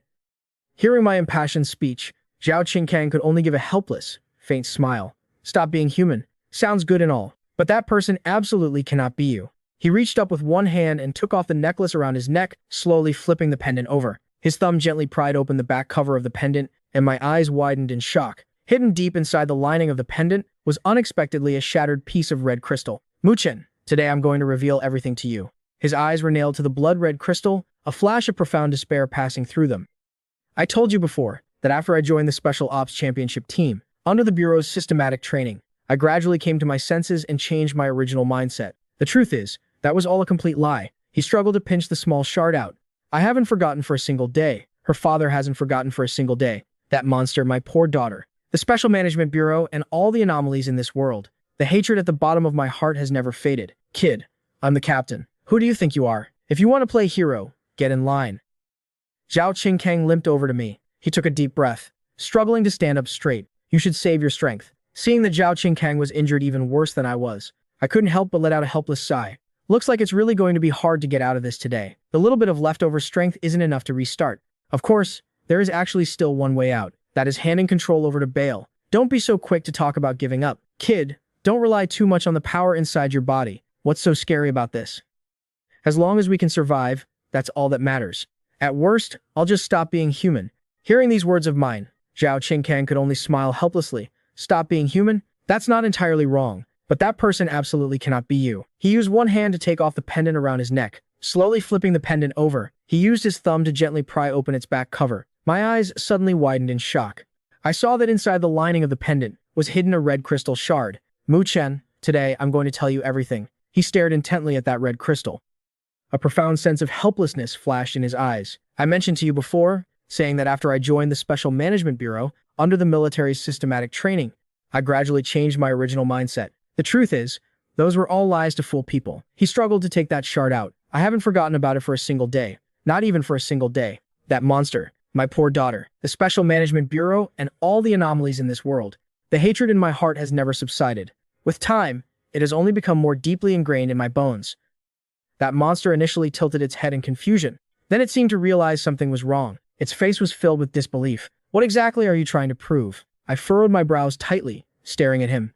Zhao Qingkang's abnormal behavior made me incredibly uneasy. The eerie aura radiating from the red shard made me feel oppressed and suffocated. What I want to tell you is, absolutely do not look up to me as a role model. Whether you join the Special Management Bureau or not is fine. Just don't use me as your standard of reference. I died 5 years ago. The very moment my daughter was murdered. For the past 5 years, drifting through life day by day, I've been nothing but a soul thirsting for revenge. He looked at me with a solemn expression, slowly pressing the shard against his chest. Mu Chen, I hope you take a good look at me. What the hell are you going crazy for? I was full of confusion, completely unable to understand. Then I saw him let out a cold laugh. Monsters aren't the only ones who receive blessings. Mu Chen, you have to remember this well. This has nothing to do with the Special Management Bureau. It also has nothing to do with the friendship between you and me. This is just my answer to my daughter. The moment the shard touched his chest, a blinding red light suddenly flashed. In the blink of an eye, it sank into his flesh and blood. Only then did I suddenly realize his intention. You're turning yourself into a monster. Dig that thing out right now. But in just a mere few seconds, it seemed to rapidly spread across his chest, blooming into a red crystalline flower. Looks like this thing is rejecting me. Just how much does it despise humanity? It's willing to grant power even to that monster, yet it shows such fierce rejection toward humans. He used his other hand to clutch the crystalline flower and looked at me, leaving his final instruction. Remember this well. Mu Chen, don't rely too much on the power inside you. You have to turn their power. With a crisp cracking sound, he suddenly crushed the crystal mass on his chest, crushing his Special Management Bureau badge along with it, just like me right now. Turn their power into your own. In a flash, a terrifying, massive force erupted from his arm. Originally bearing the form of a normal human, his body began to undergo a horrifying mutation. His physique expanded at a rate visible to the naked eye. It was as if an endless potential was pouring out. Veins bulged violently beneath his skin, as if wanting to break free from all shackles. His hair also began to grow wildly. In the blink of an eye, he had transformed into a giant statue, so terrifying that no one dared to look directly at him. Every movement radiated a horrifying, oppressive pressure. How dare a human covet this power? Hand over your shard. I want to become even stronger. The monster charged at him like a madman. The giant that used to be Zhao Qingkang raised his hand, and the long sword planted in the ground trembled slightly. Then it suddenly flew from the ground, landing neatly in his hand. The moment he touched the hilt of the blade, a vast, overwhelming aura stirred everything around him. He slowly raised his giant head, locking eyes with the other monster right in front of him. Right after, he slowly opened his mouth, and using a hoarse, twisted voice, spat out every word. Domain open.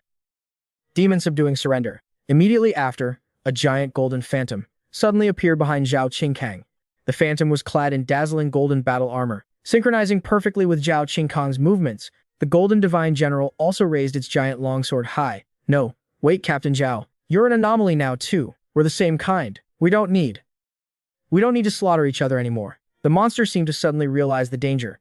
The power of the giant in front of it had far surpassed its own. Its only thought right now was to live, so it desperately opened its mouth to beg for its life. Zhao Qingkang's massive body swung the blade with one hand. The golden divine general behind him made the exact same movement. The two instantly achieved perfect synchronization, simultaneously unleashing an apocalyptic strike. The blade, carrying a hurricane, slashed violently toward the target. The monster, which had just been begging non-stop, was struck head-on by this terrifying slash. Its giant body crashed heavily to the ground. Along with the complete and utter defeat of that monster, the chaotic space around us also began to gradually collapse. The phantom behind Zhao Qingkang vanished along with it. My pupils contracted violently in terror.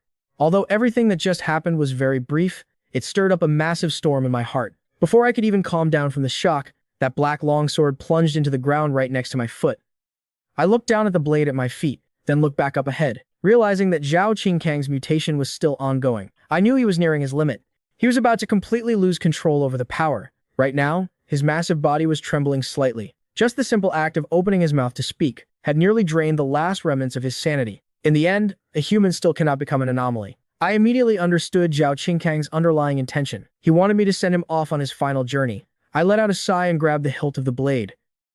As I dragged the long sword, walking step by step toward him, the blade let out a low, humming sound, as if it were grieving for its master. It was also bidding farewell to its master. Finally, I walked right up to Zhao Qingkang. Gripping that sharp longsword tightly with both hands, I looked up at him, now completely mutated. Taking the very last trace of residual power in my body, I condensed it all onto the cold blade. Man, You really are an irresponsible captain. I slowly raised the blade in my hands. At this moment, Zhao Qingkang's body still stood tall.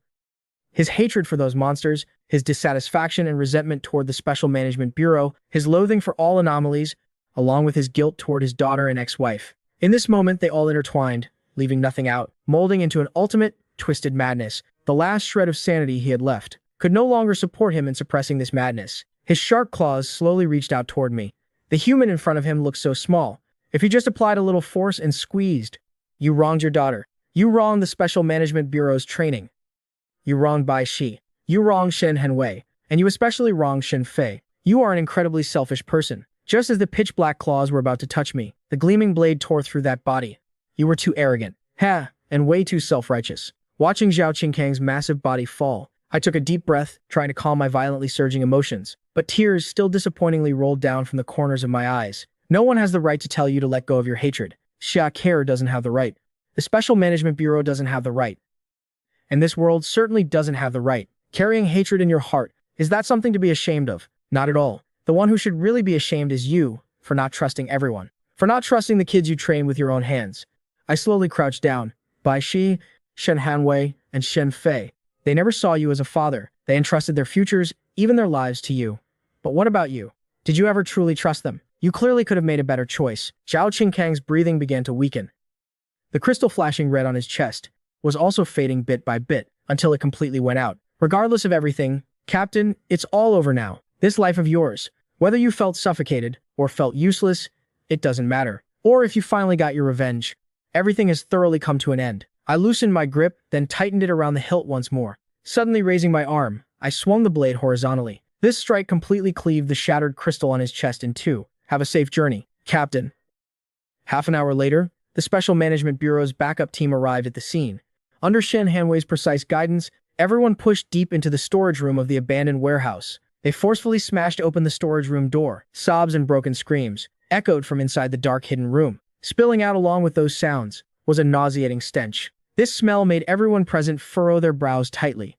Shen Hanwei also silently looked deep into the warehouse. When the dim light shone into the hidden room, everyone present froze on the spot. Then, everyone's faces filled with grief and indignation. They saw a group of people huddled in the corner, looking absolutely terrified. The poor girls were trembling like fawns at the scene. Except for one whose clothes were relatively intact, the rest of the girls were in tattered clothes, their bodies covered in wounds of all sizes. A member of the Special Management Bureau couldn't help but curse out loud. I dragged my heavy footsteps, slowly walking into that room filled with sin. The girls realized someone had entered. Some trembled in fear, squeezing their eyes shut, their mouths seemingly still whispering pleas for mercy. Others had empty, lifeless eyes, staring blankly up at me. Only one person, upon recognizing me, sprang up and threw herself at me, disregarding everything. She hugged me tightly, unable to hold back her sobs. Thank God, Mu Chen, thank God. You finally came to save me. I stood there dazed, looking down at Gu Anran's tear-stained face. For a moment, I couldn't utter a single word. My gaze slowly swept over the poor girls. They were either in extreme terror, despair, or completely numb. Until I spoke to them in a soft voice. We're here to save you. You're safe now. After hearing those words, I clearly saw a glimmer of light return to those girls' eyes. Just as a spark of hope flashed, Shen Fei also entered the scene. He walked up next to me and held out the pendant. It was the relic Zhao Qingkang left behind. I'm sorry, I said softly. Whether I was saying it for Shen Fei to hear, or just tormenting myself. Shen Fei slowly turned his head, quietly looking at me standing beside him. Was he in pain when he passed? Remembering Zhao Qingkang's form when he turned into a monster, constantly trembling from restless agitation. I don't know. I don't know if that counts as pain.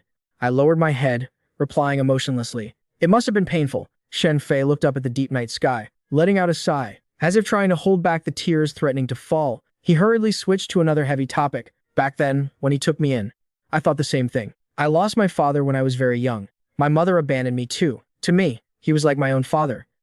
There wasn't a hint of blame toward me in his words. Besides, this mission is considered a success. I muttered to myself, can this really be considered a success? We did catch the mastermind, prevented more girls from being harmed, helped the police clean up the tumor in the old town. In theory, it is a success, but the emotional scars of those girls will be so hard to heal. This psychological trauma will haunt them for the rest of their lives. The two unfortunate girls who were murdered can never come back. And Captain Zhao Qingkang, that sloppy, crude chain smoker, has also left us forever.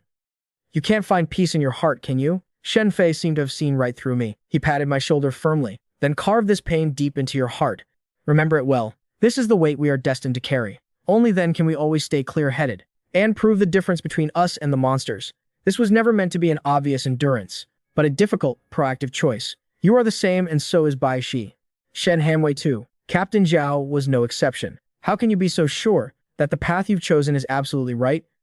I said, handing the longsword pendant toward Shen Fei. Shen Fei sniffled, then wrapped his jacket tightly around himself. He looked at the relic and forced a smile, ultimately only taking the pendant, leaving the longsword in my hands. Mu Chen, life doesn't give you that many choices. After saying that, he waved and walked toward the car. The moment he opened the car door, he turned his head and looked deep into my eyes. No matter what, you were the one who sent the captain off on his final journey.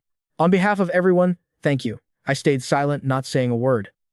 I could only look down, staring at the longsword in my hands, and let out a sigh. When I looked up again, I saw Gu Anren. She hadn't suffered any physical injuries. She was just still a bit shaken right now, looking around as if searching for something. I knew she was looking for me, but I had no intention of showing myself to her. Then I saw two familiar middle-aged people, their faces streaming with tears, rushing toward Gu Anren. Gu Anren hugged them, crying bitterly. I knew in my heart that there was no longer any need to see her. So I turned around and got into the car. Bai Shi and Shen Hanwei were already sitting in the backseat. Everyone in the car was silent, not saying a word. Bai Shi's eyes looked teary. The first time I met the captain, I thought he was pretty weird. My best friend was brutally murdered by a monster. I was in extreme danger at the time too. It was the captain who showed up just in time to save my life. He even tried to show off and act tough in front of me, but ended up getting chased all over the building by the monster, running for his life. Bai Shi choked back her sobs as she reminisced. Back then, the captain had just become a combatant. He still couldn't fully control his power, but he risked his life to keep me safe. Although Shen Hanwei didn't say anything, he recalled the past from 3 years ago. He was hunted by a mysterious organization the whole way, wandering the streets like a stray. While digging through the trash for food, he was unfortunately targeted by a monster. In the end, it was also the captain who stepped up to save him. He brought the grimy, beggar-like boy home, prepared a lavish meal, and even bought him new clothes. Just thinking about these things, Shen Hanwei couldn't help but feel a sting in his nose. To the members of Squad 7, even though Zhao Qingkang was usually incredibly unserious in critical life or death moments, he always stood at the front to protect everyone. To them, he was truly as reliable as a father. The atmosphere in the car sank into a dead silence once again. All right, it's done. Mission accomplished perfectly. Good work, everyone. Shen Fei suddenly shouted loudly, startling everyone in the car. What the hell are you having a spaz attack for? Shen Hanwei grumbled in extreme dissatisfaction. Ha ha ha ha ha. I just suddenly felt like, if the captain were still sitting here, he'd definitely yell something exactly like that. Stop crying your eyes out. If the captain saw us, he'd definitely laugh at us. Our little brother Shen Fei is ready to take over the captain's shift. That stubborn old man still didn't trust us in the end, insisting on facing it all alone. He clearly looked down on me deep down. I swear, I, Shen Fei, will become stronger than him. He was just a chaos-level combatant. Is that really the extent of your ambition? Shen Hanwei sneered sarcastically. Perhaps it was thanks to Shen Fei's loudmouth that they were temporarily able to escape their grief. The dead will naturally bring sorrow, but sorrow cannot follow you like a shadow forever, because they have missions to shoulder, unfulfilled responsibilities, and a glorious calling. I quietly turned my head to look out the car window, watching the flashing, colorful neon lights of the city. Behind that noisy and prosperous world, there is always a group of people walking against the light, silently bearing the darkness and sin. They do it without a single word of complaint, and without calculating their own life or death, because they had already made their choice long ago, treating all of this as a destiny they must accept. But just like Shen Fei said, life really doesn't give you that many choices to speak of. Afterward, we returned to the Special Management Bureau to report. Upon hearing the news of Zhao Qingkang's death in action, Xia Ke's gentle face grew heavy. After comforting the members of Squad 7, she kept me behind in her office. I'm sorry, there was a gap in the Bureau's intel this time. I shook my head, took a few steps forward, and placed the black tang blade I was gripping onto the table. This is the captain's blade. Xia Ke approached and looked at the blade. Immediately after, she reached out and picked it up. Stroking the cold scabbard, she whispered, subduing the demon. This is the blade I gave him years ago. Use this blade to see him off on his final journey. I sent him off with my own hands. Xia Ke slowly set the long blade down. She walked over to the window. You don't need to go on any missions for the time being. I take full responsibility for this incident. As for how to handle your situation, I'll put that on hold as well. If you want, your records will completely disappear. At the very least, I'm willing to believe that you won't pose a threat to humanity. She gazed out the window at the massive underground city. This is the headquarters of the special organization. In the long war against the anomalies, sacrifice is an unavoidable price. Shakir didn't want to get used to this numbness.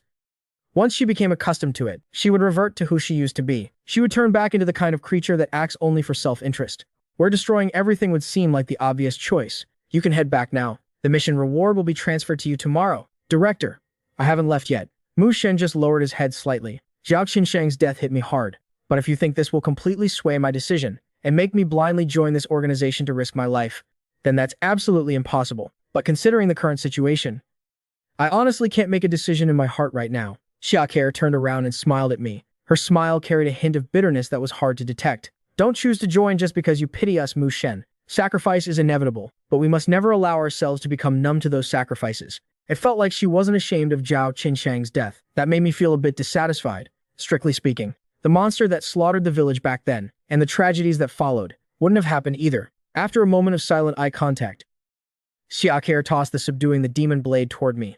I'll give you one night to think it over. If you regret it, return the blade to me tomorrow. But if you still decide to join the Special Management Bureau, this blade will be yours from now on. After leaving the headquarters of the Special Management Bureau, I found Su Muxu already waiting outside the door. Are you hurt? Su Muxu nervously scanned my body. I helplessly pointed to my own temple. I'm not hurt. I'm not hurt. But Captain Zhao Qinsheng, he's gone. Su Muxu's tone was incredibly calm. This made me feel a bit uneasy. But then I remembered she's from the Snow Clan. She has lived through countless years. Perhaps a human life, to her, is like a night blooming cereus that blossoms for only a moment, fading away in the blink of an eye. Maybe you can't understand that hollow feeling when you suddenly lose something. After all, your life is just too long. The young girl's footsteps beside me suddenly slowed down. By the time I noticed something was wrong, Su Muxu had already stopped behind me. I turned back with a confused look and asked, "What's wrong?" I may be an immortal being, but that doesn't mean I'm cold-blooded or don't understand life and death. Su Muxu stared at me. Even though her eyes remained indifferent, I could hear a mix of anxiety in her voice. She wasn't angry at me. She was just desperate to explain something to me. I was once adopted by an old couple. They treated me like their own child. They loved me like a daughter they had given birth to themselves. Even though my origins were unclear, and I was even an anomaly, they still selflessly provided me with food and clothes. They even paid for my school tuition. As she said this, Su Muxu's voice choked up as if she were about to cry. I suddenly remembered the first time I met Su Muxue, the sorrow and despair in her eyes.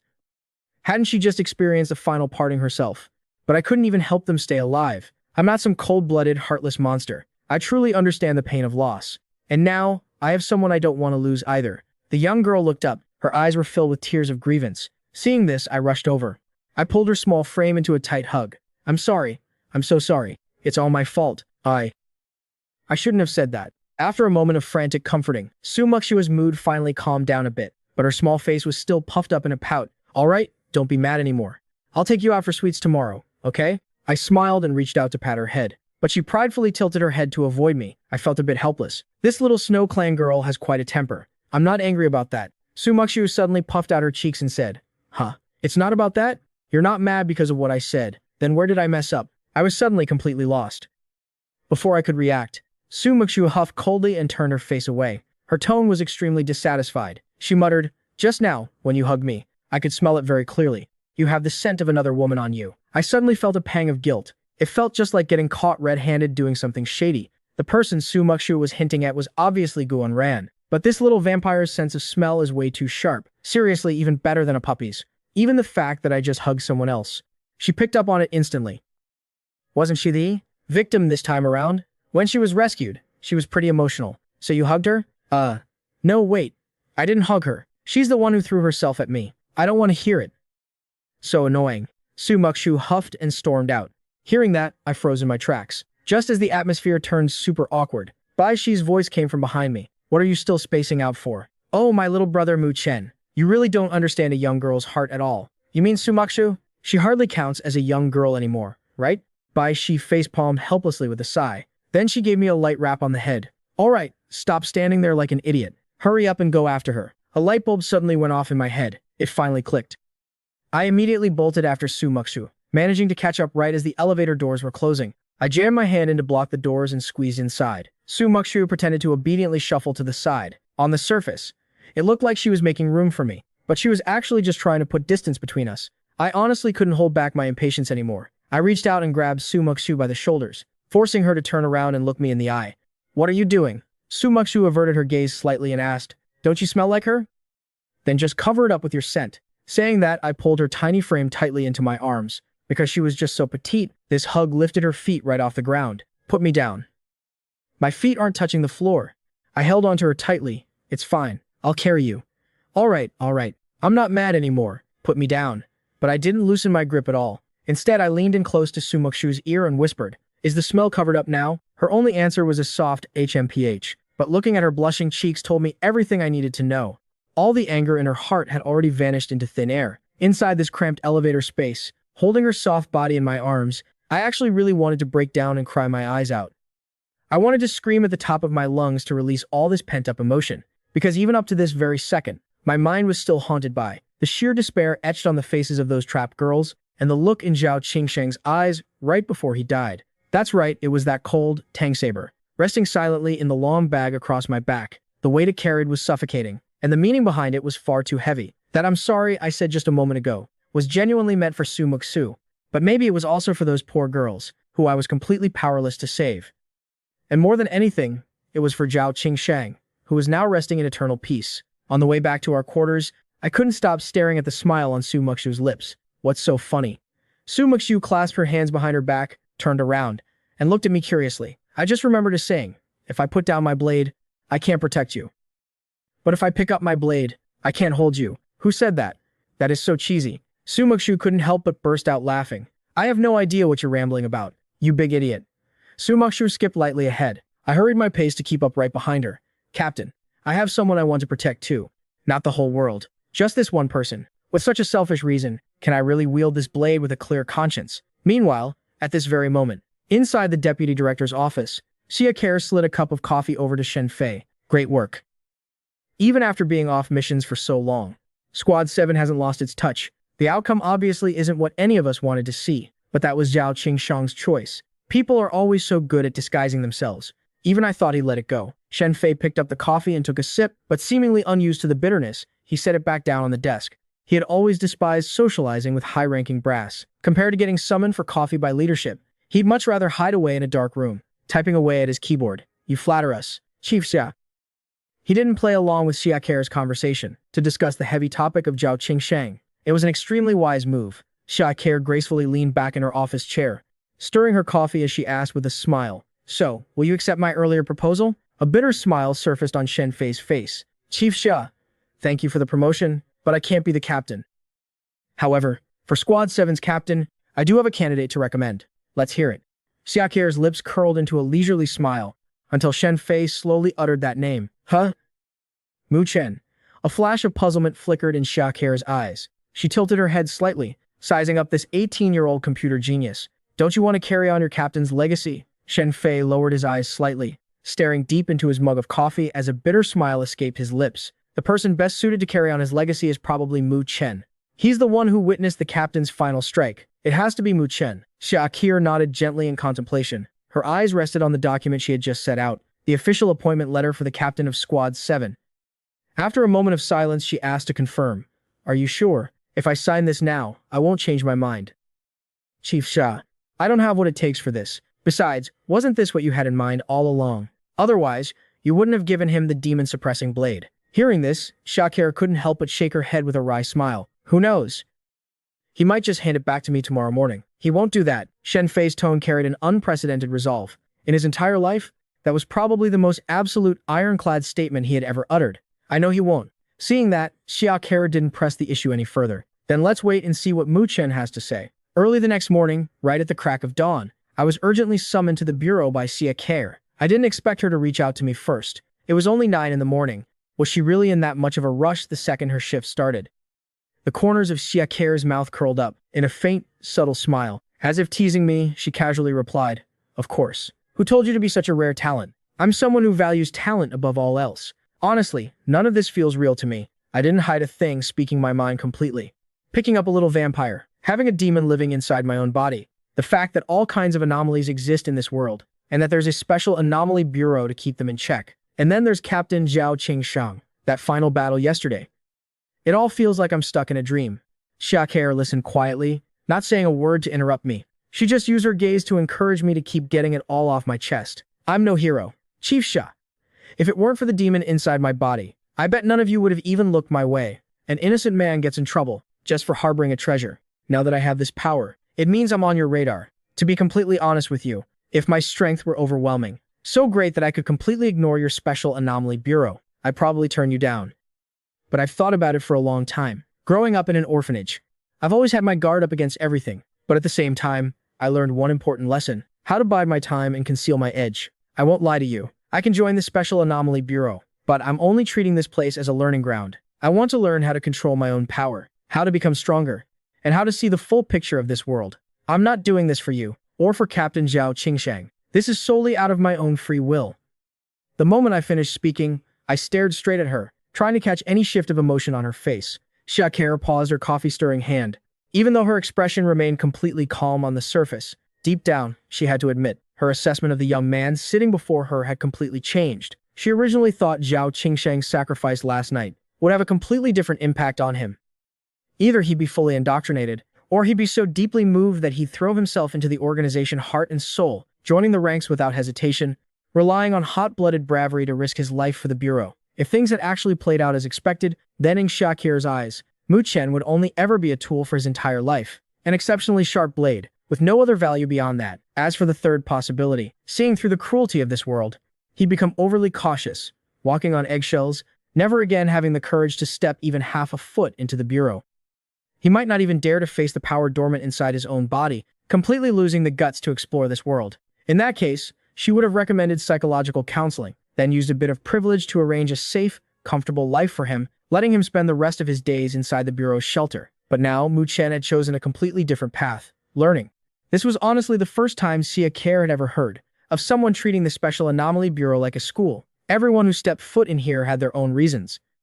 Some were unfortunates whose families were shattered by the vicious hands of anomalies. Ordinary citizens who sought refuge with the Bureau mostly did so for one reason. There were unfortunates whose families were shattered by the vicious hands of anomalies, their chests boiling with a bone-deep hatred for those creatures. On the flip side, the anomalies who chose to surrender had mostly accepted an era ruled by humanity. They were long tired of the endless slaughter. Rather than being hunted and persecuted everywhere out in the open, they'd much rather find a peaceful haven here. Whether they used to be ordinary mortals or anomalies hiding in the shadows, once they became members of the Special Anomaly Bureau, the very first lesson they had to grit their teeth and learn was forcing themselves to accept living alongside one another. That grinding process was destined to be long and agonizing. Those who washed out and couldn't handle it would eventually have their memories wiped, cast back into the mortal world to live out an ordinary life. But this young man right before her eyes was a complete variable. His starting point was originally that of an ordinary human, but now his body harbors a demonic soul. In other words, he carries dual identities, human and anomaly. He doesn't have to force himself to resolve blood feuds, nor does he need to deliberately cater to the mortal world. He inherently stands at a vantage point ordinary people can hardly reach. This is completely unique since the Special Anomaly Bureau was established. Maybe it's precisely because of that unique perspective that I can walk a completely different path. You're really interesting. Siakir stared at me intently, unable to hold back a smile as she spoke. Her words left me scratching my head in confusion. You can learn here, and you can make money here. Even if you want to date around, that's fine too. Moreover, I promise you, Mu Chen, once you can fully control the power inside your body, you can leave the Special Anomaly Bureau whenever you want. You won't be bound by any restrictions anymore. Those words planted a seed of doubt in my mind. Tianhai City has a Special Anomaly Bureau, so other places definitely have branch bureaus too. There's even a headquarters above us. Can Siakir really make that call on her own? But looking into her clear eyes, I saw a deeply solemn promise. This woman in front of me, even though it was because of the power inside my body that she was dealing with me, there was no denying that. She was the person in this world, aside from Su Muxue, who treated me with the most goodwill. Siakir extended her hand toward me. Pleasure working with you. I grasped that cool hand of hers, and from it, I felt both trust and strength. After a few simple pleasantries, Siakir got straight to the point, tossing a folder onto the desk. If you don't have any issues with it, hurry up and sign.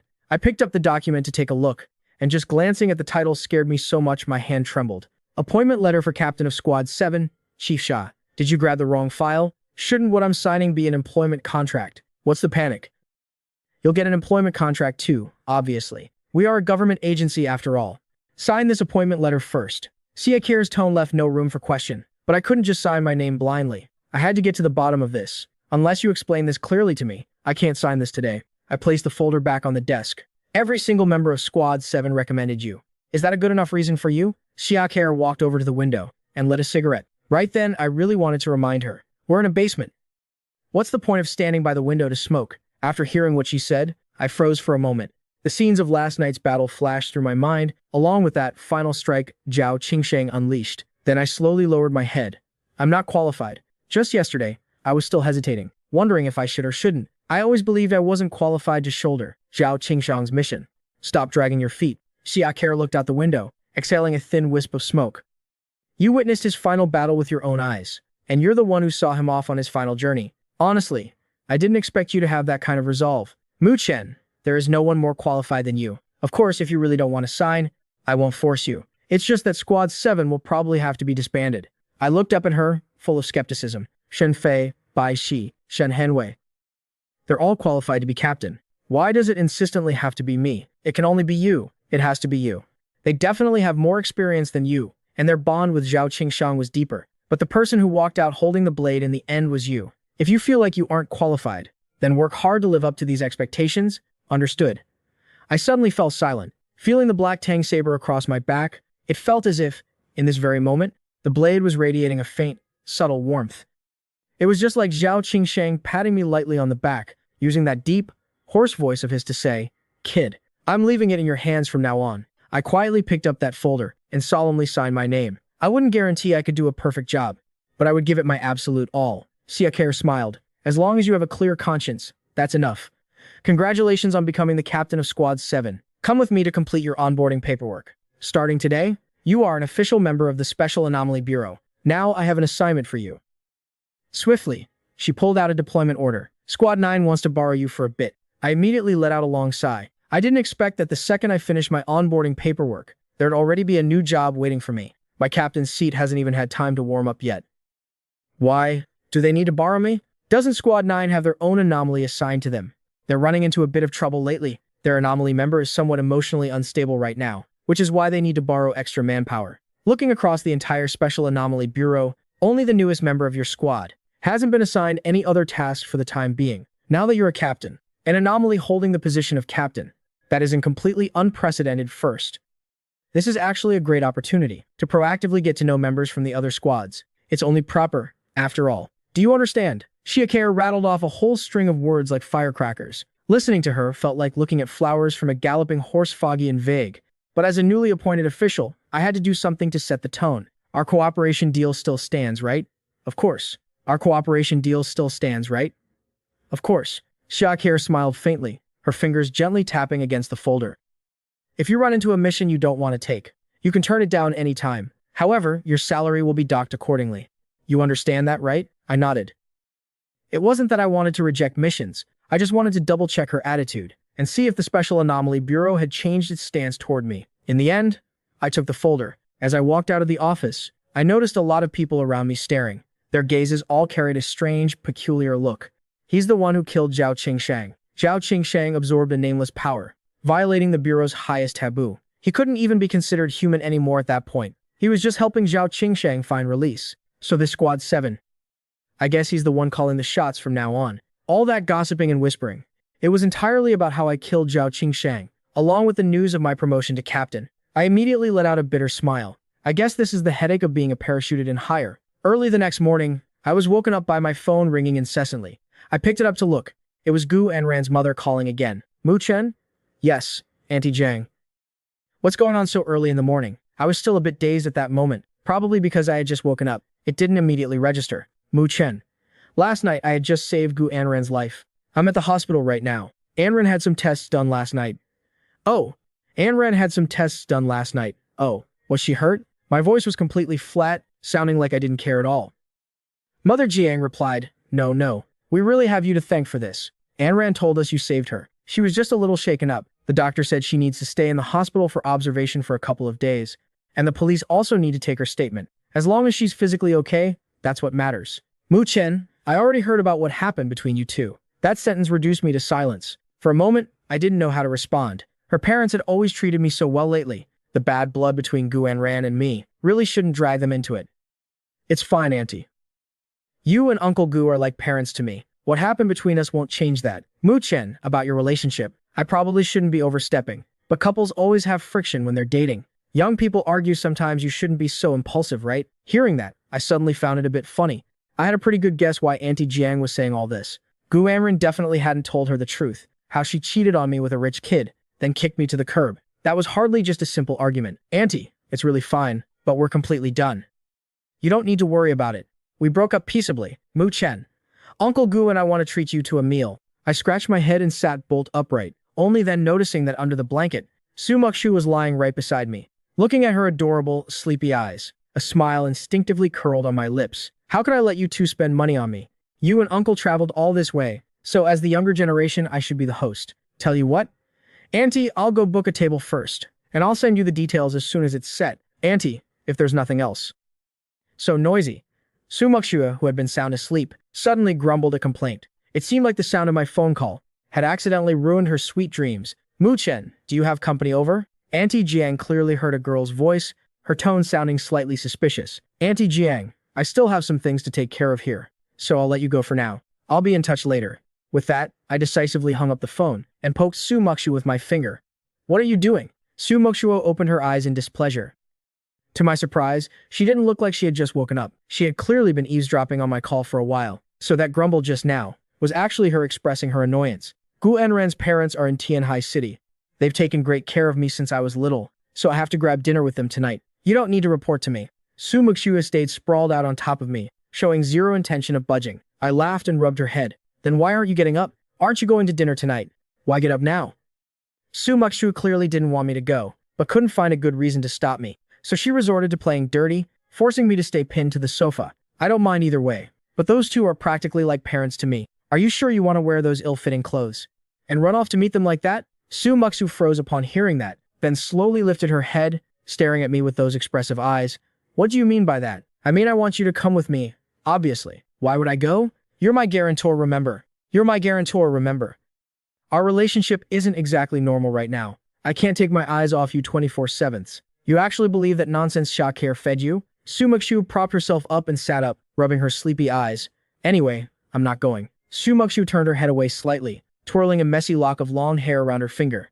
That's too bad then. I was planning to book a fancy restaurant with an all-you-can-eat gourmet dessert bar. Su Muxu's ears perked up instantly. She looked extremely intrigued by the offer. Of course, I knew full well she was a little foodie. Ever since the first time I brought her home to eat fried dough sticks, I had seen right through this girl's true nature.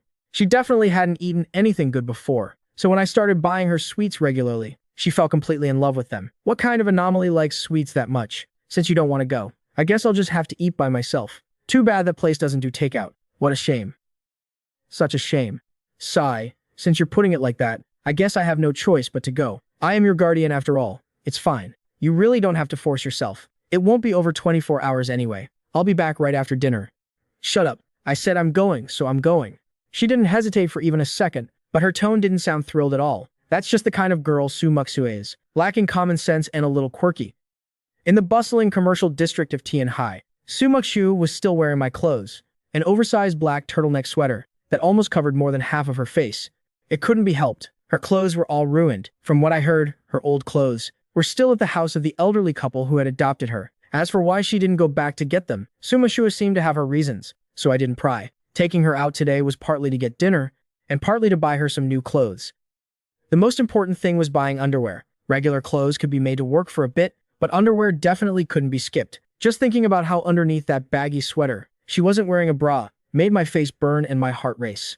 Plus, it was obvious this girl rarely ever went shopping. Everything in the stores excited her. What a cutie. Come try this hair clip on. Oh wow, it suits you so well. You can have it for free. Wow, what a pretty girl. This milk tea is on me. Make sure to come back and support my shop. Today really opened my eyes. Being pretty really lets you get whatever you want practically for free. Su Muxu's hands were already full of freebies. Why didn't they give you anything? Su Muxu asked me while licking a giant lollipop. Haha. If she hadn't asked with such an innocent face, I would have sworn she was bragging on purpose. Alright, stop wandering around. Let's go buy clothes. Look at what you're wearing right now. It looks so tacky. But I kind of like this outfit. Su Muxu sucked on her lollipop, muttering under her breath in a tiny voice. It smells like you. But I clearly didn't hear her at the time, so I just pulled her straight toward the clothing store. You idiot. Sumakshu glared at me in displeasure, but obediently followed behind me anyway. To make trying on clothes easier later, I decided to take her to buy underwear first. But when we reached the front of the women's lingerie store, I suddenly hesitated. It was a women's lingerie shop, after all. A guy like me walking in felt way too awkward. What's wrong? Aren't we going in? Sumoshua turned her head and looked at me questioningly. Give me a second. I need to mentally prepare myself. My face instantly turned bright red. Even though I'd had a girlfriend before, the furthest we ever went was holding hands. We never even did anything more intimate, let alone learn anything about women's lingerie. Hello. How can I help you today? Hello. How can I help you today? A store clerk noticed me hovering at the entrance and greeted us with a smile. Startled by the sudden voice, I completely forgot the script I had rehearsed in my head. I want to buy clothes. If I don't wear them, he gets unhappy. I didn't expect Sumokshu to beat me to the punch, even pointing a finger at me beside her. The saleswoman's face filled with shock, and the look she gave me instantly turned suspicious. No, that's not what's happening at all. She's my distant cousin, fresh from the countryside to the city, and she's not used to wearing underwear. Country cousin? Sumokshu glared at me in utter displeasure, pinching my arm even harder. Her grip was already superhuman, squeezing my arm until it throbbed with pain. Right. My country cousin. Now that this kid has gotten into college, she can't keep being so casual about these things. The clerk managed an awkward, strange smile. Even though she found these two weird, this young girl was just too pretty. How about this, you can wait outside, and I'll take her inside to pick out some styles. Do you know your size, sweetie? Sumokshu glanced at me, then mused thoughtfully. Mine are probably really big, right? Watching the clerk lead her inside the store, I felt a huge weight lift off my shoulders and squatted outside to play on my phone.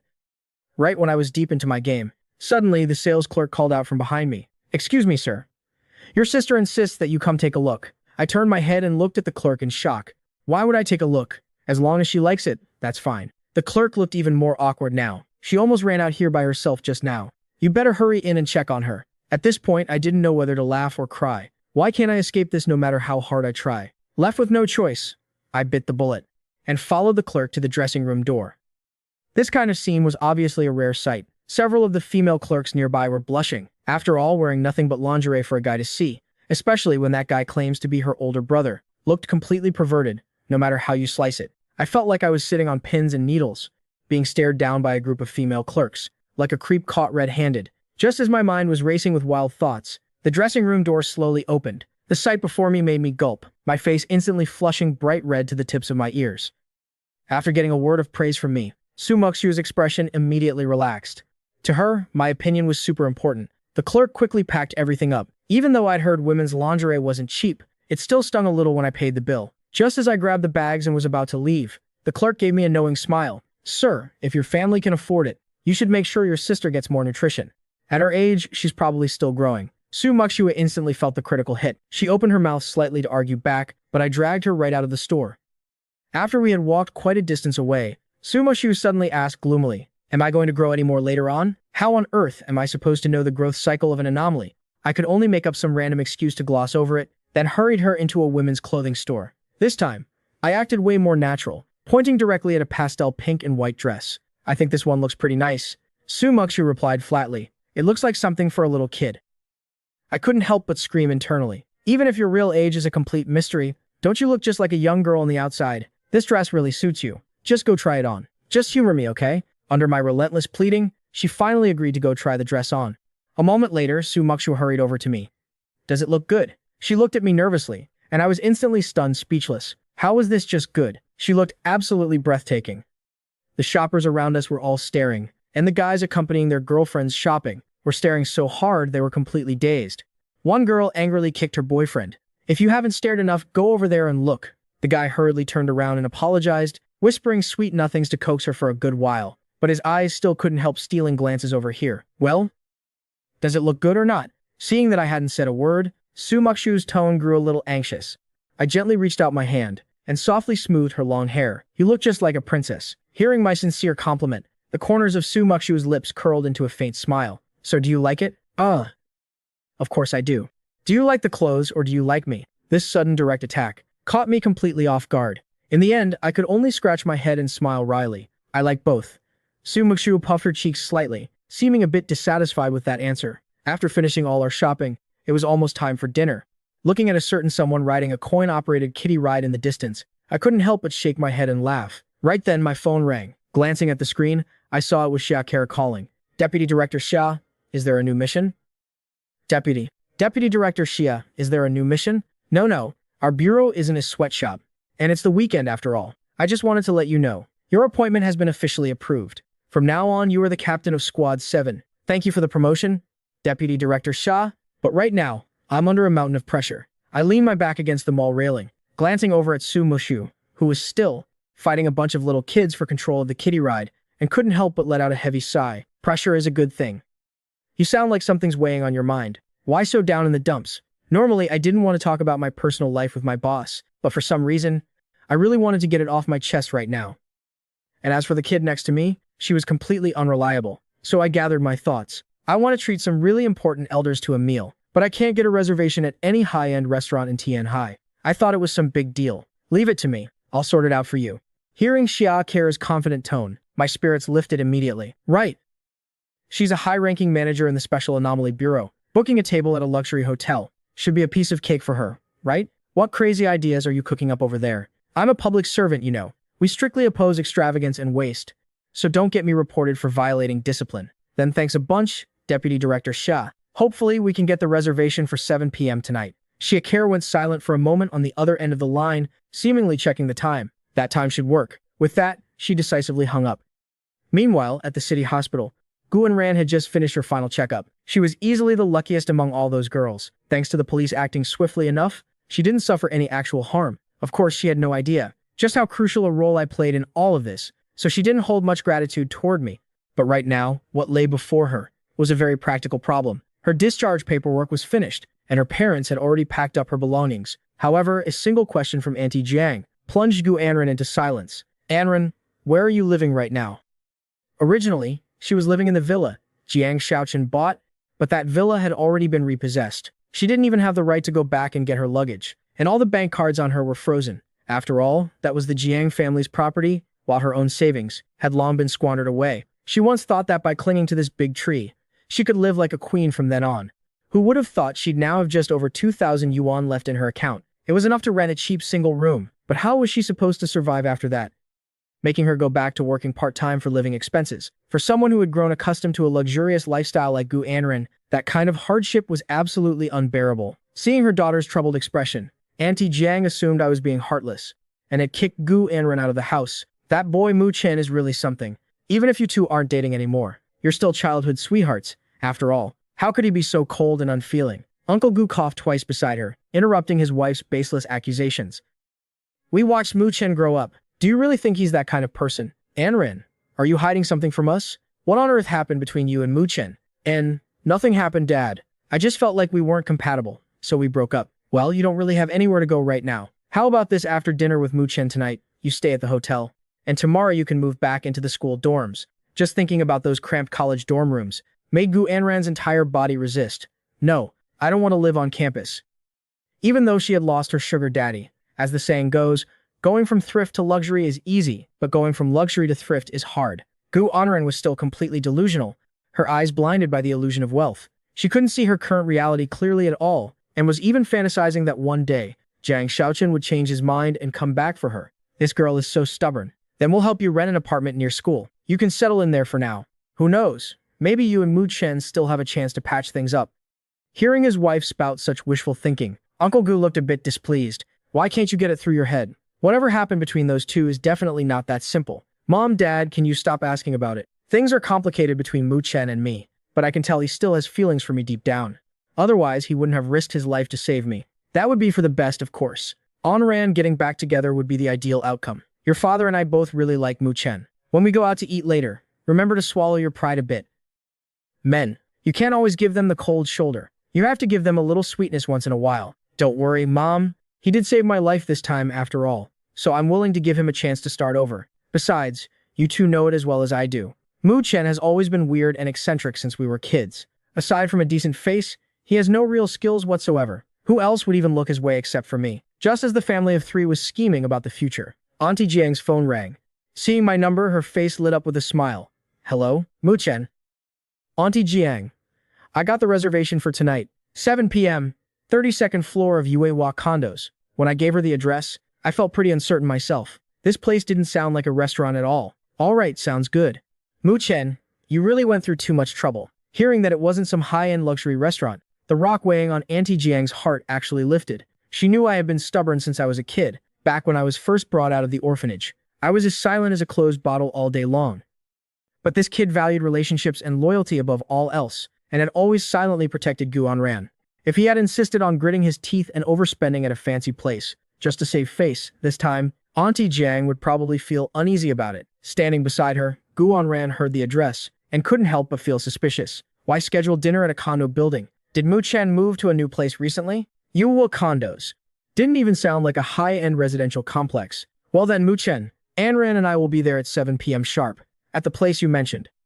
Hearing that Gu Anran was coming too, I originally wanted to outright refuse her, but out of respect for the two elders, I eventually swallowed my words. Still, my tone couldn't help but turn a bit cold. Yeah. The atmosphere on the other end of the line suddenly grew heavy. Gu Anran must have noticed my coldness, as she lowered her head and fell silent. After all, she knew she was in the wrong. She was about to use it as an excuse to back out, but then Su Muxua's voice came through the phone. This is really delicious. Let me feed you. Open wide. Wait. Hold on a second. I'm on the phone. Come on, open up. Gu Anran recognized that voice instantly. An unnamed fire suddenly flared up in her heart, and a wave of intense discomfort surged through her mind. The words, "Then I'm not going anymore," got stuck in her throat as she swallowed them back down. After hanging up, Uncle Gu handed the phone back to his wife, and looked at his daughter with a questioning gaze. Anran, that girl's voice next to Mu Chen. Did you recognize who it was? Gu Anran let out a cold, disdainful snort, biting her lip hard without answering. Uncle Gu immediately realized what was going on. He let out a sigh and didn't press her further. At exactly 6 p.m., I brought Su Muxue to the Yue Hall apartments. From the outside, this definitely didn't look like a high-end residential area. It was just an ordinary apartment building in the city center. Xia Karan's message said the 32nd floor. But as I stood downstairs looking around, I couldn't even see a decent sign for a restaurant. But I'd read online before that these private home-style kitchens hidden in the city's corners are the true culinary sanctuaries for foodies. This made me even more excited. I walked to the elevator and pressed the button. And while waiting, I started imagining what it would be like. What kind of private kitchen was it? An exquisitely decorated hidden VIP room, or a humble-looking shop tucked away in the streets, where the head chef is a culinary master, living in seclusion? Either way, it was something to dream about. While I was lost in my fantasies, Sumoshu was standing in front of a different elevator, waving at me and calling out, "Over here. This elevator is faster. Hurry up and come over." I walked over, intending to pull her back, but instead, the girl in the cute sweater dress yanked me right in front of the elevator she was at. Su Muxu pointed at the sign next to it. That other elevator doesn't even go to the 32nd floor. I stepped forward, feeling skeptical, to check. Sure enough, next to the elevator buttons, there was a small line of text. This elevator only stops on odd-numbered floors. I turned to Su Muxu and praised her. Your little head is actually pretty sharp, huh? As the elevator doors slowly closed, Su Muxu replied nonchalantly, "What's so strange about that? I used to come here all the time." I turned to look at her in shock, finding this hard to believe. But on second thought, it made perfect sense. Su Muxu was brought back by Xia Karan, and Xia Karan was her first guarantor. She must have brought her here to eat before. So, how's the food at this place? Su Muxu thought seriously for a moment. Her cooking is all right, I guess. Her? Who are you talking about? Xia Karan, obviously. Didn't you know? My head suddenly started buzzing. What kind of crazy situation is this? This secret private kitchen, is it being run secretly by Xia Karan? Isn't she a government official? How does she dare to have such a blatant side hustle? Running her own place and even doing the cooking herself? She always seems so busy to me. Where does she find the time to study culinary arts? What do you mean running a place? This is her home. I was completely stunned. My brain felt like it had short-circuited. It took a long time for it to finally reboot. A few minutes later, I stood frozen in front of the door, my finger hovering over the doorbell, not daring to press it. Was Su Muxu just messing with me? She must be joking. This place has to be just a normal private restaurant. It has to be. Xia Karan is so busy with 1,000 things, and she's my direct superior. Why would she personally cook a meal for me? Ding dong. Seeing me hesitate, Su Muxu stood on her tiptoes and pressed it for me. Click. The door opened. I had braced myself to see Xia Karan's cold, professional smile. I wonder what she'd look like in casual clothes. In my memory, she was always in that black uniform. Thinking about it, I felt a small spark of anticipation. Welcome home, my two noble masters. The person who appeared behind the door wasn't Xia Karan, but Bai Shi, who was supposed to be at the base. Even more unbelievable was that she was wearing a full maid outfit, looking exactly like a super cute 2D anime girl. Slam. I reacted instantly, grabbing the handle, and slamming the security door shut. I pointed at the closed door and questioned Su Muxu. Is this really District Chief Sha's house like you said? Su Muxu also fell into a strange silence, seemingly starting to doubt her own memory. The door was quickly pulled open again from the inside. Why did you close the door? Little brother Mu Chen, is my service not good enough for you? Facing Bai Shi's face directly once again, I barely managed to regain my senses. I pressed my hands firmly onto her shoulders and asked with a dead serious expression, please, tell me the truth. Is there some kind of special mission going on? Bai Shi met my gaze and nodded vigorously. That's right, little brother Mu Chen. There is indeed a very critical mission, and that is. Before Bai Shi could finish her sentence, a familiar voice drifted out from the kitchen. It was Shaker's voice. Hearing the director's voice put me at ease quite a bit. Bai Shi's maid outfit from earlier had definitely dealt a massive psychological blow to my system, but when Shaker stepped out of the kitchen, I was left completely shell-shocked. That skimpy, one-piece maid dress, paired with those incredibly sexy black fishnets and garters, and she was even wearing a lace-trimmed cat ear headband. Is this really the director I know? But the calm, nonchalant smile on her face told me the truth. This was definitely her. Director Xia, you're joking. The rest of the sentence got stuck in my throat. In the end, I didn't dare say it to her face. If I actually had the guts to say that, she'd definitely toss me right off the 32nd floor. I don't quite understand the tastes of you young people. But according to the script, Shen Fei wrote, if we want you to feel at home, we have to wear this uniform. Shaker lifted her arms slightly, inspecting the maid outfit she was wearing. It seemed like even she, usually so composed, was trying out this 2D style for the very first time. Director Xia. I really just wanted a simple, quiet meal. Even though I knew my boss and colleagues meant well, and I felt too awkward to reject them outright. My foster parents are coming over tonight. With all of you dressed like this, how on earth am I supposed to explain this to them? Bai Shi and Shaker huddled together, seemingly whispering to discuss their next move. That's when I noticed Shen Fei walking out too. He was wearing a pink apron around his waist, holding a sharp kitchen cleaver in his hand. It looked like he was acting as Shaker's sous chef. Captain, is there something wrong with your sense of aesthetics? This is the ultimate peak of male romance. I'm totally into it, but this really isn't appropriate. Geez, you're way too uptight. If you ask me, those skirts should have been cut even shorter. Before Shen Fei could finish his degenerate rambling, Bai Shi delivered a swift chop to the back of his neck, knocking him out cold on the spot. Little brother Shen Fei is just too unreliable. Director Xia, shall we move on to my backup plan then? Bai Shi picked Shen Fei up like a dead dog, and turned to Shaker with an expectant look. Shaker pondered for a moment, before finally nodding helplessly. Looking at these eccentric weirdos, a bad premonition suddenly welled up inside me. 10 minutes later, Shaker and Bai Shi finally changed out of the maid outfits and put on decent everyday clothes. Bai Shi chose a white turtleneck sweater, looking simple yet cozy. She paired it with a black pleated skirt. Shaker changed into loose-fitting casual wear. Unlike Bai Shi's youthful, student-like vibe, she radiated the gentle elegance of a mature woman. All right, stop standing there giving a commentary. People have eyes. They can see for themselves. I irritably cut off Shen Fei, who was busy critiquing their outfits. Ever since he woke up from being knocked out, Shen Fei had been moping around, looking completely drained. It seemed like he was devastated, because his carefully crafted script had been ruthlessly scrapped. Are you really not going to reconsider my plan? Shen Fei asked again, refusing to give up, a fanatical glint in his eyes. He was clearly still fantasizing about that scenario. Two top-tier beauties in maid outfits, cutely calling me master in front of my foster parents, serving tea and attending to every need. That scene would have been nothing short of legendary. Su Muxu glared at him coldly, her gaze like two razor-sharp blades of ice. Sensing the genuine killing intent directed at him, Shen Fei wisely shut his mouth. But a moment later, he leaned in close to my ear. Actually, I even prepared a small-size one. It's specifically designed for flatter chests. Why don't you take it home later? Who knows, maybe one day. Before he could finish his perverted suggestion, a blushing Su Muxu slapped him across the face. Without a doubt, Shen Fei was knocked out yet again. With her cheeks flushed red, Su Muxu turned to me. Do you really like that kind of thing? I scratched the back of my neck awkwardly. Well, I guess every man has a bit of a... My voice trailed off with a helpless, wry smile. I really didn't know how to answer that. Shaker and Bai Shi slipped back into the kitchen, while Su Muxu curled up on the sofa, sipping Coke and watching cartoons, completely losing interest in my conversation with Shen Fei. Look, Shen Fei, I really just want a simple meal. Captain, I get how you feel. But from the moment you mentioned this to the director, there was no turning back. Because, you might not know this, Director Xia is absolutely obsessed with hosting guests. What? Director Xia has a hobby like that. She didn't used to. About a year ago, she signed up for a training course, specifically on how to be a good leader. After coming back, she went crazy, inviting people over for dinner. Hearing that, I was completely dumbfounded. Basically, tonight we're just her lab rats. Lab rats? Don't worry too much. Shenfei smirked slightly. Director Xia's cooking skills are absolutely flawless. Smelling the waves of aroma wafting from the kitchen, my anxious heart gradually settled down.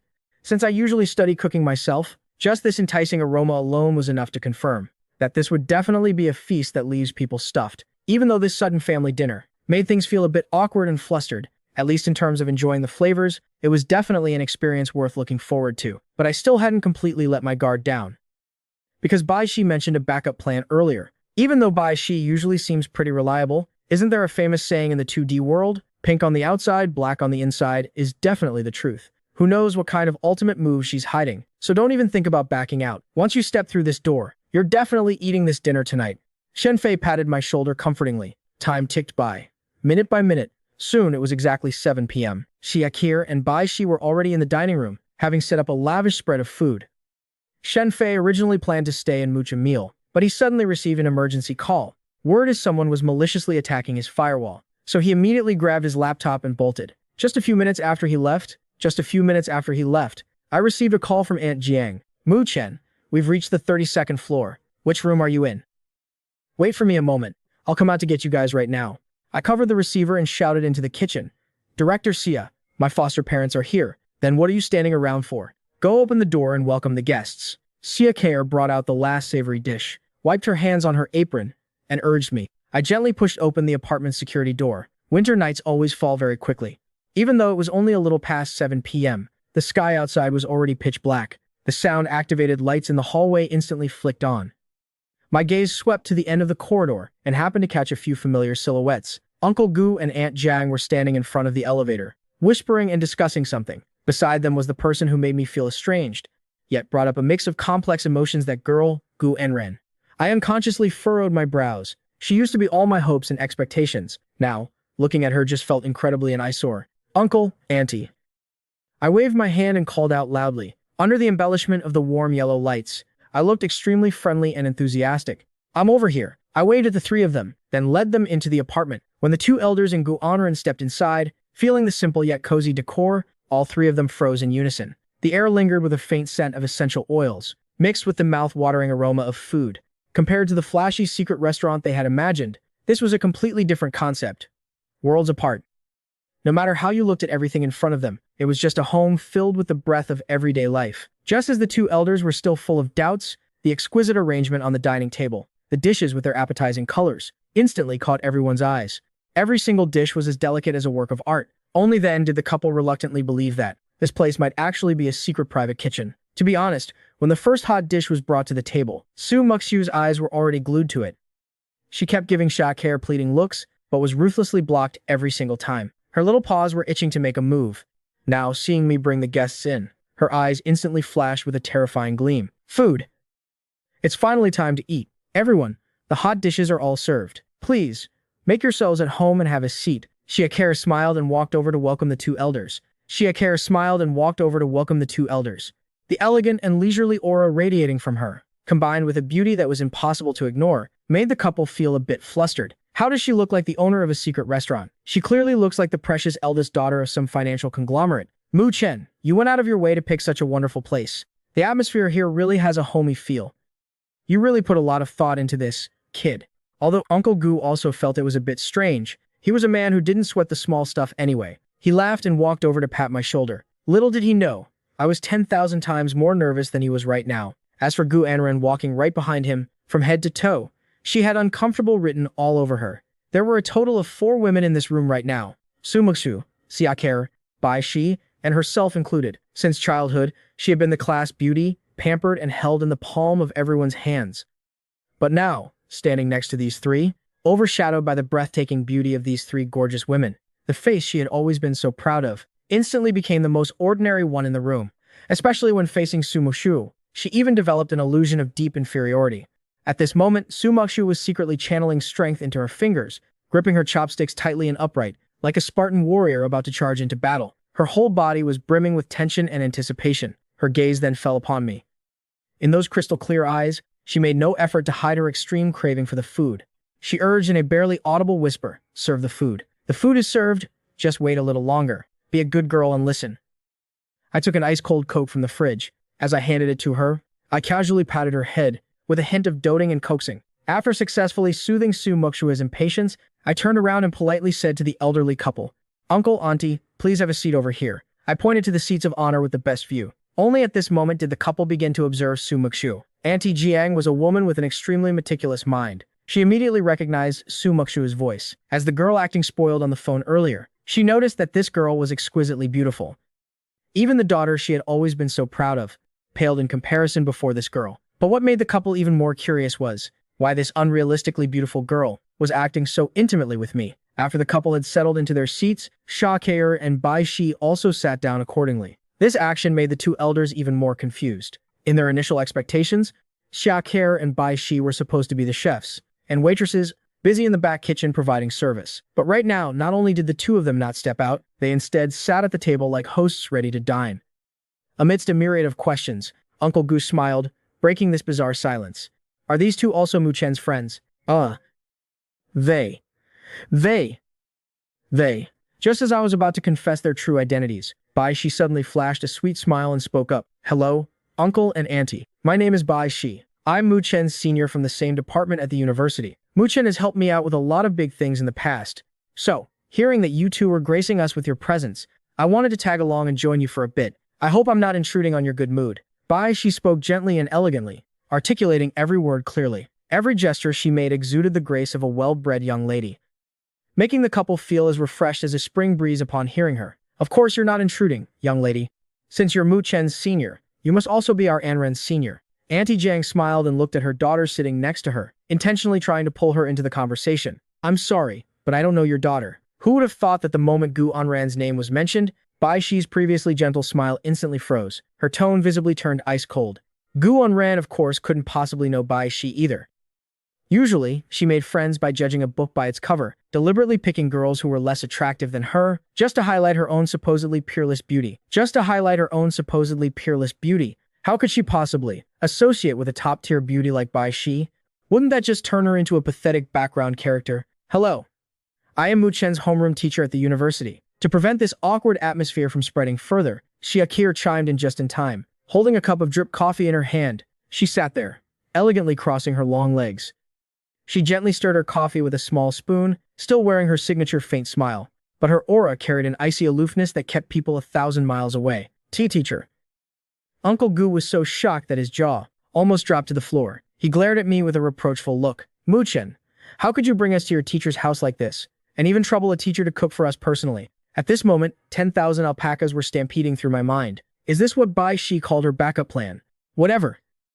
At least, it's way more normal than that maid outfit from earlier. Please, don't blame him at all. Shakir smiled, bailing me out. Mu Chen has always had excellent grades and character at the university. He's a brilliant student, the kind you rarely see in a century. I personally hold him in very high regard. So, I also wanted to meet his foster parents to see just what kind of outstanding family could raise such an exceptional child. That's why I shamelessly came to meet you two today. If I've been presumptuous in any way, I hope the three of you can generously forgive me.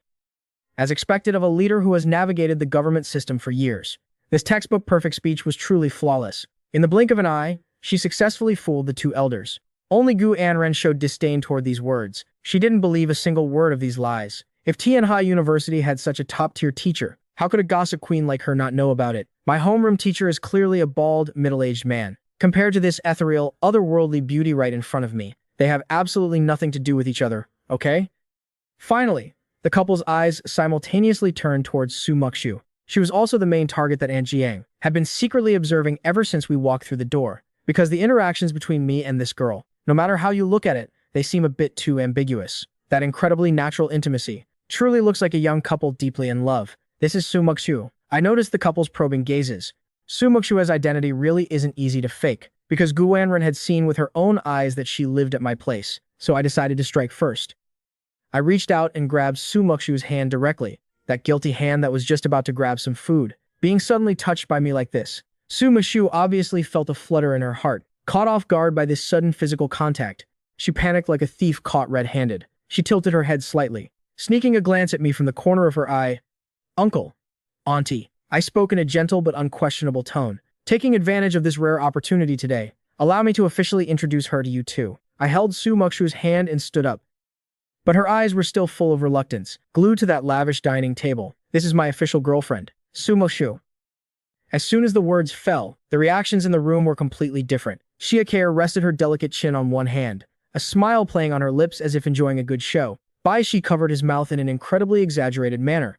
Aunt Jiang and Uncle Gu looked at each other in bewilderment, clearly not expecting me to be so direct. As for Gu Anran sitting right next to them, her hands gripped her chopsticks so tightly her knuckles turned white. The jealousy and resentment she had suppressed for so long finally erupted completely at this very moment. Mu-chen, don't you have anything to say to me?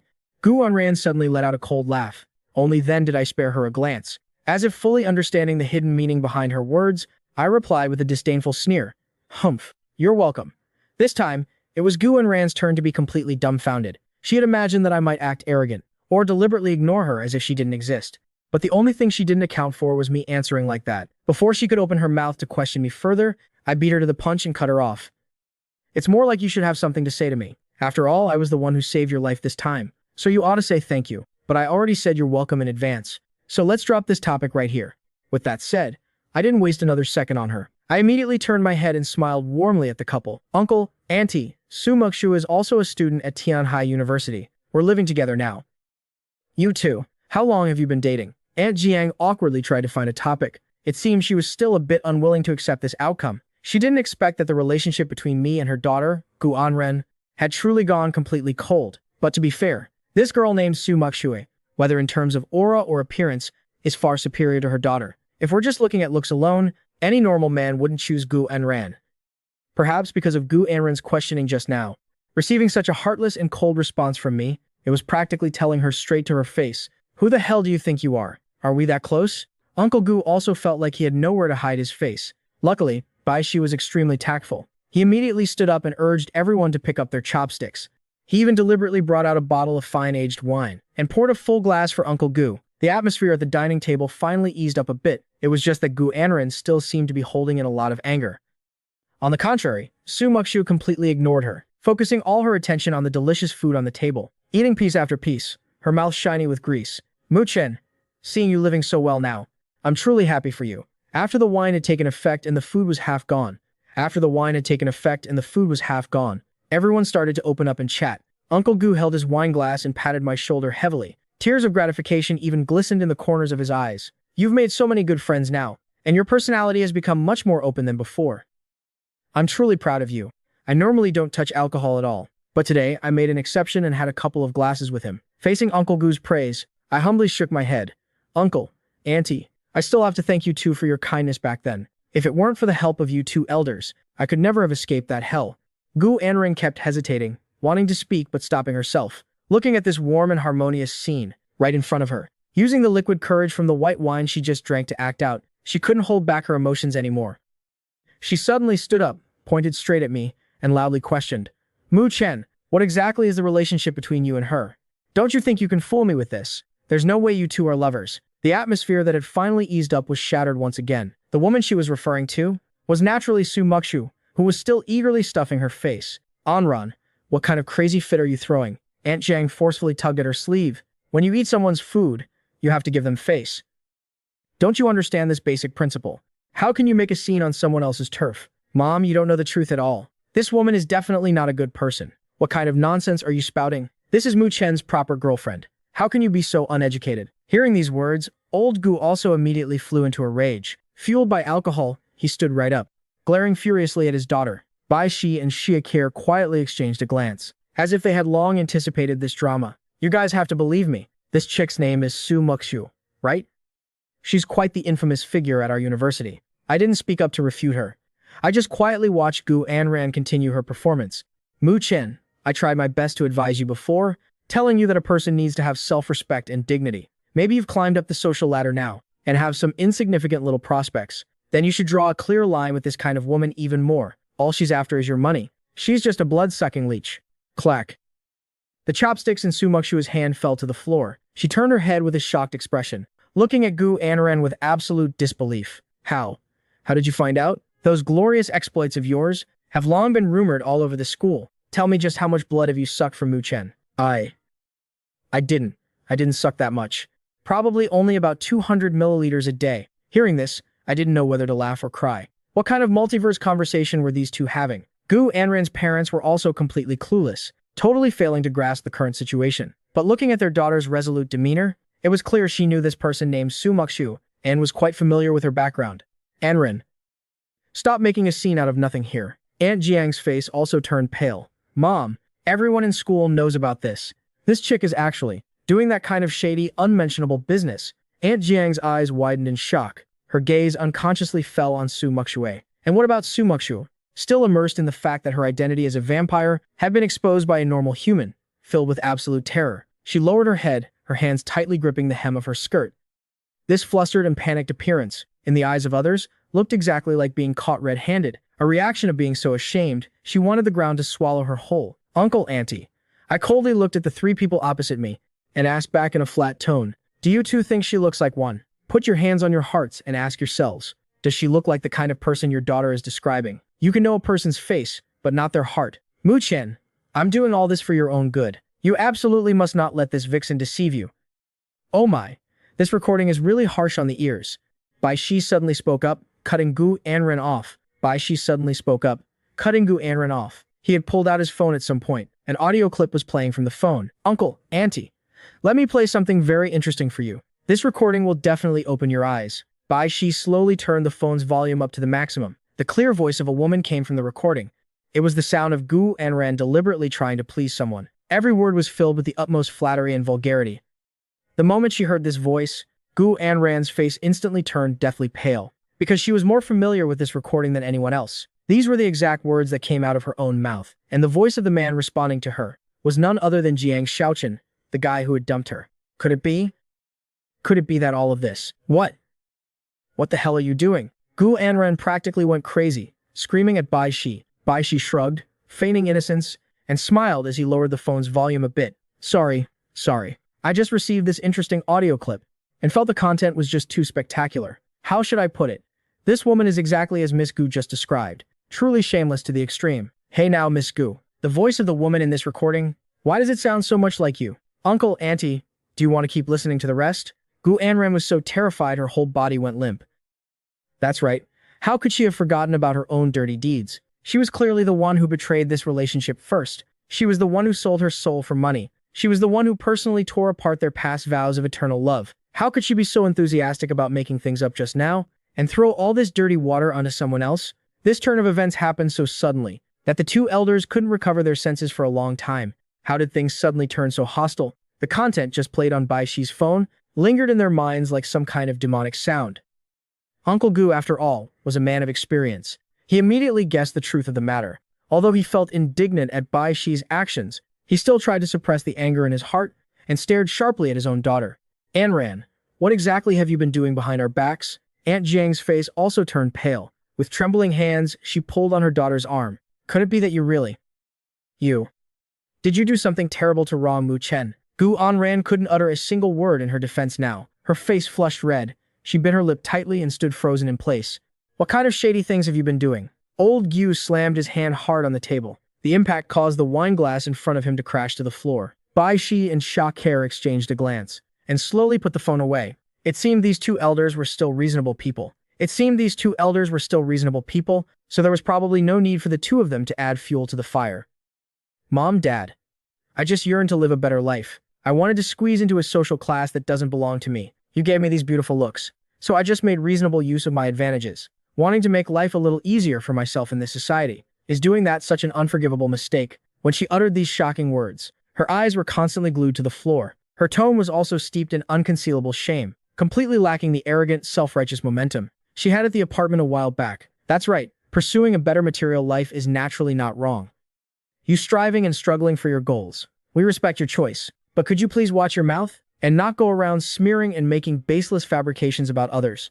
Sha Care maintained her elegant smile. Resting her chin on her hands, she looked at Gu Anran. The accusations you just leveled against Su Muxu, no one has been able to provide any actual evidence for. Yet you can speak so confidently as if it were the truth. Meanwhile, the filthy things you've done yourself have left behind glaring evidence. At this point, Gu Anran's defenses had completely collapsed. Could it be that the dirty deeds between her and Jiang Shaochen had really been caught on tape by someone? She looked up in despair, looking at me with an almost pleading gaze. but the attitude I displayed was as cold as ice. I warned you before, the bigger the waves, the more expensive the fish. That's true. But at the same time, the waves are big. The probability of capsizing is also higher. You were just completely lucky this time. That guy surnamed Jiang fell from grace before he could sell you out. Otherwise, how would you even be alive to stand here right now? My words left Gu Anren speechless. But deep down, she was still filled with indignation. She couldn't believe that she had actually lost to a woman of unknown origins. Moreover, with the feelings we had shared for so many years, she couldn't bear the fact that there was someone else by my side. Muchen, don't be angry just yet. This matter is indeed our Anran's fault. We two old folks don't have the face to look at you anymore either. But after all, you two have a foundation of affection built over so many years. Aunt Jiang still wanted to shamelessly offer a few words of persuasion. Even the way she referred to herself had changed. But Uncle Gu was completely in despair now. He cut off his wife's unrealistic illusions, looked at me with a stern expression and asked, Muchen, I want to ask you one last thing. Are you and Miss Su here, truly deciding to be together? Or are you just putting on an act to spite Anren? My heart didn't have the slightest ripple at this moment, and I had never felt such firm conviction before. So I once again took Sumushua's hand and tightly embraced her slightly trembling shoulders. There are only 2 keys to my house in total, and the other one is currently in her hands. Uncle Gu raised his wine glass and downed the remaining wine in one gulp. Well done, Mu Chen. In this matter, our Gu family has wronged you. This debt of gratitude we owe you, we will definitely find a chance to make it up to you in the future. Gu Anran looked at me with lifeless eyes. She couldn't figure it out no matter how hard she thought. Why did I abandon her so decisively? I had clearly promised to protect her for a lifetime before, so why was I holding another woman in my arms now? In her twisted set of values, at this moment, I had turned into a scumbag who betrayed his promises. You'll regret this sooner or later. Gu Anran threw out a sentence through gritted teeth, grabbed her purse, and rushed straight out of the apartment without looking back. Anran. Seeing this, Aunt Jiang also panicked and chased after her. The few people left in the apartment looked at each other, feeling a wave of awkwardness at this sudden turn of events. Finally, Uncle Gu let out a heavy sigh. It's all because we spoiled her rotten since she was little. Muchen, can you tell me clearly? Did something happen recently? At the same time, Gu Anran rushed out of the apartment building, but didn't run very far. She kept looking back every 2 steps, deluding herself that maybe I would soften my heart and chase after her. When she saw that the person chasing her was her mother, utter disappointment flashed deep in her eyes. Anran, why did you suddenly run out like this? Is there anything we can't sit down and talk about properly? Mom, I was really wrong. I really know I was wrong this time, but I'm really so confused right now. I don't know what to do from now on. Gu Anran cried so hard her whole body was trembling. She seemed to have finally realized a cruel reality. I had completely disappeared from her world. She had personally severed this precious bond. Aunt Jiang cut off her whimpering. Anran, don't go bothering Mu Chen's life anymore. Aunt Jiang, who had always spoiled her daughter unconditionally, even though her hand was still gently stroking her long hair, her tone became unprecedentedly strict. You were the one who wronged him first. Anran, when you make a mistake, you have to bear the consequences. Aunt Jiang let out a heavy sigh, looking at her daughter with sorrowful eyes. In this lifetime of yours, you will never meet someone like Mu Chen again. Someone who loves you with all his heart. This meal, originally filled with expectations, ended on a sour note. After Aunt Jiang chased after her daughter and left, I stayed behind to chat a bit about my recent situation with Uncle Gu. Of course, regarding the secrets of the Special Management Bureau and the devil inside my body, I didn't breathe a single word. After seeing Uncle Gu off in a taxi, I turned back to look at the 2 people standing by the road enjoying the breeze. Director Xia, Senior Bai Shu, what kind of play were you 2 putting on tonight? I looked through your personal file beforehand and found out you have an extremely difficult ex-girlfriend. I guessed she would definitely follow her parents here tonight. So I used this opportunity to help you get rid of that baggage. To be honest, that sounds flawless. But if you actually told me to take that recording and humiliate Gu Anran's parents in front of everyone, I really couldn't bring myself to do something like that. But Bai Shi executed it without the slightest psychological pressure. If Gu Anran had dared to continue acting outrageously at that moment, he absolutely would have thrown that recording onto the TV screen, so everyone could use an academic eye to carefully admire Miss Gu's spectacular performance. Anyway, Director Xia, Senior Bai Shui, I still have to trouble you 2 for tonight's matter. No need to be so polite. After all, I'm a good boss who values loyalty and righteousness. Remember to give me a few extra high marks on the year-end evaluation. I looked at Xia Care in front of me with an astonished expression. The Special Management Bureau actually does year-end evaluations? But looking at her extremely serious eyes, it didn't seem like she was joking at all. Don't worry, boss. I'll absolutely give you a 5-star rating with a 1,000-word review. At this moment, Sumushu seemed to have gotten sleepy after eating her fill. Her whole body went limp as she leaned against me. Her fair cheeks also flushed with a strange, mocking hue. I had no choice but to bend down and carry her on my back. Senior Bai Shua, it's really been hard on you and Director Sha today. I'll carry her somewhere nearby to get some cold air and sober up. I gave them a helpless, bitter smile. After saying goodbye to Sha Care and Bai Shi, I carried Su Muxu and slowly walked back home. Once we got back, Su Muxu sprawled out on the bed, staring at the ceiling as if muttering to herself. I really don't understand. What don't you understand? I was tidying up the messy room and casually replied, why do humans put so much thought into eating and drinking? I remembered her brutal appearance every time she sucked blood, and couldn't help but let out a helpless sigh. Vampires in movies, don't they all like to drink blood from goblets? That can be considered a kind of ritual of life, right? That's all just nonsense filmed in movies. Doing that only makes the blood lose its vitality, only the kind that gushes directly from the veins. As she spoke, Su Muxua suddenly sat up straight, staring at my back with the eyes of a hungry wolf. All right, you guys are all gourmet diners. The primitive stuff is the most high-end, but you also have to consider the victim's feelings a bit. Who wants to be covered in blood? Why did you suddenly stop talking? Are you so sleepy that you've closed your eyes? Hearing no movement behind me for a while, I turned my head to check the situation, and came face to face with Su Muxu's exquisite face, almost pressing against my nose. What are you doing? I was so startled I fell back onto the floor. I can only say this jump scare really doesn't discriminate. Even if you have to face an incredibly beautiful girl like that, suddenly getting so close can still scare someone to death. But what made a chill run down my spine even more was, I saw a frantic craving in her eyes. What exactly is wrong with you? It's so hot. Su Muxu's voice became strangely mushy. She opened her mouth wide, and without a word, sank her teeth deep into my neck. This time, I felt a piercing pain, completely different from the numbing sensation before. Wait a minute. Su Muxu was doing it for real this time. Didn't you already? You can't be this insatiably greedy. I immediately realized something was wrong. She wasn't just greedily sucking blood. It felt like even my soul was about to be torn apart. I could clearly feel the power in my body being frantically drained away along with my blood. This feeling was exactly like the last time I encountered the Blood Clan. Moreover, the oppressive feeling Su Muxu brought was even more terrifying. I intended to forcefully awaken the devil's power. My pupils also instantly turned pale yellow.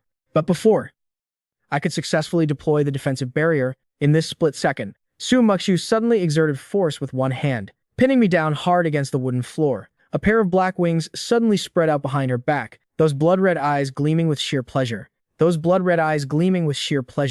Although I didn't understand why she suddenly went crazy, I felt like I was probably going to lose my life here today.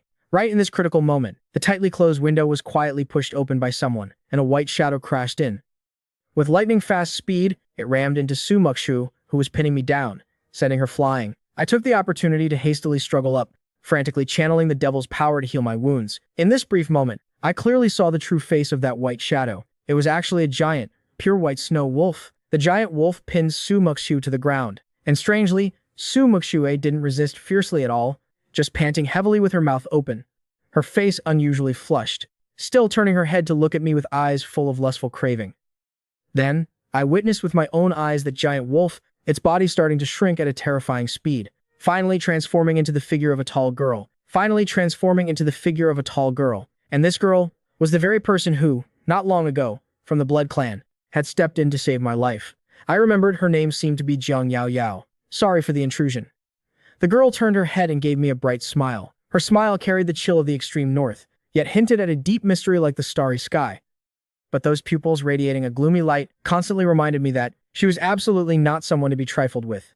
What exactly is going on here? Ignoring my wounds, I hurried over to Su Muxu's side. Even though she almost tore me apart just now, my intuition told me there was definitely a hidden reason behind this. Jiang Yao Yao wasn't in a hurry to answer my question, just gracefully squatted in front of Su Muxue, reaching out her slender fingers and gently wiped a bit of blood from the corner of Su Muxue's mouth. Then she put it in her mouth and slowly tasted it for a moment. So that's it.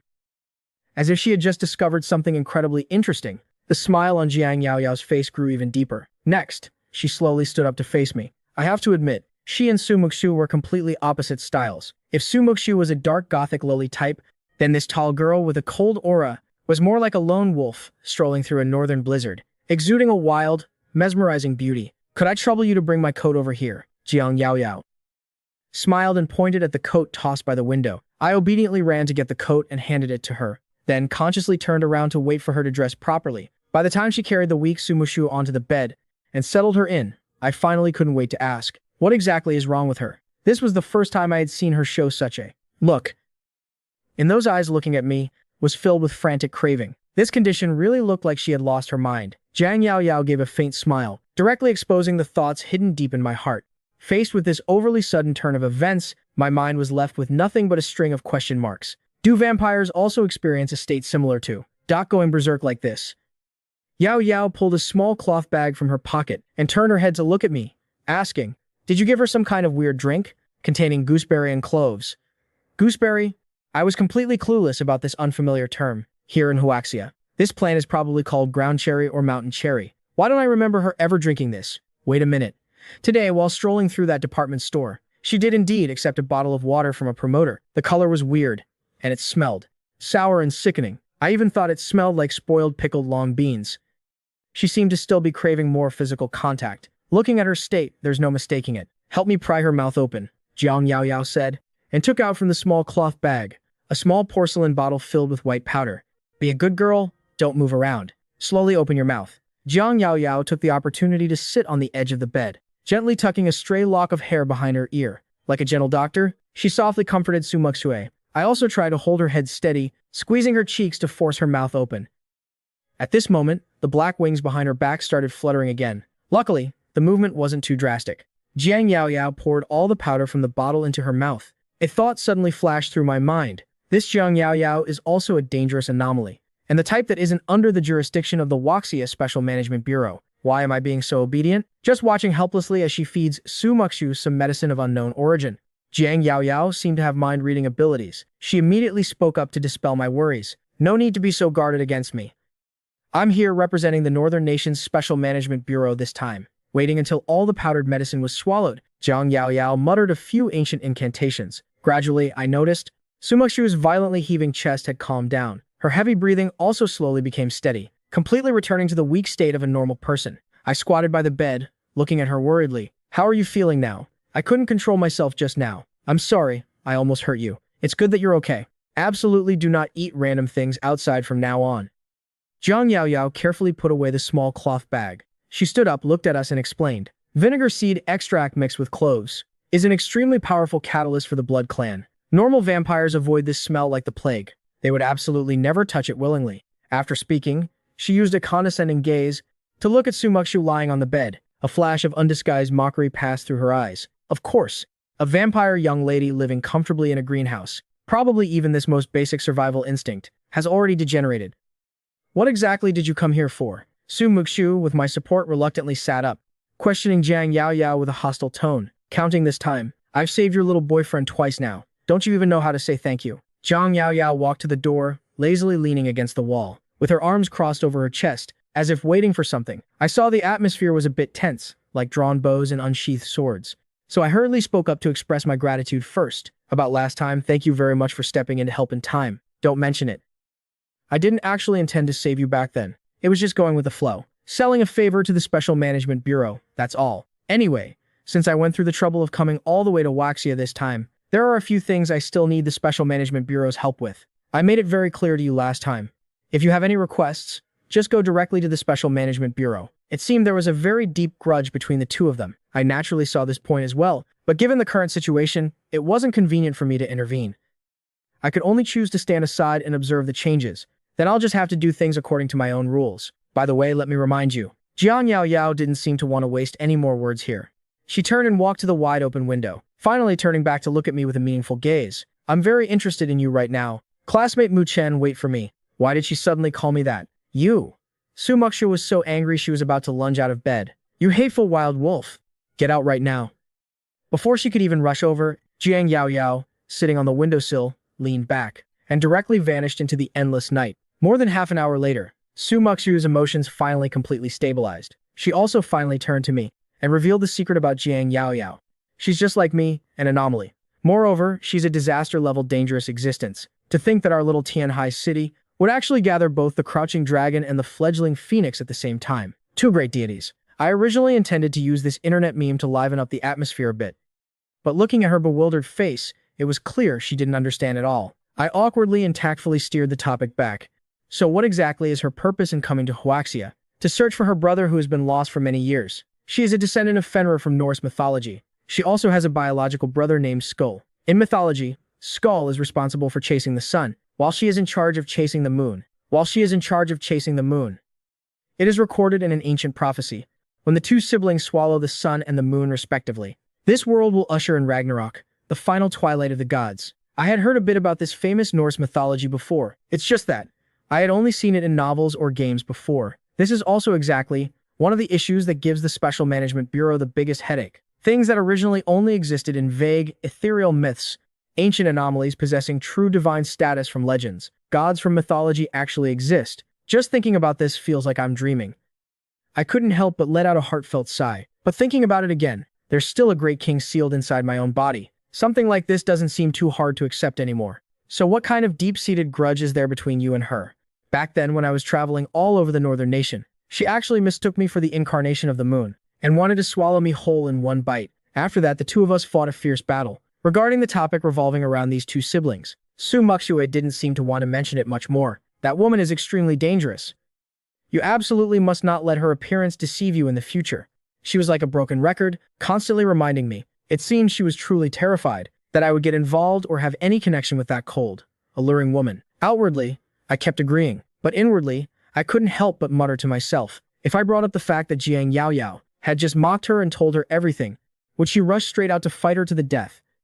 So that my colleagues at the Special Management Bureau could get a good night's sleep, and so that the dark circles under Xia Kere's eyes could fade a bit, I decided to take this secret to my grave. After all, I'm a model employee of the organization. Very soon, early the next morning, I was urgently summoned back to the Special Management Bureau. Xia Kere asked me to give a detailed report on the unexpected situation last night. It wasn't like they were perverted enough to monitor my private life, but rather, the action team in charge of secretly tailing Jiang Yaoyao reported back that she had broken into our residence last night. Xia Kere was currently holding a cup of black coffee in her hand. Dark circles were clearly visible under her eyes, but her face still maintained that scheming, calculating look, along with that leisurely faint smile. What a bunch of people who just won't let anyone catch a break. You don't need to worry about Jiang Yaoyao's matter for now. The Special Management Bureau will mobilize resources to help her find her brother. After all, an uncontrolled disaster-level anomaly would be a massive hidden danger right in our jurisdiction. Xia, did you call me here at the crack of dawn just for this? So now that I'm done reporting, can I get off work? I still have a very important major class to attend this afternoon. Xia Kere put down her coffee cup and walked over to me, patting my shoulder with the demeanor of a superior. That matter I mentioned to you last time. You still remember it, right? You mean the matter of transferring me to support the 9th Squad? I still remember. Good that you remember. Come in. Xia Kere snapped her fingers loudly and casually. The office door was immediately pushed open from the outside. The person who walked in was Shen Hanwei, her face full of reluctance. Her petite and cute figure was bundled up in a black hoodie. Even though she was only slightly over 1.6 meters tall, those legs of hers were endlessly long and slender. Right now, under the tight black leggings, they were even more incredibly eye-catching. After entering, she just gave me a cold glance, and actually dared to blatantly ignore my existence, running straight to Xia Kere to say hello.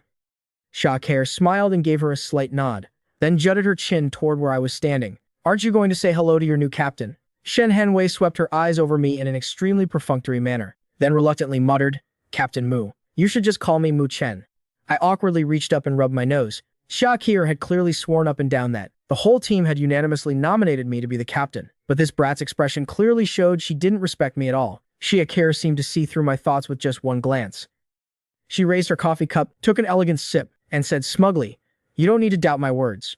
The first person to step up and nominate you was Shen Fei. The second person to chime in was this girl right here. Haha. Shen Hanwei gave a cold snort and turned her face away. I immediately had a sudden realization. It seems this sunnery trait is set in stone. Shen Hanwei, since your captain is also here, then I'll directly announce the General Bureau's transfer order. Starting from today, Mu Chen will be temporarily transferred to the 9th Squad to assist them in handling some difficult emergency situations. During the time he is away from headquarters, the daily operations of the 7th Squad will be entirely handled by you. Shen Hanwei didn't hold back and immediately retorted, Our squad only has exactly 3 people left now. With a lineup like this, what kind of high-level missions can we even carry out? At this moment, I finally managed to react. The reason she kept showing such an annoyed attitude towards me today was highly likely because I had just taken over the position of captain, and in the blink of an eye, I was being transferred to another squad. This matter, for a 7th squad that was already severely weakened, was truly a humiliation. It was hard to swallow this transfer order. That is an order handed down personally by the bureau chief. It must be obeyed. Xia Kere's voice became a bit colder. Shen Hanwei slowly turned her head, seeming to still express extreme dissatisfaction. Perfect timing. Mu Chen, let me give you a brief introduction to the situation in the bureau. The Tianhai branch is directly under Nanlin province, among which there are some. I still have class this afternoon. I hastily cut off Shaker's words. Although I wouldn't say I'm some kind of top student, but risking my life to get into Tianhai University back then was also because of Gu Anren. Just listening to these long-winded speeches makes me sleepy. Shaker didn't continue speaking either, just reached out and patted my shoulder. You'll gradually get used to the work later on. Tonight, after you get out of class, go to the Supernatural Management Department to report in. Go to the Supernatural Management Department to report in. There will be someone there to receive you. She didn't say another word. You're a member of the bureau now. What's the point of still going to school? I still felt quite touched in my heart, but I still doubtfully asked a question. Is it that urgent? It's a temporary transfer anyway. You're going there to handle difficult incidents. Shen Henwei gave a cold snort and said. Shaker immediately glared at her. They won't steal your captain away. It's just borrowing him temporarily. Who cares about him? I just don't want our squad sitting idle. Coming out of the bureau, I headed straight to school. It was rare that Su Muxuo also came to school today. The two of us even bumped into each other right at the school gate. Even though skeptical and confused, glances were constantly shot our way from all around. I completely didn't care anymore. Let others gossip however they want. After walking Su Muxu all the way to the lecture building, I happened to run into Lu Zixuan.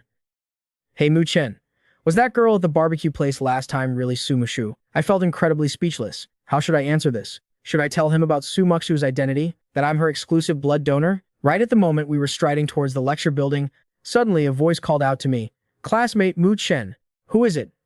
Lu Zixuan and I turned our heads at the same time. Both of us were instantly stunned silly. A beautiful girl in a uniform, with a tall, slender figure, was smiling and looking over here. More accurately, she was staring right at me. Oh my god, isn't that the legendary transfer student? Holy crap. Isn't this Jiang Yaoyao? Jiang Yaoyao walked right up in front of me, opening her arms and gently hugging me. Lu Zixuan, standing next to me, had a face full of question marks. The students gossiping around also put on faces full of doubt. Some even started whispering.